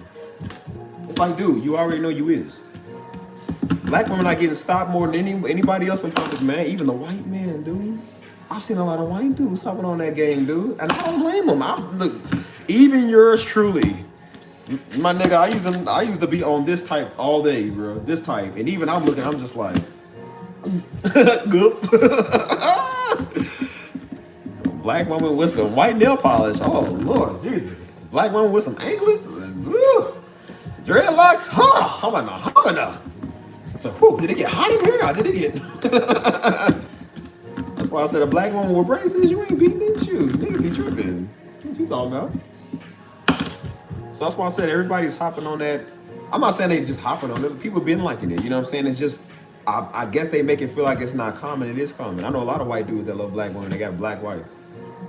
My sister husband is a white dude. You know what I'm saying? But he loves a black woman. Like, bro, everybody loves them a black woman. I don't know what y'all talking about. And if you can't find a black man, there's plenty of other ethnicities that'll take you and have you. They'll love you better than some of your own, man. I'm trying to tell you. Don't think because we black, everybody get along, man. Like, some people just, it's whatever. It's a humana, score! The East Indians that are tar, but they do be black though. That's why I'm saying you can tell they like not black like us, but I'm saying but they like black. Like they ain't got like our noses and like features that make them African American and stuff like that, but they be dark, you know what I'm saying? But they be beautiful, man. I've seen a lot of beautiful Indian women, man. That's why I said my favorite now is that melanated skin. It's always been melanated skin, you know? And there's no shade of white women. There's no shade of nobody else. It's just I personally like that more. I like the culture preference better. I like the personality better. You know what I'm saying? Like I just love darker skin. It just looks good. You know what I'm saying? You can't beat that man when the sun hits that man. The curly hair too. The woo, man, the dreadlocks. Oh Jesus. That's why I said I've been seeing some lately. I was just like, Lord Jesus, help us. I was thinking. I was like, shoot. Daddy's message, who are we, popped up. I said, ah! I said, no, this isn't what I wanted. I was asleep. I said, no, I always want to stick with the Cracker Barrel. I'm like, oh, no, I'm on Sweet Baby Ray's now. Oh, dang. I said, well, it was fun while I lasted. Now I got my cosmic brownies. You ain't beating that skin, bro. I'm trying to tell you, man. You just ain't beating that skin. I'm sorry, man. You just ain't, bro. That's why I said I always like you see like Jamaican women, like Haitian women, Dominican women, like they dark. You know what I'm saying? Like they got that nice like skin tone complexion. This is so nice, man. You know what I'm saying? You see like most dark women that wear like orange or something, they wear orange or white. Are really all black. It looks good, man. It really does look good. You know what I'm saying? So that's why I said, I'm like, bro, you got a couple of pics out here, man. I didn't even know there was black people in Norway, dude. I know there was black people in Sweden. I know where. You know what I'm saying? There's black people all over the place, man. You can find you somebody black anywhere you go at, dude. You don't need no local African American in West Darby. No local African American from Jackson, Mississippi. Dude, go find somebody else. You don't need a Michael B. Jordan from the United States. There's a Michael B. Jordan over there. You know what I'm saying? Go find somebody anywhere in the world, man. London got black people, man. London got so much black people over there, dude. They got little niggas like we got niggas. It's just they use shanks instead of the guns. I said, but they do the same thing. I said, bro, they got a lot of black folk over there. They just talk with an accent like that. Like, you know, it's hard to take them serious. But I said, but they with it too. They got black folk over there. Brussels, mom and daddy went to Brussels too, man. They was like, Brussels was pretty cool. That's what type of places you can go at, man. You can find black folks. Stop all this African American stuff, man. That's all type of African American, Afro-Indian, Afro-Asian. I follow a page, they was doing like mixed ups. They was showing like what people look like, Afro mixed with like it was like Afro-Asian, you know what I'm saying? Like Afro-Korean or Afro-Chinese, you know what I'm saying? Afro-Spanish, Latino or whatever. It's like, it's beautiful, man. Blacks mixed with every culture look beautiful. You know what I'm saying? Like, there's all types. That's the best part about it, boy. You got the best both worlds. I knew a dude, man, all he talked about was Blasians all day. He loved Blasians, but he didn't go get them. I said, bro, it's not hard to go get them. There's plenty of them out here, dude. Like, stop talking about it and go find them.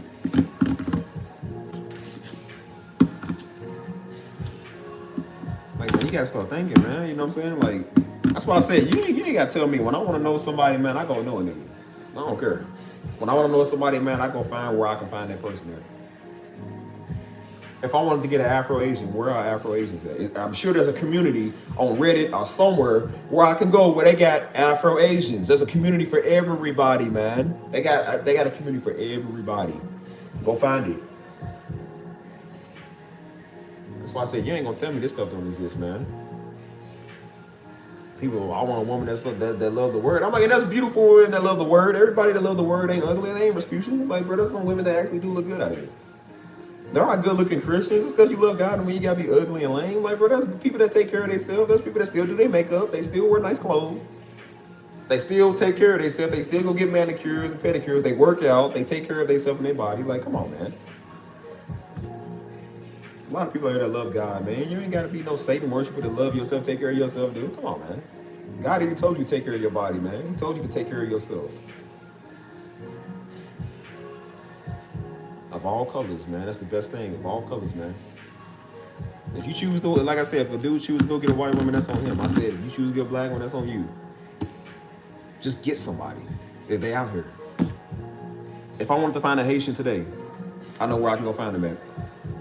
If I wanted to get a Dominican today, I'll go find one. If I wanted to get a woman from Lagos, Nigeria, I can find one. If I wanted to get a woman, if I wanted to get a white woman from Brussels, I can go get one. It's not hard. That's what technology is for too. That's what social media is for. A lot of people met their significant other off social media and they have good relationships. That's what that stuff is for. You do meet a lot of good people off those apps. You know what I'm saying? You meet a lot of good people with technology.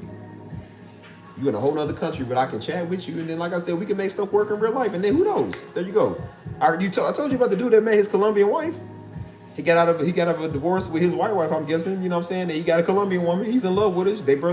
She barely speak a lot of English. He said, well, we get along just fine. He said, we just translate with each other. And he said, we get along just fine. Don't let no language barrier stop you. Don't let no color stop you. It didn't stop that white man from going to get in the Colombian. So what's the problem? And he even said, hey, man, he said, I love that skin. He said, well, I love everything about this woman. You know what I'm saying? He said, I love Spanish. He said, but, she is the United States. He said, I told her she got to kind of, speak a little English with me. You know what I'm saying? But he said, I love everything about her. You know what I'm saying? And that's how a white dude might be with his black woman. He might not know a lot about black culture, but he know one thing. He loves his black woman. And the black women, they love their man, whatever color he might be. You know what I'm saying? But if you want one, just go get one. That's why I said stop talking and go get them. It's not hard, man.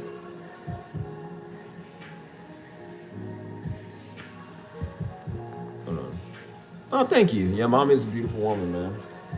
But mama take care of herself, man. That's why I said mama got good genes. She take care of herself. She's always stayed on top of it. You know what I'm saying?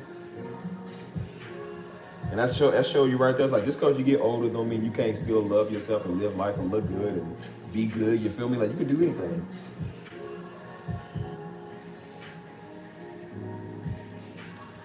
That's the problem with us Negroes. Negroes, man, we complain too much. We always have a barrier.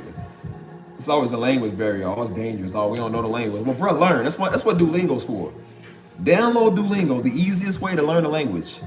Go talk to somebody of that culture, bro, and learn the language. What's stopping us, man? White people do this all the time. White people know Afghani language. They know Pakistani. They know all of that. Like, why are they learning and we not? You go to other countries, they are required to learn at least 3 languages. That's why they know Spanish, sometimes French, and English. We only require to learn English because we stupid Americans, man. We think that the world revolves around us. And that's why we the only people that go on somebody else's land and get mad when they don't speak English. You can't be snobby, dude. Learn the language. I can't talk about I like Latino women, and then I'm not adapting to their culture. Like, okay, you like Mexicans. What are you doing to adapt to Mexicans? Like, what are you doing? I like a Chinese woman, but I'm not adapting to Chinese culture. It's like, well, you do know they peoples do want to know who she with. They want to know if she's with a good man. What are you showing to know that you love Chinese culture? People love people that love their culture. I keep trying to tell you. That's why every time a nigga see somebody dancing or they see a white person singing rap lyrics, we see Becky doing the Dougie or something. We like, hey, because they adapted to our culture, right? What's the same thing with them over there? I said, bro, Latinos love when you wear, like, there's Dominicans, man, that would flip seeing me wear this. They love the fact that I wear their flag. Haitians love the fact that you wear this, bro. I told you, I don't know how many times I've been stopped because I don't wear something like this. Me wearing this cap right here, it got me stopped a lot by Dominicans because this is a Dominican flag that actually has the Bible on it. You know what I'm saying? That's actually cool. It's the only flag that got the Bible on it. But I said, the fact that I represent other people's culture, somebody's going to see that. And they're going to be like, hey, man, are you Dominican? Are you Haitian? There was so many times people stop because they see me with a Haitian bandana. They be like, what's up, Zoe? And I'm like, I ain't Zoe, bro. I ain't even Haitian. And that's always still one love, man, because they are proud people, man. They strong, too. But I said, they are proud people. They love when you adapt to their culture. So that's why I said, bro, adapt to somebody's culture. Learn about the people, man. It's fun learning about people's culture, man. American culture is boring, dude. It's tired of learning about Christopher Columbus and, you know what I'm saying? It's the same Thurgood Marshall story. We always hear that. It's like, go learn about something else, man. I want to learn about somebody else's culture. You know what I'm saying?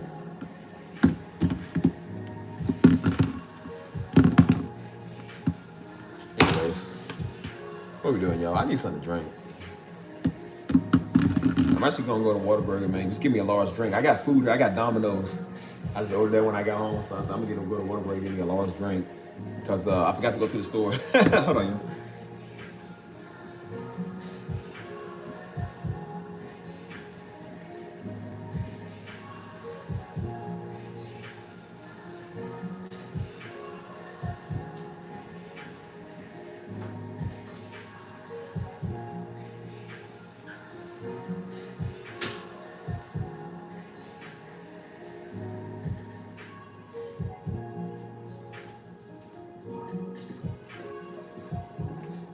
is fire, man. Who want it? It's for sale. It's gonna cost you more than these. You're gonna need about 100 and look at me, I don't know my math. Hold on. You're gonna need 195 more dollars than whatever this is. This is a great white man right here. He's on a dollar bill. All right, let's go get some water burger. I know you. I know. Why I look like I'm like half Muslim, half black? My brothers, let me tell you something. I hope it's not racist. Yes, my friend. Let me tell you something. Oh yeah. Can't be racist. I'm black. Black people can't be racist. Hold on. Let's turn this way. Wait, that blue light is shining off that skin, boy. Looking good. Oh, let's admire this beat real quick, bro. This beat is fire, man. You heard this beat?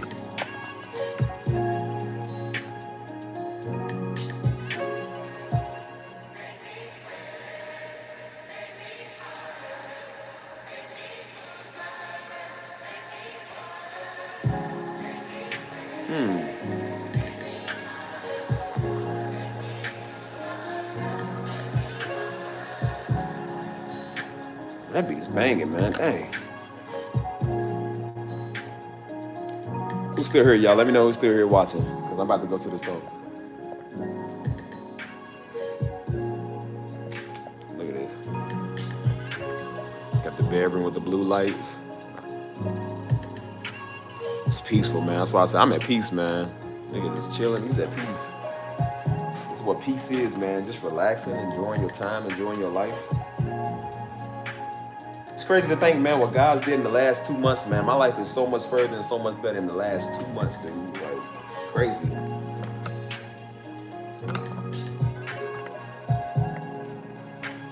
So we got a whole life to live, man. That's why I said I'm about to look up flights. I need to actually look in to get my passport renewed. And then I'm about to look up flights, man, and start scheduling some trips. Where you want to go? What you want to do?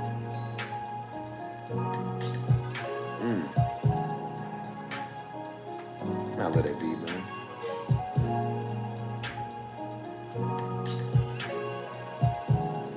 Don't go with this blue vibe though. It's crazy. I know you.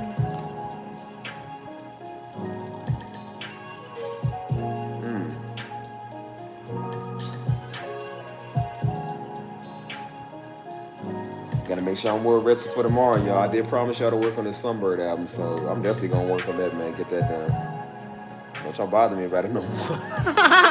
I told y'all to bother me about it, but now I'm changing my mind, bro, because y'all getting annoying. Steve! Oh my gosh. Ugh. Name's not Steve, it's David. Call me that. Hey. We're gonna go get a drink.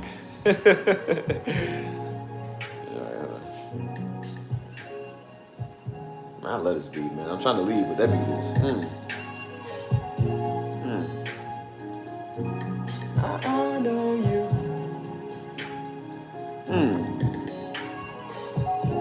It's my workstation right here, man.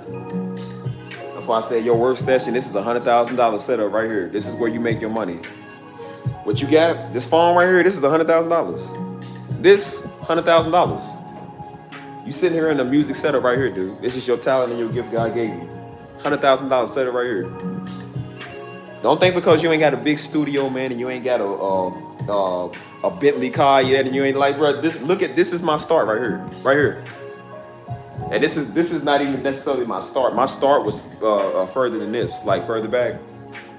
If you ever watched my old live streams on my A Steve channel, that's why I started was in my apartment, that old apartment. It was the different one.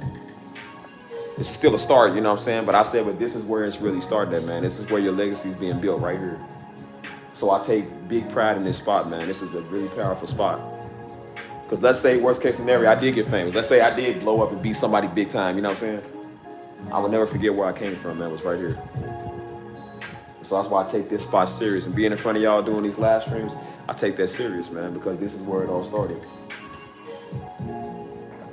So yeah. I'm trying to go, man. This beat is banging, dude.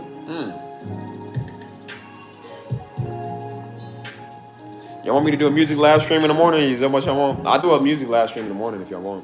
I usually do that the day after I get back in town. For some reason, it's like I feel like doing music the day when I get back. I don't know why it is, but I'll do one if y'all want. You know what I'm saying? But this beat is just banging, man. I love this beat.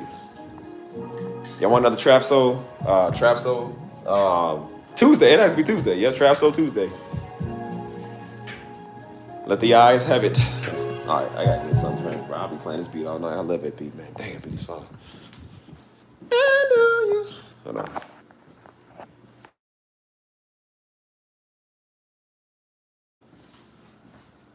Who put up the lights? I did. Yeah, I just took it from my old crib that I had. Just put them up.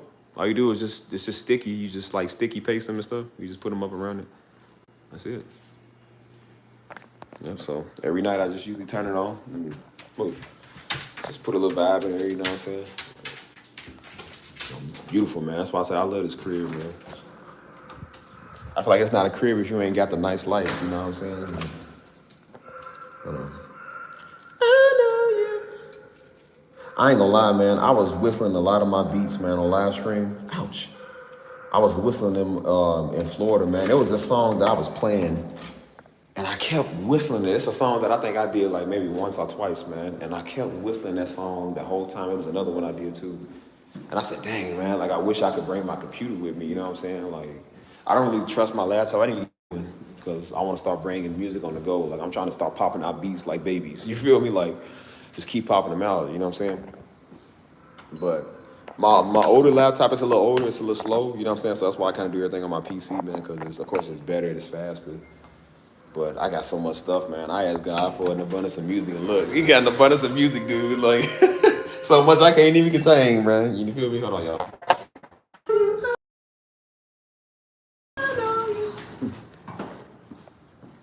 Living that red, white, or blue, though, man. Dang.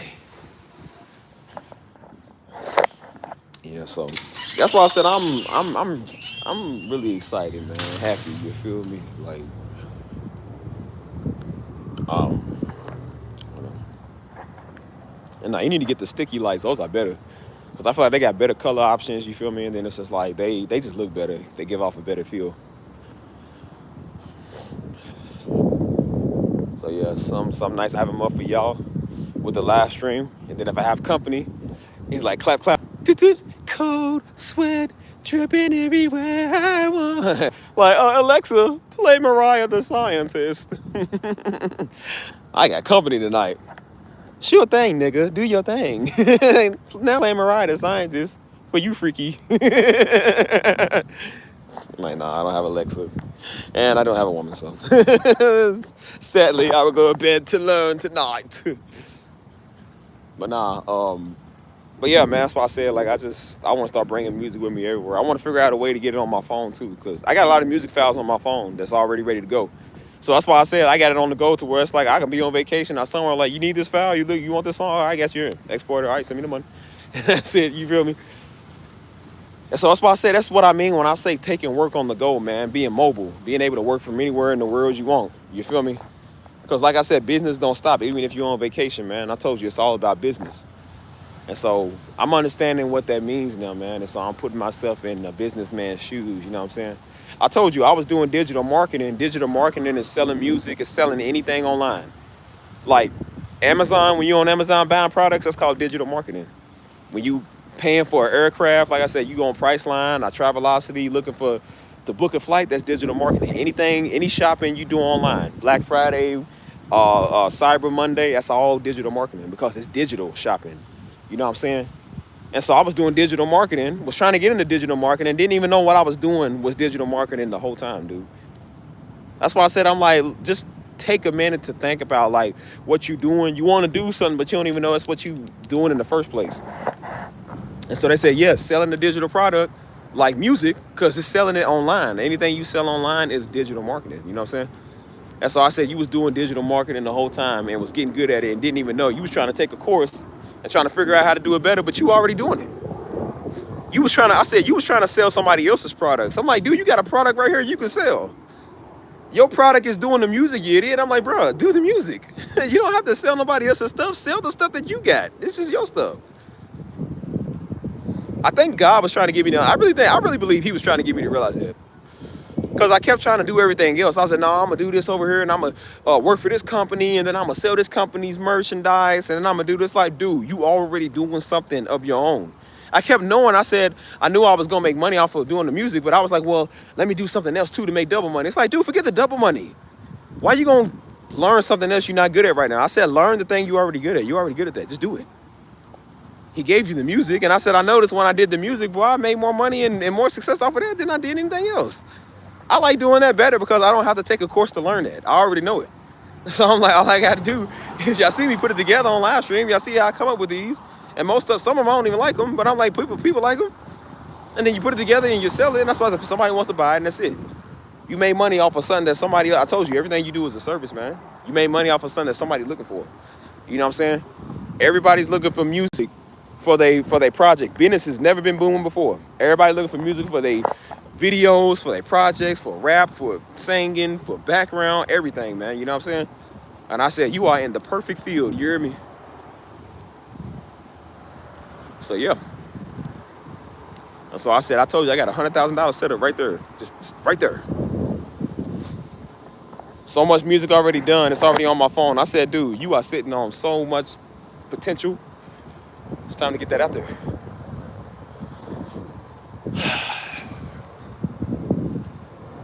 Yeah.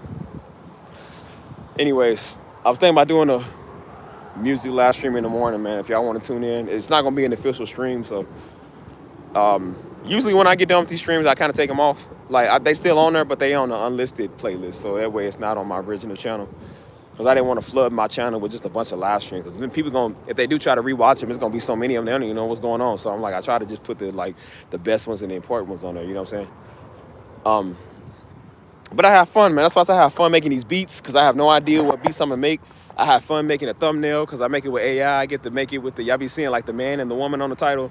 You know what I'm saying? They got the rows and stuff that I might tell the AI. It's the same image, but I might tell it like add water, add rain in it. You know what I'm saying? Make one smile. You know what I'm saying? Make them face the other way. Make them face each other. You know what I'm saying? Like, I just love being creative with my stuff. When I first did this channel and I was doing the live streams, I used to create my thumbnails. That was fun because I used to take the AI and whatever I was wearing at the time. I remember I was wearing, I first did it in one live stream. And I told the AI to just put on what I was wearing. And so whatever I would be wearing on the thumbnail was what I was wearing on the video. So when people click, they say, hey, you wearing exactly what, because I like to be creative, you know what I'm saying? I said, you weren't exactly what you was. Every times it took me like 30 minutes to come out with a good thumbnail because I liked everything that I was wearing and all the pictures that came out, I liked it. So I was like, nah, I wanted this one. I was like, nah, I want one that looked better, and then one looked better than the other one. So, you know what I'm saying? I used to do that. I don't really do it no more because, again, I don't really care for this channel as much as I used to. But I'll do it every now and then, you know what I'm saying? I still have a little fun with it, you know what I mean?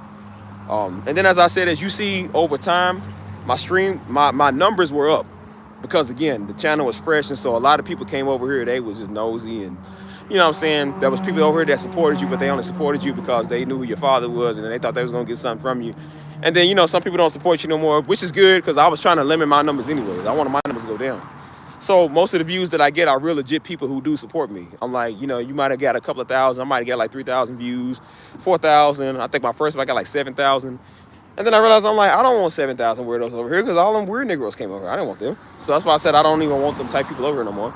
So now all I do is just get the original people. So now when I see that my views be like 400 or 300, sometimes maybe 200, I like that. Because I'm like, I don't got to deal with a lot of people, man. It's not a lot of weird people no more. It's a real loyal audience that I like to have. You know what I'm saying? And so I'm not really necessarily worried about numbers, man. Because like I said, I do better with small numbers than I do with big. Just like Gideon. He did better with 300 men than he did with 30,000. So I literally would rather just have that. So when I do get the 30,000 people that are good, loyal people over here that do look for the music and not looking for a Darby message, I said, then that'll be something that I look forward to. You know what I'm saying? So we got real loyal people over here, you know what I'm saying? And so I said, we about to get a whole lot more. And we got a great audience. I'm glad that a lot of people gone. A lot of people don't come over here no more. And I'm about to get some better people over here. And some other people, if some of y'all the weakest link, y'all might have to go too. And I ain't gonna sweat it. I ain't gonna be mad at it. You gotta go do your thing, or you just feel like this ain't for you. That's fine by me, because there's gonna be somebody to take your spot. So believe me when I tell you, man, we moving up over here. This ain't for a week, you know? So, you know, we got some real good things coming, you know what I mean? So, yeah, we got real humans, man, real people. And so people that know me now, they know my brand. They know how we work over here. So I don't have to be, it don't got to be weird. You know what I'm saying? Like, it ain't got to be strange. You know, you ain't got to prove nothing. They ain't coming over here wanting you to be like somebody else. People are okay with you just being yourself. You know what I'm saying? So that's the stuff that I look for. That's the stuff that I want. So I always look to get that. You know what I'm saying? So that's why I said, I'm like, I was okay with my numbers going down. That's why I said I hope my subscriber count go down too. I want that to go down a lot. I need to lose about 5,000 subscribers. Because they ain't 5,000 people ain't support me anyway. So I'm like, good. I want y'all all gone. I keep talking about Diddy all day. I'm like, I want y'all over here. But hold on. Oh yeah. Hang on, yeah, no problem. Yeah. Hey, I'm gonna give me a drink real quick. Hold on, what time do you do the music? I think I'm gonna do it at hold on, y'all. What's up, man? Can I just get a large drink? Okay. Yeah. That's good. I appreciate you, man. Thanks. Shoot. Talk about abundance. I got a free large drink. I love the power of free. I guess they know me so much now. I come in here like all the time. I spend so much money with them on breakfast and lunch, so I think they know me now. So they say, you can get a free drink. I say, you don't cost me nothing, nope. I said, well, praise be to the Lord Jesus. Shoot.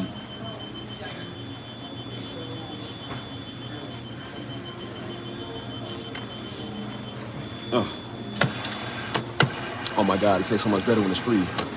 The rich aromas. Red dot number 32. Hint of coconut. It's just I don't want you waiting in the line because we're going to be waiting for a minute. She ain't got to tell me twice. Shoot. He said free. I heard the part. I said, yep. He's about to say free. Niggas know free before they even hear it come out. It's free? Yeah, I sure will. I'll take it. Free, yeah. You ain't got to tell me. Yeah, I like free. Yeah, it's good. Shoot. I'll take it. Oh, man, I've been talking about abundance lately, y'all. Look, the Lord manifested himself. Yep. And this is the biggest size, too. This is the half a gallon. Shoot. I ain't have to pay $2.99, $3.99, nothing. It's mine. Take my $5. You know what? Y'all definitely getting a live stream in the morning. I'm going to take that $5 and come back and get a biscuits and gravy. And hopefully that's free, too.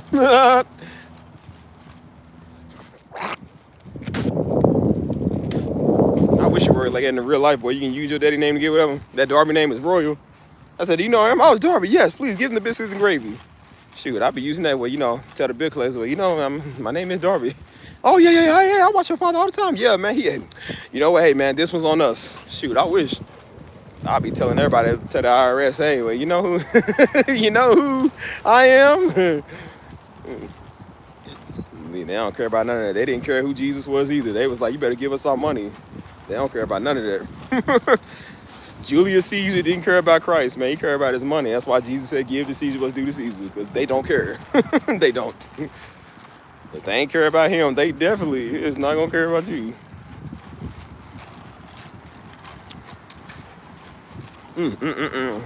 Hold on. Free stuff. Yeah. No big extra plug. Tell Big X, man, I got to sell on beats. Shoot. So I said, oh, man. Is this how happy people get when they think they're going to get free beats from me? They think they're going to get something free. I said, no, but ain't nothing in this world free. I was mistaken. Yes, it's free now. Thank you. He said, praise be to why Jesus. Thank you. Nah, we know Jesus is black. And Jesus is probably darker than me, daggone. Shoot. They got that in Costa Rica, man, on the Jamaican side. They got a big old painting. It's Jesus on the cross. He got these long dreads. You know what I'm saying? He's black Jesus on the cross. And he got dreadlocks. I say, yep, see, they got the image right. They understand that. This is Costa Rica. They understand that. Shoot. It's funny because that was one of the last images I seen before I almost drowned over there. I started thinking, I said, praise be to black Jesus. I said, black Jesus, save me. I'm in here. But boy, I was in there drowning. I thought of that black Jesus. Said, only black Christ can save me. If I would have seen a white man, that's Dagon. No, I don't trust Dagon. Leave me alone. Be gone. Hey, man. Nah, I still got the picture, though. I got the picture of that. I'm going to probably share that in the chat. But, hey, man. It did say low when they say Christ is over there, don't go. That's why I said, nah. You said burnt bronze, you're a little bit of a vanilla ice cream color. No, sir. That can't be. And even if Christ was white, that'd be funny because nigga, no, it can't be. It can't be, it just can't. He's like, say it ain't so, like, it's so. That's why I said, how we know Jesus wasn't Mexican? Ain't like you seen him. Like it said he was a dark color. Mexicans get dark. Be funny if Jesus was actually Mexican, Ecuadorian the whole time. We don't get it wrong. Shoot. Let's see. Show that all started in Africa.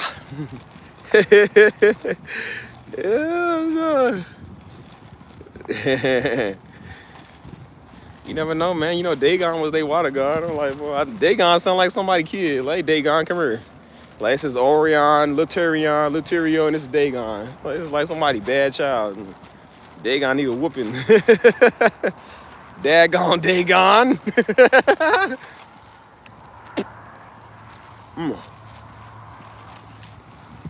Yeah, so. Oh, la. Anyways. What do it do, people? What do it do?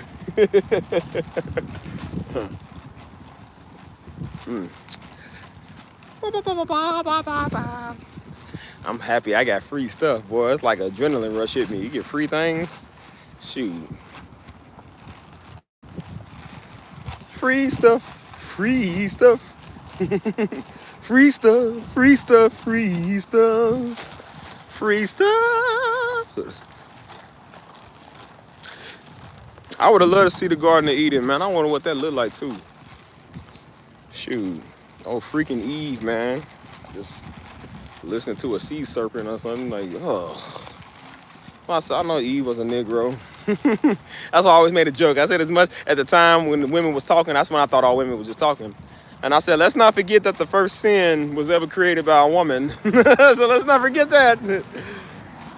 I said, yeah, y'all talk about men, but we didn't listen to a sea serpent. We just listened to y'all. That's how we got cursed. Oh, I said a little dark humor there. A little dark humor, but it's true. Well, for Eve, there would be no such thing called sin. So now we got Sin City was amazing. No, it wasn't.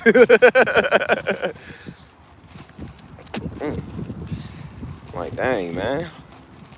Why couldn't we just live in peace and harmony, man? They said man was like God, man. That means we probably could have seen fourth dimension, fifth dimension, however many dimensions there is. That means you could probably see herb, man. It's herb blowing now. You can probably see particles. You can probably see bacteria, you know what I'm saying? Stuff that you can't see with the naked eye, like right now.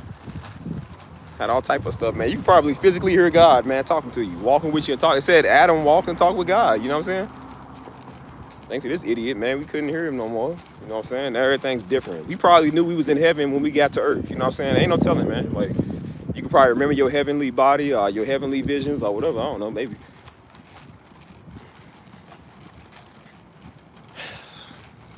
And that's why I said don't listen to everybody. Because look what happened. She listened to a serpent and he listened to her.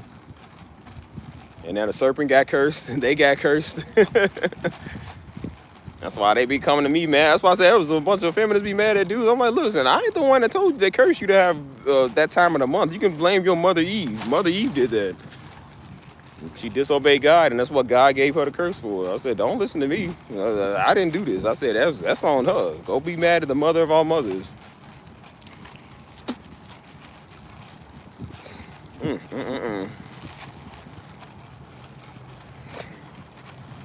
Crazy.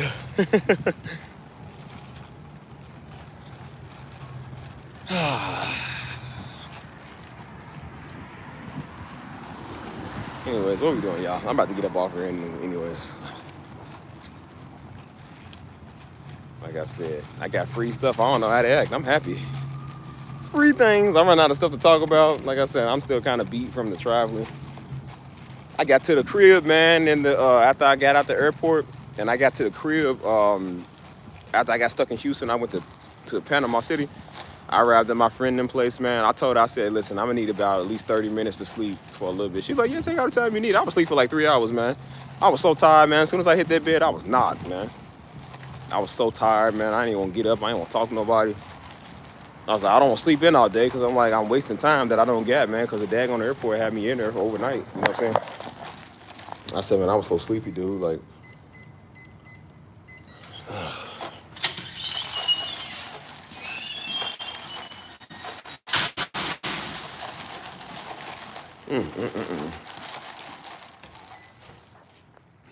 bro, I was so sleepy, man. It's not even funny, dude. I was just tired, man. That's why I said I'm still kind of tired now. I always take a day to relax, man, when I get back. So in the morning, man, I might definitely do a live stream. So good night, uncommon woman. Hopefully you join the stream in the morning. Nice seeing you again. I'm starting to come in lately. Oh yeah. Yoo-hoo. Dun, dun, dun. Yeah, but I'm about to get up off here in a minute anyways too, y'all. I just want to rest and relax. Have a movie night with myself, and that's gonna be it, bro. I got a free drink. $5 richer. Man, I can take this $5 and go to Little Caesars, man. Get me a large pizza, daggone. Shoot, looking like a king here. Shoot, like I told you. Little Caesars it is tonight. No,